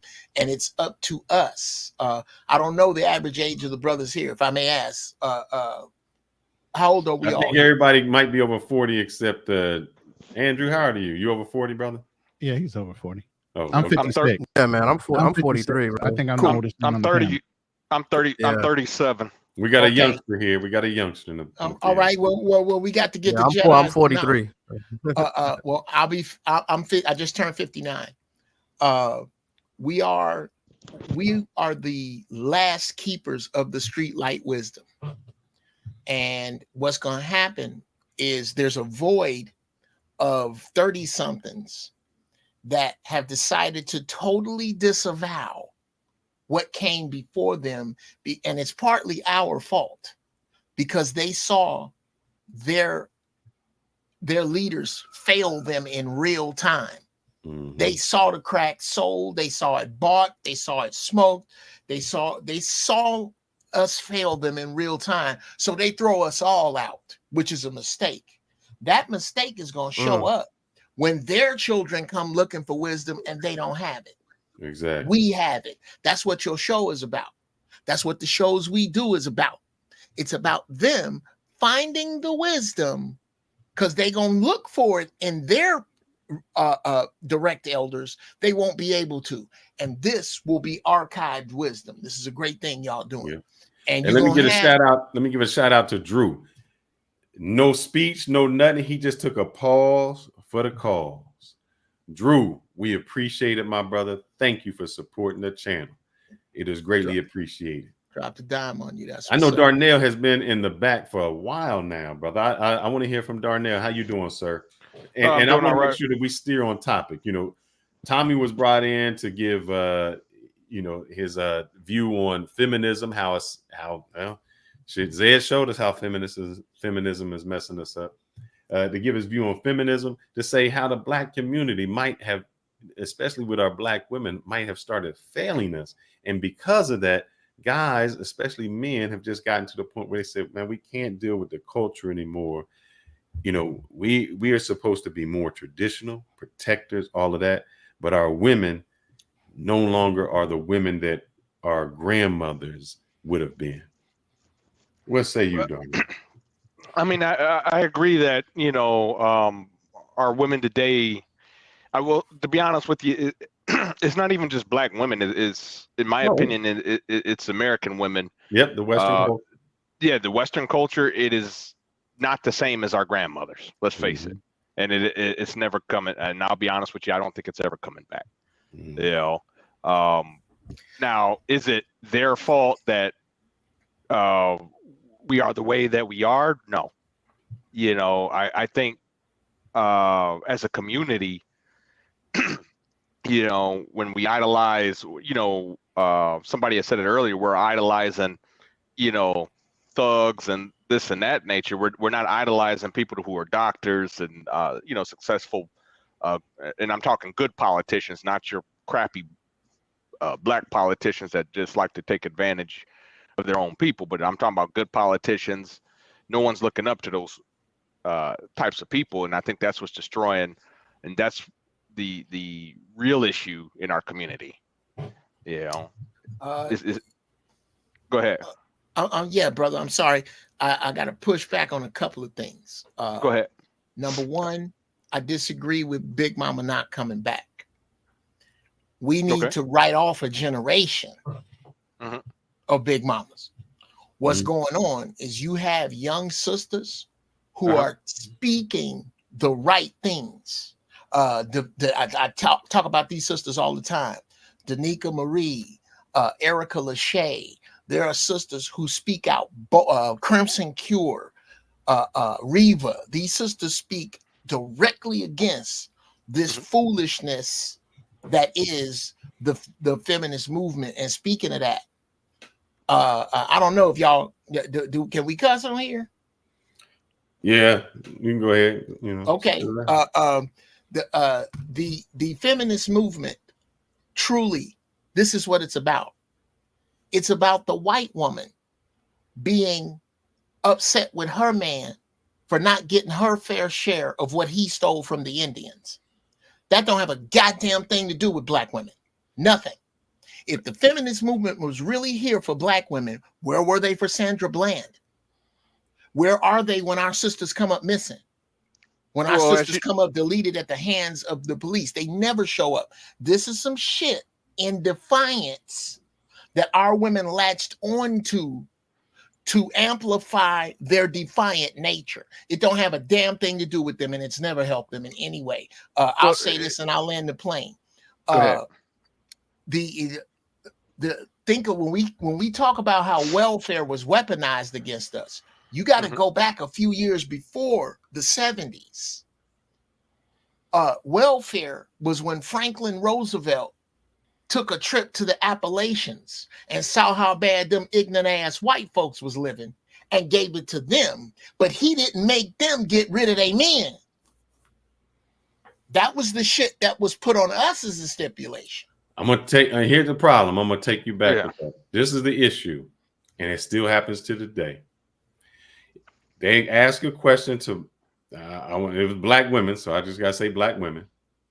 Would you rather have the money from child support, or would you rather have the man?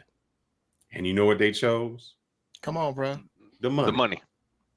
So you can't say that. You can't say it was Roosevelt or something like that. It was our people that started making. We put the money over our families. Well, other people say, man, we in this together. We dirt poor. We're gonna ride through it. We're gonna roll till the wheels fall off. They didn't do that. That wasn't, and I feel you, brother. And there's room for both of those to be right, because from a legislature stipulation, Franklin Roosevelt didn't walk in and go, "Hey, I'm gonna give you the money of the man." He didn't. He gave everybody welfare. We came to the hood. No, actually, that wasn't Roosevelt. That wasn't Roosevelt. That was Eisenhower. No, it was Johnson. Lyndon Baines. Was it LBJ that did welfare? No. Yes. Yeah, really? I think it was called the Great Society. Yeah, that was back in okay, yeah, let's look that up, brother. That was in this. Yeah, it was the 60s. Great Society. Kennedy, right around the same time. It was before that. It was before that. It was right after the Great Depression. No. It came right after civil rights, and it was right after. It was about Lyndon Baines to either Jimmy Carter or Nixon. Not one of those three. Gentlemen, I love you so much, but I'm looking right at it. Yeah, what's the date on it? The economic deal, the New Deal, economic programs of the U.S. were from President Franklin Delano Roosevelt. Yeah, but that wasn't welfare. Those were government provided jobs. Those were government provided jobs. The welfare was the Great Society. Johnson had what was called the War on Poverty. He created the government subsidies for housing, as we would call it today, Section 8. But back then it was projects. Now it's Section 8. But the Fair Deal or the New Deal was just government spending on projects, i.e. the Hoover Dam. That was part of the New Deal. And the Social Security Act. Yes, well, Social Security Act was for retirees. Right. Okay, my bad. The 64, the food stamp program of 64. Yeah, and that would be LBJ. Yeah, okay, my bad. And I don't want to make sure we stay on track, brothers. I want us to go off beat because one thing I want to show these brothers what they did. I'm online and something popped up in my timeline. And I just want to show them how we brothers mess up our own thing. Oh shit, to my camera. Oh no. How we mess up our own thing. If I go on to, I think Zed was streaming, and she already got a channel up since she ran Tommy off. That's our own fault, brothers. That's what we did. We created the monster, and we can't tame it. We let the monster in our home, and then now we mad that the monster's here. How about that? That's but yeah, Passport Bro gets angry that I disrespected their Sambo god Tommy Sotomayor. That's the bullshit y'all gonna deal with. That's what y'all do. That's what y'all do. You see how we get disrespected? Now, don't nobody ever tell me that when we do this and we bring somebody on, that anything is fair. It's how it happens, brothers. Well, to be honest with you, Fearless, you know, sometimes Tommy does kind of go overboard and he gets offended real easily sometimes. But here's the thing, man. If we set up before she came on, yeah, she came on and I put her in the back. And I said this, I said, we're going to have a conversation. Because if you ever go on her channel, it's got to be, oh, we communicating, we this. And nobody, everybody comes about my ideas. Nobody attack me. You attack me because I look this way. And I said, we're going to have a conversation. And the conversation is, I'm going to let you talk and he going to shut up. Then he gets to talk and you got to shut up. Yeah. Right. Now he did his part, so it don't matter what inflammatory thing he said, however he did it. I don't even care what he did on another show. I can only say what he did right here. He shut up and he let her talk. Then when she was finished, he said, "All right, I'm gonna talk." How many times do you think she interrupted him? Because it wasn't once, it wasn't twice, it wasn't 3 times, it wasn't 4 times. It was 7 times that she interrupted. Yeah, I saw it. I was watching the show. I saw it. So at what point was it his fault? Because he just said, look, lady, you got to shut up. Yeah, I'm going to shut up. I'm going to shut up. I mute her. And as soon as I mute her, she come unmute herself and say, well, Pop. She do the same thing. It's a level of disrespect that we allow in our space. And it needs to stop being tolerated. And we got to stop making excuses for the women to do this.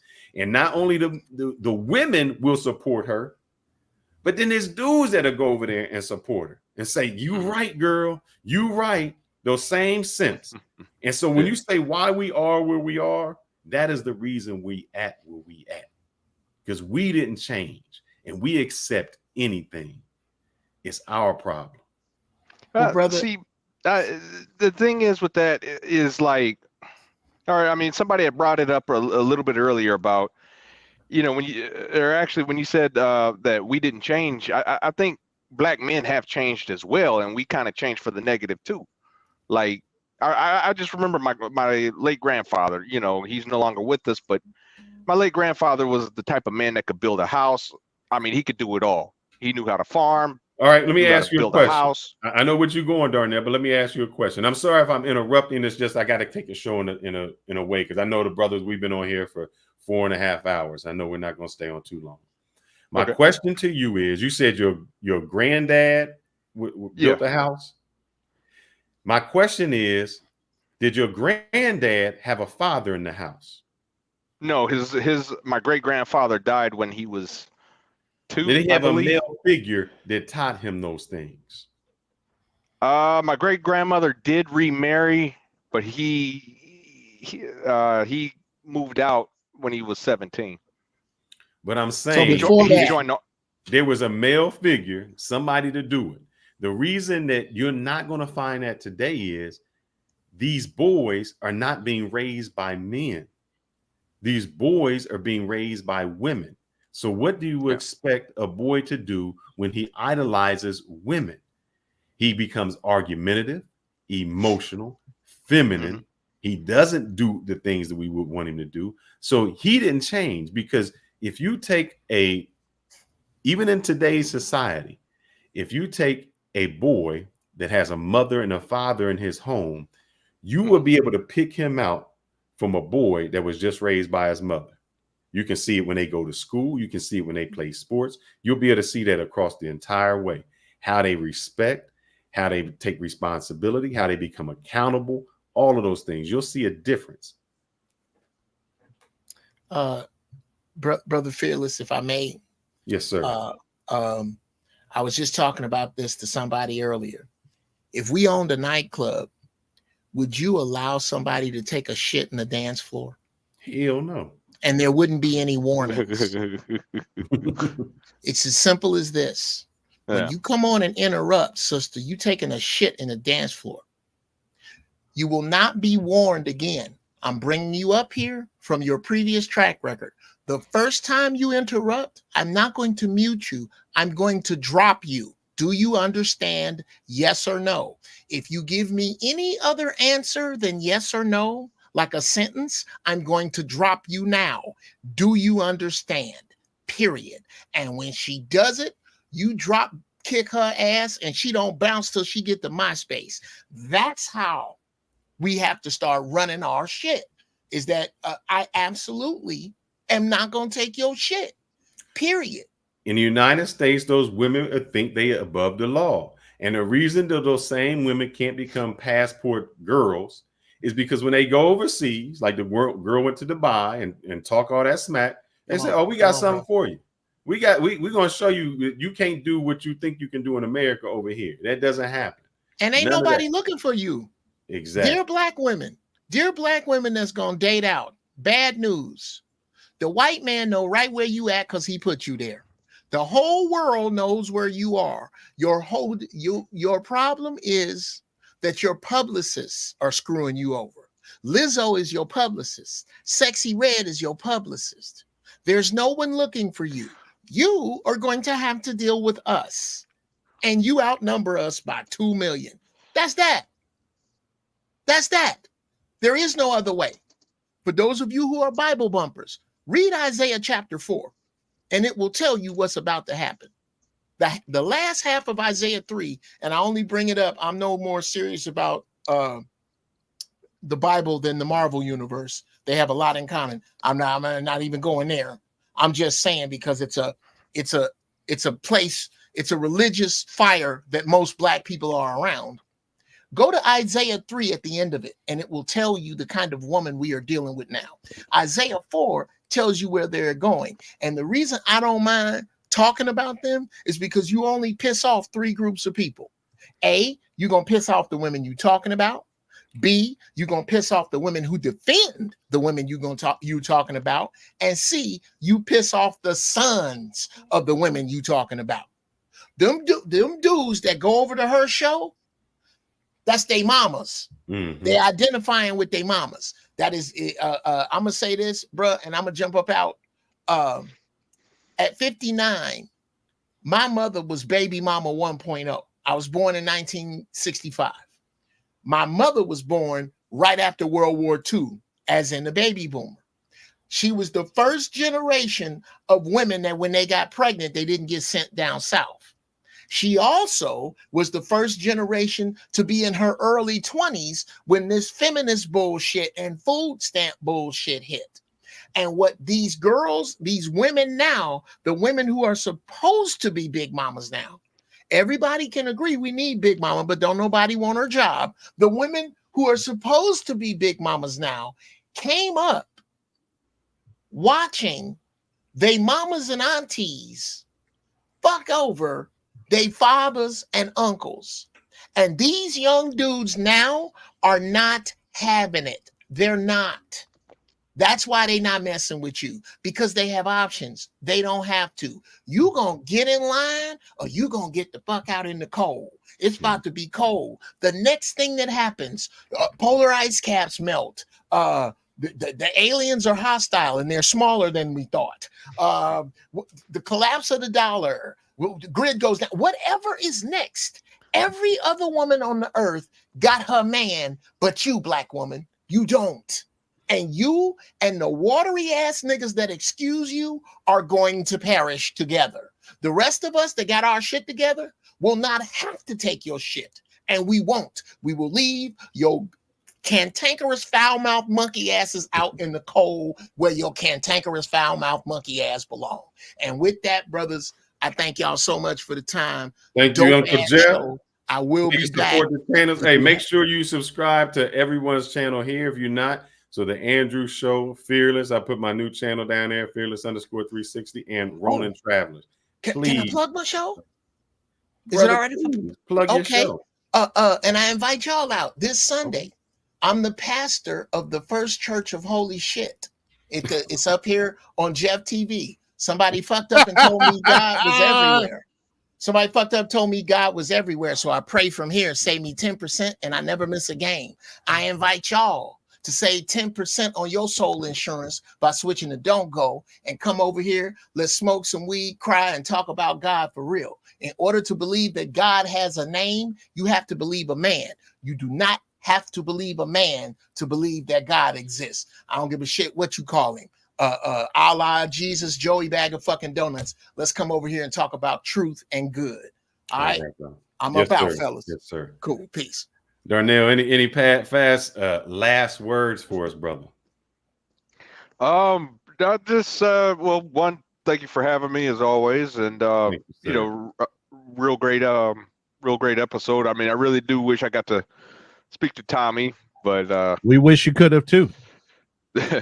Yeah, really. You know, I mean, you know, it's one. I've been watching Tommy. Well, I don't watch him anymore, but you know, I watched Tommy all the way back in like 2016 when I first started watching Tommy. But anyway, you know, one of the things I just wanted to say, you know, about Tommy was just is that like there's like several things that I do like about Tommy that he kind of opened up my eyes to about like, you know, black people voting Democrat for the sake of, you know, because we black and we got to vote Democrat, you know, and you know, that's just kind of the wrong mentality. You know, you shouldn't just vote for a particular party just, you know, because your skin tone, because of your skin tone, or you know, because somebody says, you know, I'll never forget when I was a little kid. It was Bush was running for his first term. The second president Bush was running for his first term in office. You know, and I said, you know, and I happened to be in the I can't remember. I was in the 4th or 5th grade,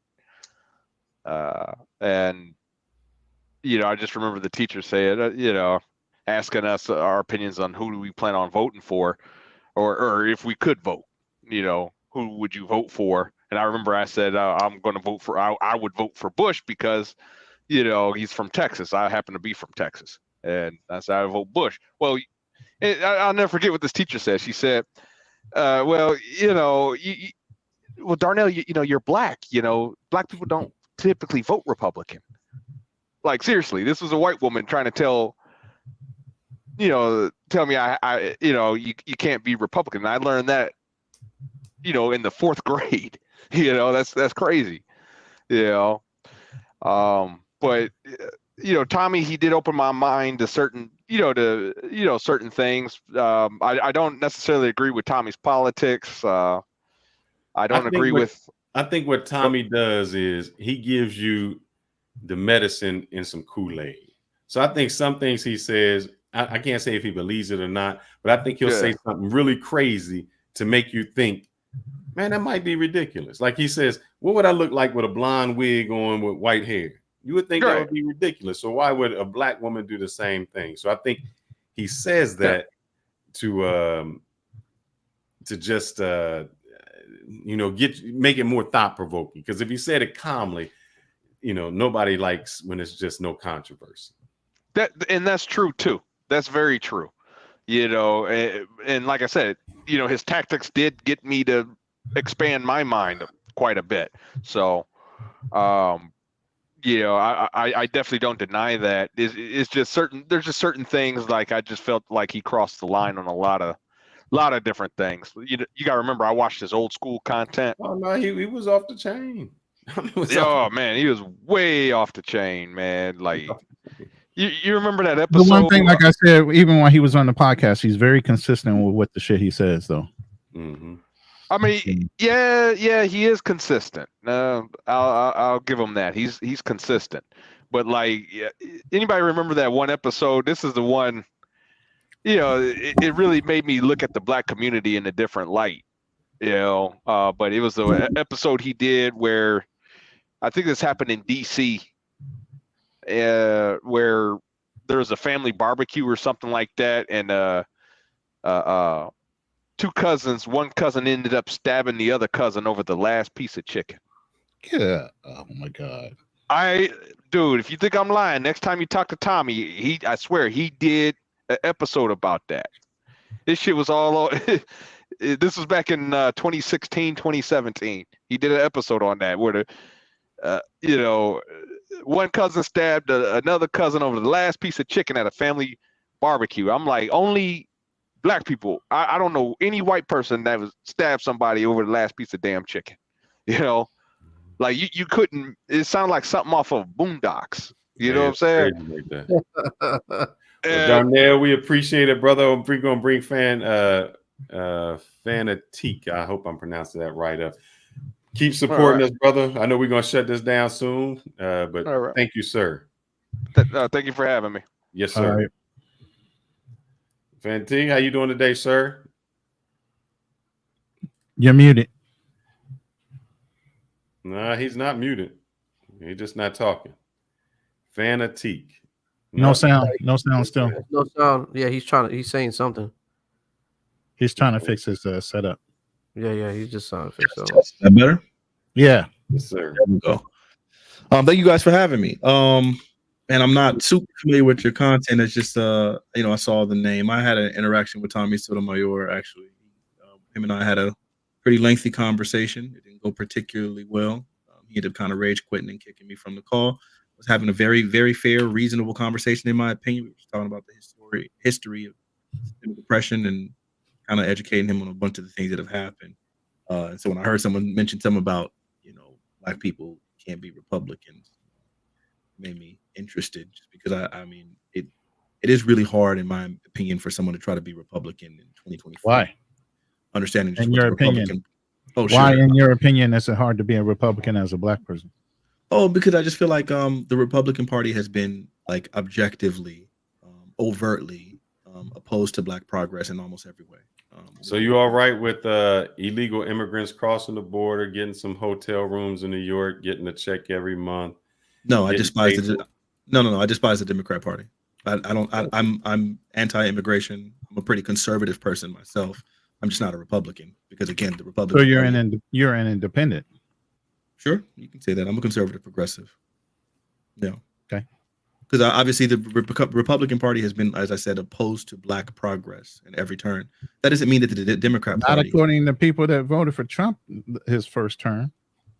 He did a lot of things for Black people, so they say. He gave more money to Black HBC. Damn, I'm at HBC. Yeah, he's not the first person to do that. Barack Obama and other people have given to HBCU. Yeah, that's a common thing that all presidents have been. He just highlighted it. Right. To tell you the truth. I can't give him that credit. And I think that's what we end up finding, is every time when we have a conversation with people who want to make the claim that President Trump did something for Black people, when you try to ask them, what did he do? Hey, he let more Black dudes out of jail than anybody else did. I know. Shoot. I know that he did. He did do Barack Obama also started that as well. I was gonna say that. No.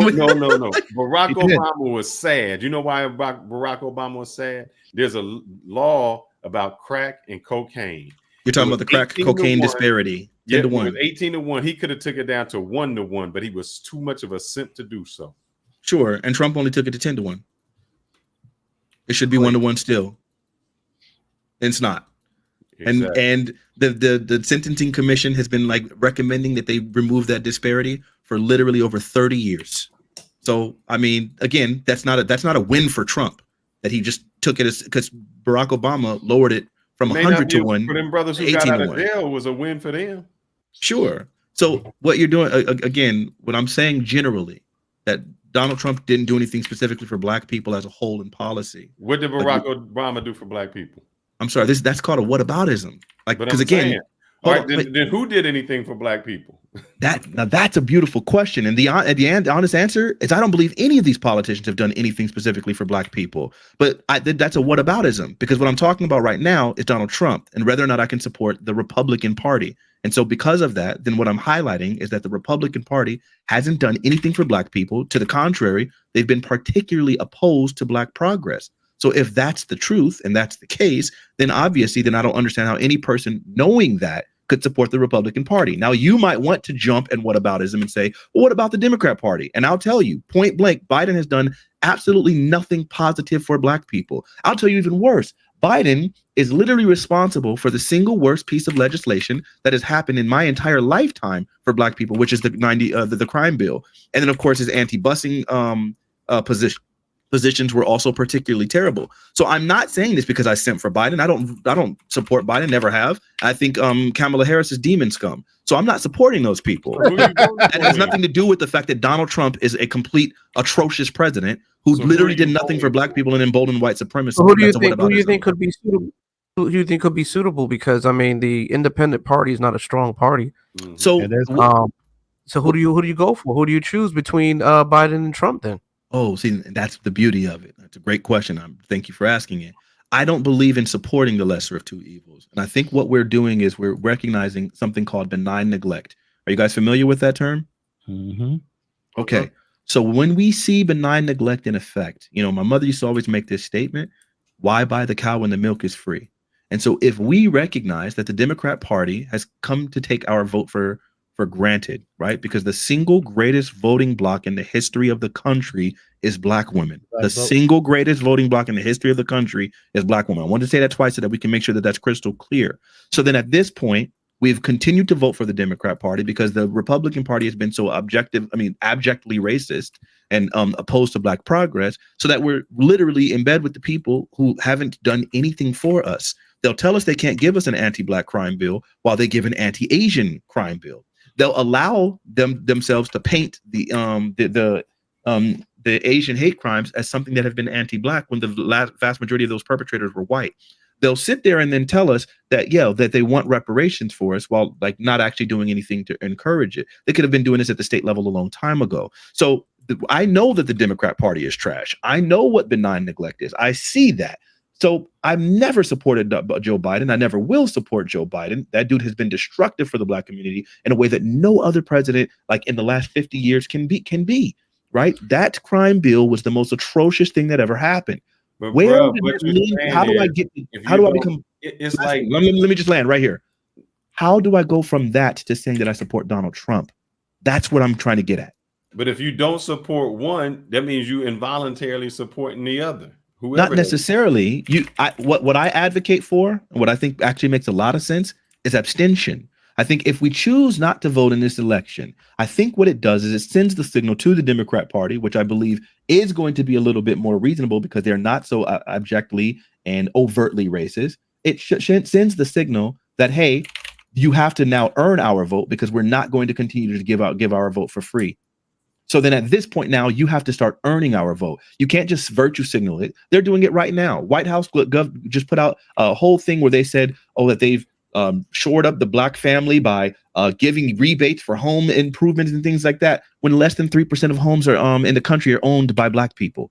That's not a benefit for us. They tried to like paint it like, we're doing student loan forgiveness, and we did that for black people. You didn't do that for us. The white people were receiving on average more student loan forgiveness than black people were.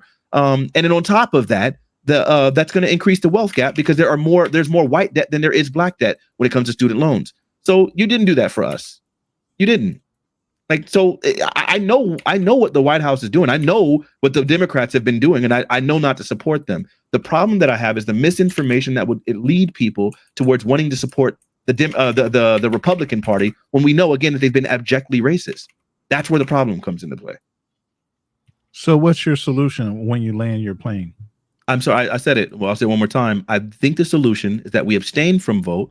We then hold the politicians accountable by showing the Democrat Party we're not going to support you just because we don't like Republicans. And as a result of that, if you want to if you want to try to court our vote again, then you'll earn our vote, and then you'll have to do things to earn it. But like just So simply why don't you just vote Republican to get back at the Democrats? Because why? What signal do I send? What signal do I send to the Democrat Party when they think I'm uninformed enough? Oh, you show a huge response by voting Republican against the Democrats. But it shows I'm uninformed. It shows I'm uninformed because if I'm willing to support a party that I know is overtly opposed to my progress, then I send a signal that I'm uninformed and working against my best interest. I never want to do that. I would never want to say to my children or any future progeny, hey, I supported Donald Trump, who literally signaled the Proud Boys who wanted a white ethno state. I'm not sending that signal. Just like I didn't want to send a signal, hey, I'm voting for Biden, which is why I didn't vote for him. Like that doesn't make any sense. What do you suggest we do then? This is the third time you've asked it. This is the third time I'll answer it. I I mean, I suggest abstention. We do basically not, saying vote for none of the above. we don't vote, and so then as a result of that, the politicians have to earn our or vote. you go to the Green Party and you drop a vote on the Green Party. I like that too. I like the idea of supporting Dr. Cornel West. Unless we're getting our tangibles. Absolutely. Reparations. I understand that. And just to give you some background, I've been a Republican damn near all my life up until Ross Perot started running, and Daddy Bush wouldn't step aside so he can run on the Republican ticket. Okay. So I've been an independent. So I voted for the best option, depending on who was running. Okay. So I get your point. Unfortunately, we can never grow a strong enough third party in order to be disruptors. You're right. Which is why I don't look. Which is what really should happen if we had three parties. Yes. To where the one party was solely focused on what people wanted, you would get more people in that party in order to start disrupting not only city, state, federal governments to where they need the deciding vote to either swing one way or another with that independent party. Right. But it would take a huge commitment for every brown and black person, yellow person in order to commit into one party to get that swing to work. Right. And so look, the thing is, man, I'm not a radical, right? I don't really believe in the idea of we're going to create some brand new system and we're going to like upend the system as a whole. You got to work within the system that's there. Yeah. So that's why I do. The third party is the only option. But well, see, and the thing is, I don't consider it an option. There's enough policies in the country right now that the third party votes aren't going to be, they're not even going to appear in the vast majority of ballots. Right. So then, as it stands right now, like, well, ideologically, it does already, and some of the Senate votes, the independents do have some say in which way it goes. The president is decided by electoral college, and because of the fact that in several of the states they won't appear. I understand the president part. I'm talking about when it comes down to laws. That's when that party matters. The presidential seat, yeah, you're right. It comes down to electoral votes. Wait, the hyper majority of the Senate, like both the House and the Senate are made up of Republicans and Democrats. Like, what is even 5% of them independent? What do you mean? But there are independent votes that do matter when they swing, and when they're desperate to get that 5 or 10 votes, they are looking for those independents to swing one way or another. Yeah, you're shifting the conversation. I thought we were talking about what right now for the presidency, but if you want to talk about just independent voters within a given party, you're going to talk politics and parties. You have to look at all levels, not just president's seat. Well, for sure, but then when you're using a phrase for 4 years, where most laws are made within those 4 years and multiple votes are cast. Yes, but when you're using a phrase like independent, when we're talking about independent parties, and then you switch it to independent voters, we're talking about two different things. But yes, within the. So to close out the first conversation before we move to the second one, yeah, I do believe in the idea that I would probably vote for Cornel West if I decided to vote, even though I don't agree with all of his politics. But I do believe sending the signal that I'm willing to vote for the Republican Party. I think it sends the message that we have been largely misinformed, and that I think all the geezers should be fucking kicked out, and there should be a fucking limit for terms service. Oh, I agree with that too. That's a separate conversation, but yes, I agree with that as well. Senators and representatives in Congress right now have been in there 30, 40 years, out of touch with people and the things that are actually needed. So let's move on, though. Sure. My brothers, I am going to step away because I need to eat, man. I got on here early and I haven't. I'm going to let y'all close out the show. Man, it's damn near 1 o'clock in the morning. What you talking about? I need to take my Geritol. We did this 2 nights in a row. When we up, how long were we on last night? That was your. It was like 1 o'clock in the morning, wasn't it? Yeah, but I'm gonna let y'all. I'm gonna let y'all do it. I'm just gonna say these closing words. I'm gonna listen. I can't close this room, man. You gotta close it. I gotta close it. Yeah, we can't close the room out. Why you not? Leave. Yeah, I think. Yeah. Well, I don't know if you're the host, but yeah, I think you're the host. Yeah. Can I say you're gonna do the canal thing? You jump off this motherfucker, push that button. Yeah, man. Yeah, you're in control of it, man. It's your show. Hey, Fearless, man. My apologies, man, for Nah, brother, don't worry about it, man. You know, we knew what was gonna happen. Sometimes, but we just gotta let it happen to know what's gonna happen. I didn't really think Tommy was really gonna get upset with it because he seemed like he was just going along. I mean, the brother was hungry. He had already been on 2 and some hours. We said, "Do you want to have a little fun?"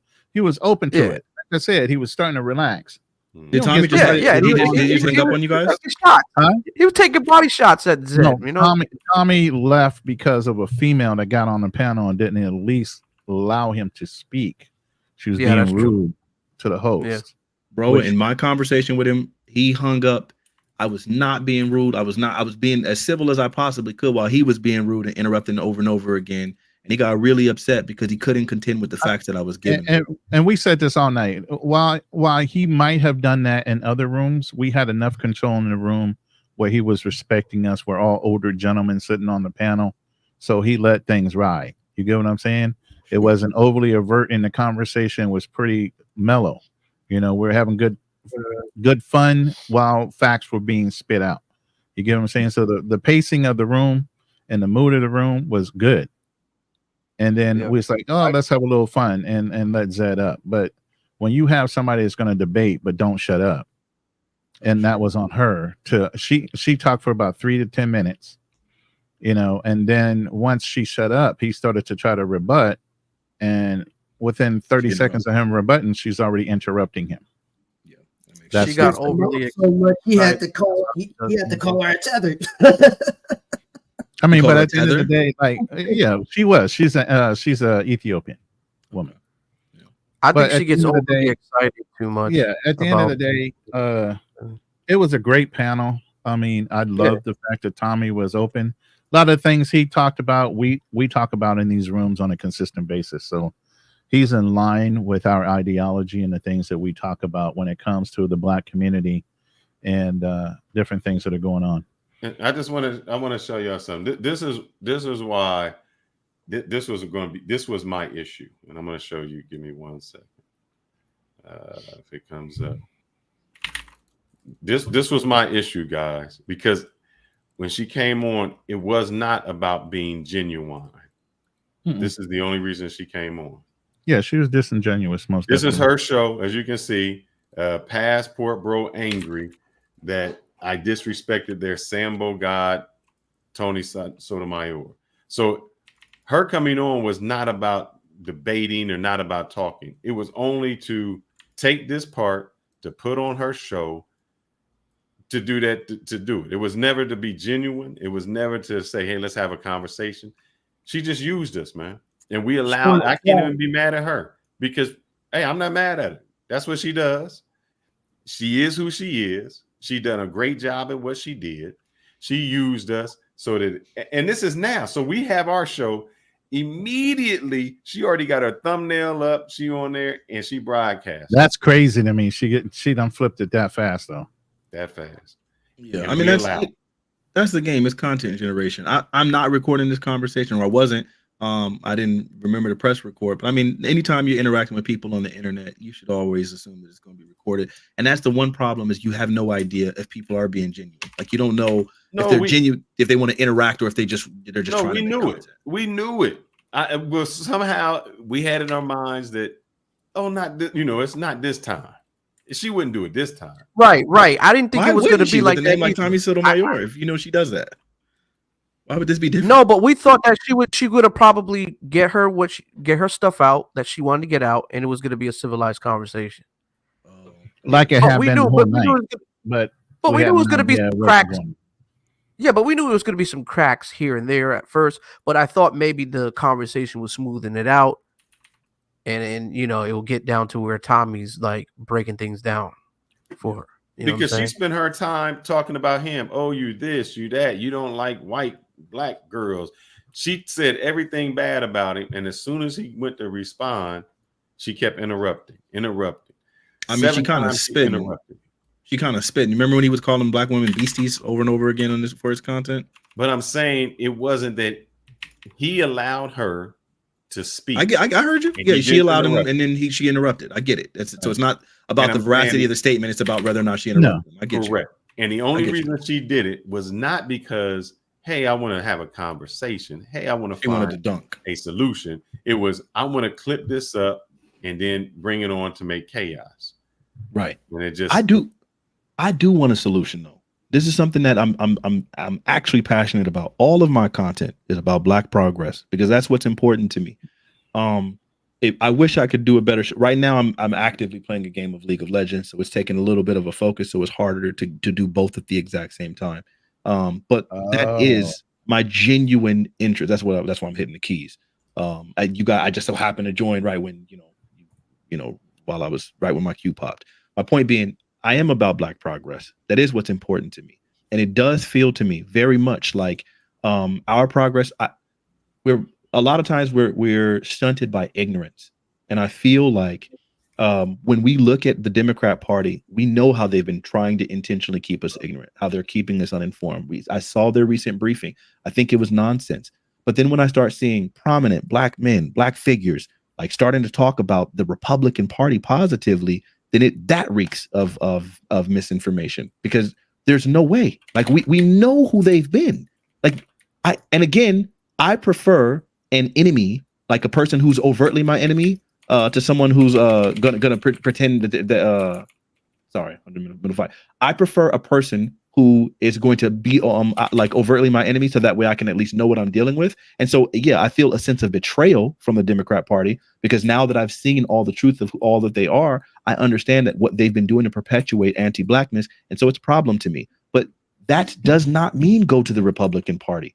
I don't think that there is a conscious, true pro-Black position that is rooted in the Republican Party. I can be anti-immigration and still not be a Republican. I can be, especially if I'm talking about wanting things like reparations, when you have people literally referring to us Black people as criminals and saying that they're trying to give money away to criminals when they're referring to reparations as if we aren't truly owed that. Like, there's no way I can get in line with that party. When Donald Trump can say stand by and stand down to those people, to the Proud Boys who are literally vocally anti-Black, like in an ethno state, we got a problem. How do we get there? You can hate Biden and still not like Trump. You can say, hey, I'm willing to abstain. I'm not choosing I'm not choosing my enemy. And they say the enemy of my enemy is my friend. Well, Donald Trump is my enemy. The enemy of my enemy, that's also my enemy, is not my friend. How do we get there? It has to be misinformation. All right, you got to land this plane, man. We're back on politics. We're trying to get off of that. Oh, my bad. I never feel like we concluded it, bro. We never got a conclusion. I get it. We ain't never gonna have a conclusion the way this government is working right now. So go ahead and play your game. Can you and I have a one-on-one conversation about the Republican Party later on? You can, if I'm up, but I ain't gonna be up right now. Not tonight. I'm saying I'm gonna hit you up. Send me an invite, bro. My information is in my page. You can send me anything you want. Maybe we can arrange a civil conversation. How do I find your page? Where do I go? It's Ronin Travelers. Ronin Travelers, got you. Put all the pages in the chat, Ronin, if you can. You need to follow all of them. Hey, mods, I'm too damn tired. Drop my damn link. Go ahead and drop I got link. Mods. All the mods, drop the links for the people on the panel to host. Yeah, man. You gotta have those mods. And what y'all need to do is y'all need to roll over to Zed's channel and just start cussing her out every time she talks. Y'all just keep interrupting. Go on. Just keep. Don't do that. Don't say that. She's somebody that has like 12-hour lives, man. She'll be on there until the wee hours of the morning if she don't get kicked off by YouTube first. But anyway, yeah, don't. Baha, you just came up, bro. What did you think about the interview we had with Tommy up until it got ruined? Did you get any nuggets from what he said? Interview. He made a lot of good points that hit home about black women in single mother households and all of that shit, all of the son husband stuff. Yeah, he hit home on a lot of that. Mm-hmm. Okay. Yeah, I'm in agreement with him until Zed, the feminist tether, came up and ruined it. Yeah. Yep. It was a great good. Damn, that was almost 3 hours. What was it? 2 hours? And he only said he was going to stay on. He was like an hour or two at the most, and he stayed on a lot longer. So I can't really be upset with it. Right. He might come back, but we're definitely going to have to guarantee she ain't getting back on none of my panels. Nah, hell no. Nah. She's done. Nah, she can't go back on. That was too much time and energy invested to have her push him out the room like that. over just. She wasn't even on for. respectful. She wasn't even on for that long And- though. She was only on for like 5 minutes. Yeah. Only reason we let her up is just to have fun because she didn't even drop a super chat to get up. Nope. At that Yeah. point, we were just letting people up. You know, I but just wanted to anyway, see some entertainment. Obviously, I want to see Tommy do his thing. well, I wanted to see Tommy do Roast- his thing and cook a little bit. You know what I'm saying? Roast the ass. But anyway, go ahead and close this out, Fearless. All right. You all lead right. tonight, man. Fearless Lions is your Den. show. It's your Lions show, Den. Fearless. I'm sorry. I'm over sending a chat over in Zed's channel saying, "Let me on your show." Hey, the after Hey, party's Fearless. in Zed's room. Anybody Fearless, did still she up block and wide you? awake? There's 200 some No, I people in the put it room. up there, but she playing. Hey, all the 200 plus people Oh. that are on all the individual chats that are between our channels. Y'all still got time today to waste. Go jump into Zed's channel and mess with her for a little bit. No, don't give her Yeah, that. y'all credit. go ahead and troll Zed. Zed already Troll banned Zed. Ozzy, he said. You don't want to do that though. You look. Well, I've gone in there and trolled the fuck out of her. I even got on the panel. You can do that. I'm just saying you don't want to recommend it because then it's considered brigading. You could lose your channel over that. It's nonsense. Yeah, Oh, yeah. you can't say it. You gotta find a way of saying it. You know what I mean? Yeah, we can't. Well, I both say retract it. my statement, but I don't. I don't There you care. go. There you go. All right, Man. close Well, us out, Fearless. Fellas, it's a pleasure, man. I appreciate you having me up on here, brother. No problem. Let me put these dudes in the back. I'm putting you guys in the back, and we're gonna have my brothers up. Brothers, I appreciate it, man. I don't know how many you usually get, brother Andrew, but I see you was high Andrew tonight. got So dump on. Yeah, he got he was nice. jamming. So I appreciate you promoting Hey. the show. I got you. I got you when that comes in, brother. It's no got problem, man. My thing is, I would just like the people to come and support my new channel. I don't want to put up the booty shaking things to get y'all there. I had 10,000 subs, and I went ahead and said, you know what, I'm gonna change up. Do I got this is what happened. I play it. Y'all don't believe me, and it always happens every time I do something. And I try to change. I played this before, and y'all didn't believe me. And let me say, just when I thought I was out, they pulled me back in. right. I try to change up the whole show, and no matter what, y'all bring me back in. But man, this was a great show. I'm still going to reach out to Tommy and just see, thank him for being on the show. It was still great. Yeah. It's a learning I lesson. think he'll come visit us again. And we just, like I said, we need to maintain a little control inside the panel and who we let up. But, Can I just say this real quick? Guys, look into the description box. Follow Fearless and follow Ronnie as well as myself. All two of these gentlemen's links are in the description below, so you guys go ahead and subscribe to their channel. Also subscribe to mine if you haven't. I'll let y'all do the closing words, man. I've talked a lot on this close show. this thing up, man. Just close it up. Wow. Let me play the outro, brothers. Hold Help on. me. Help me. Help me. Let me play this outro. Give me a second. Thank you. My brothers. Where we at? Here we go. All right.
What the hell? Y'all still watching this? If y'all still watching yeah. this, y'all need to like, subscribe, and comment. Until next time, fellas. I give it. Oh.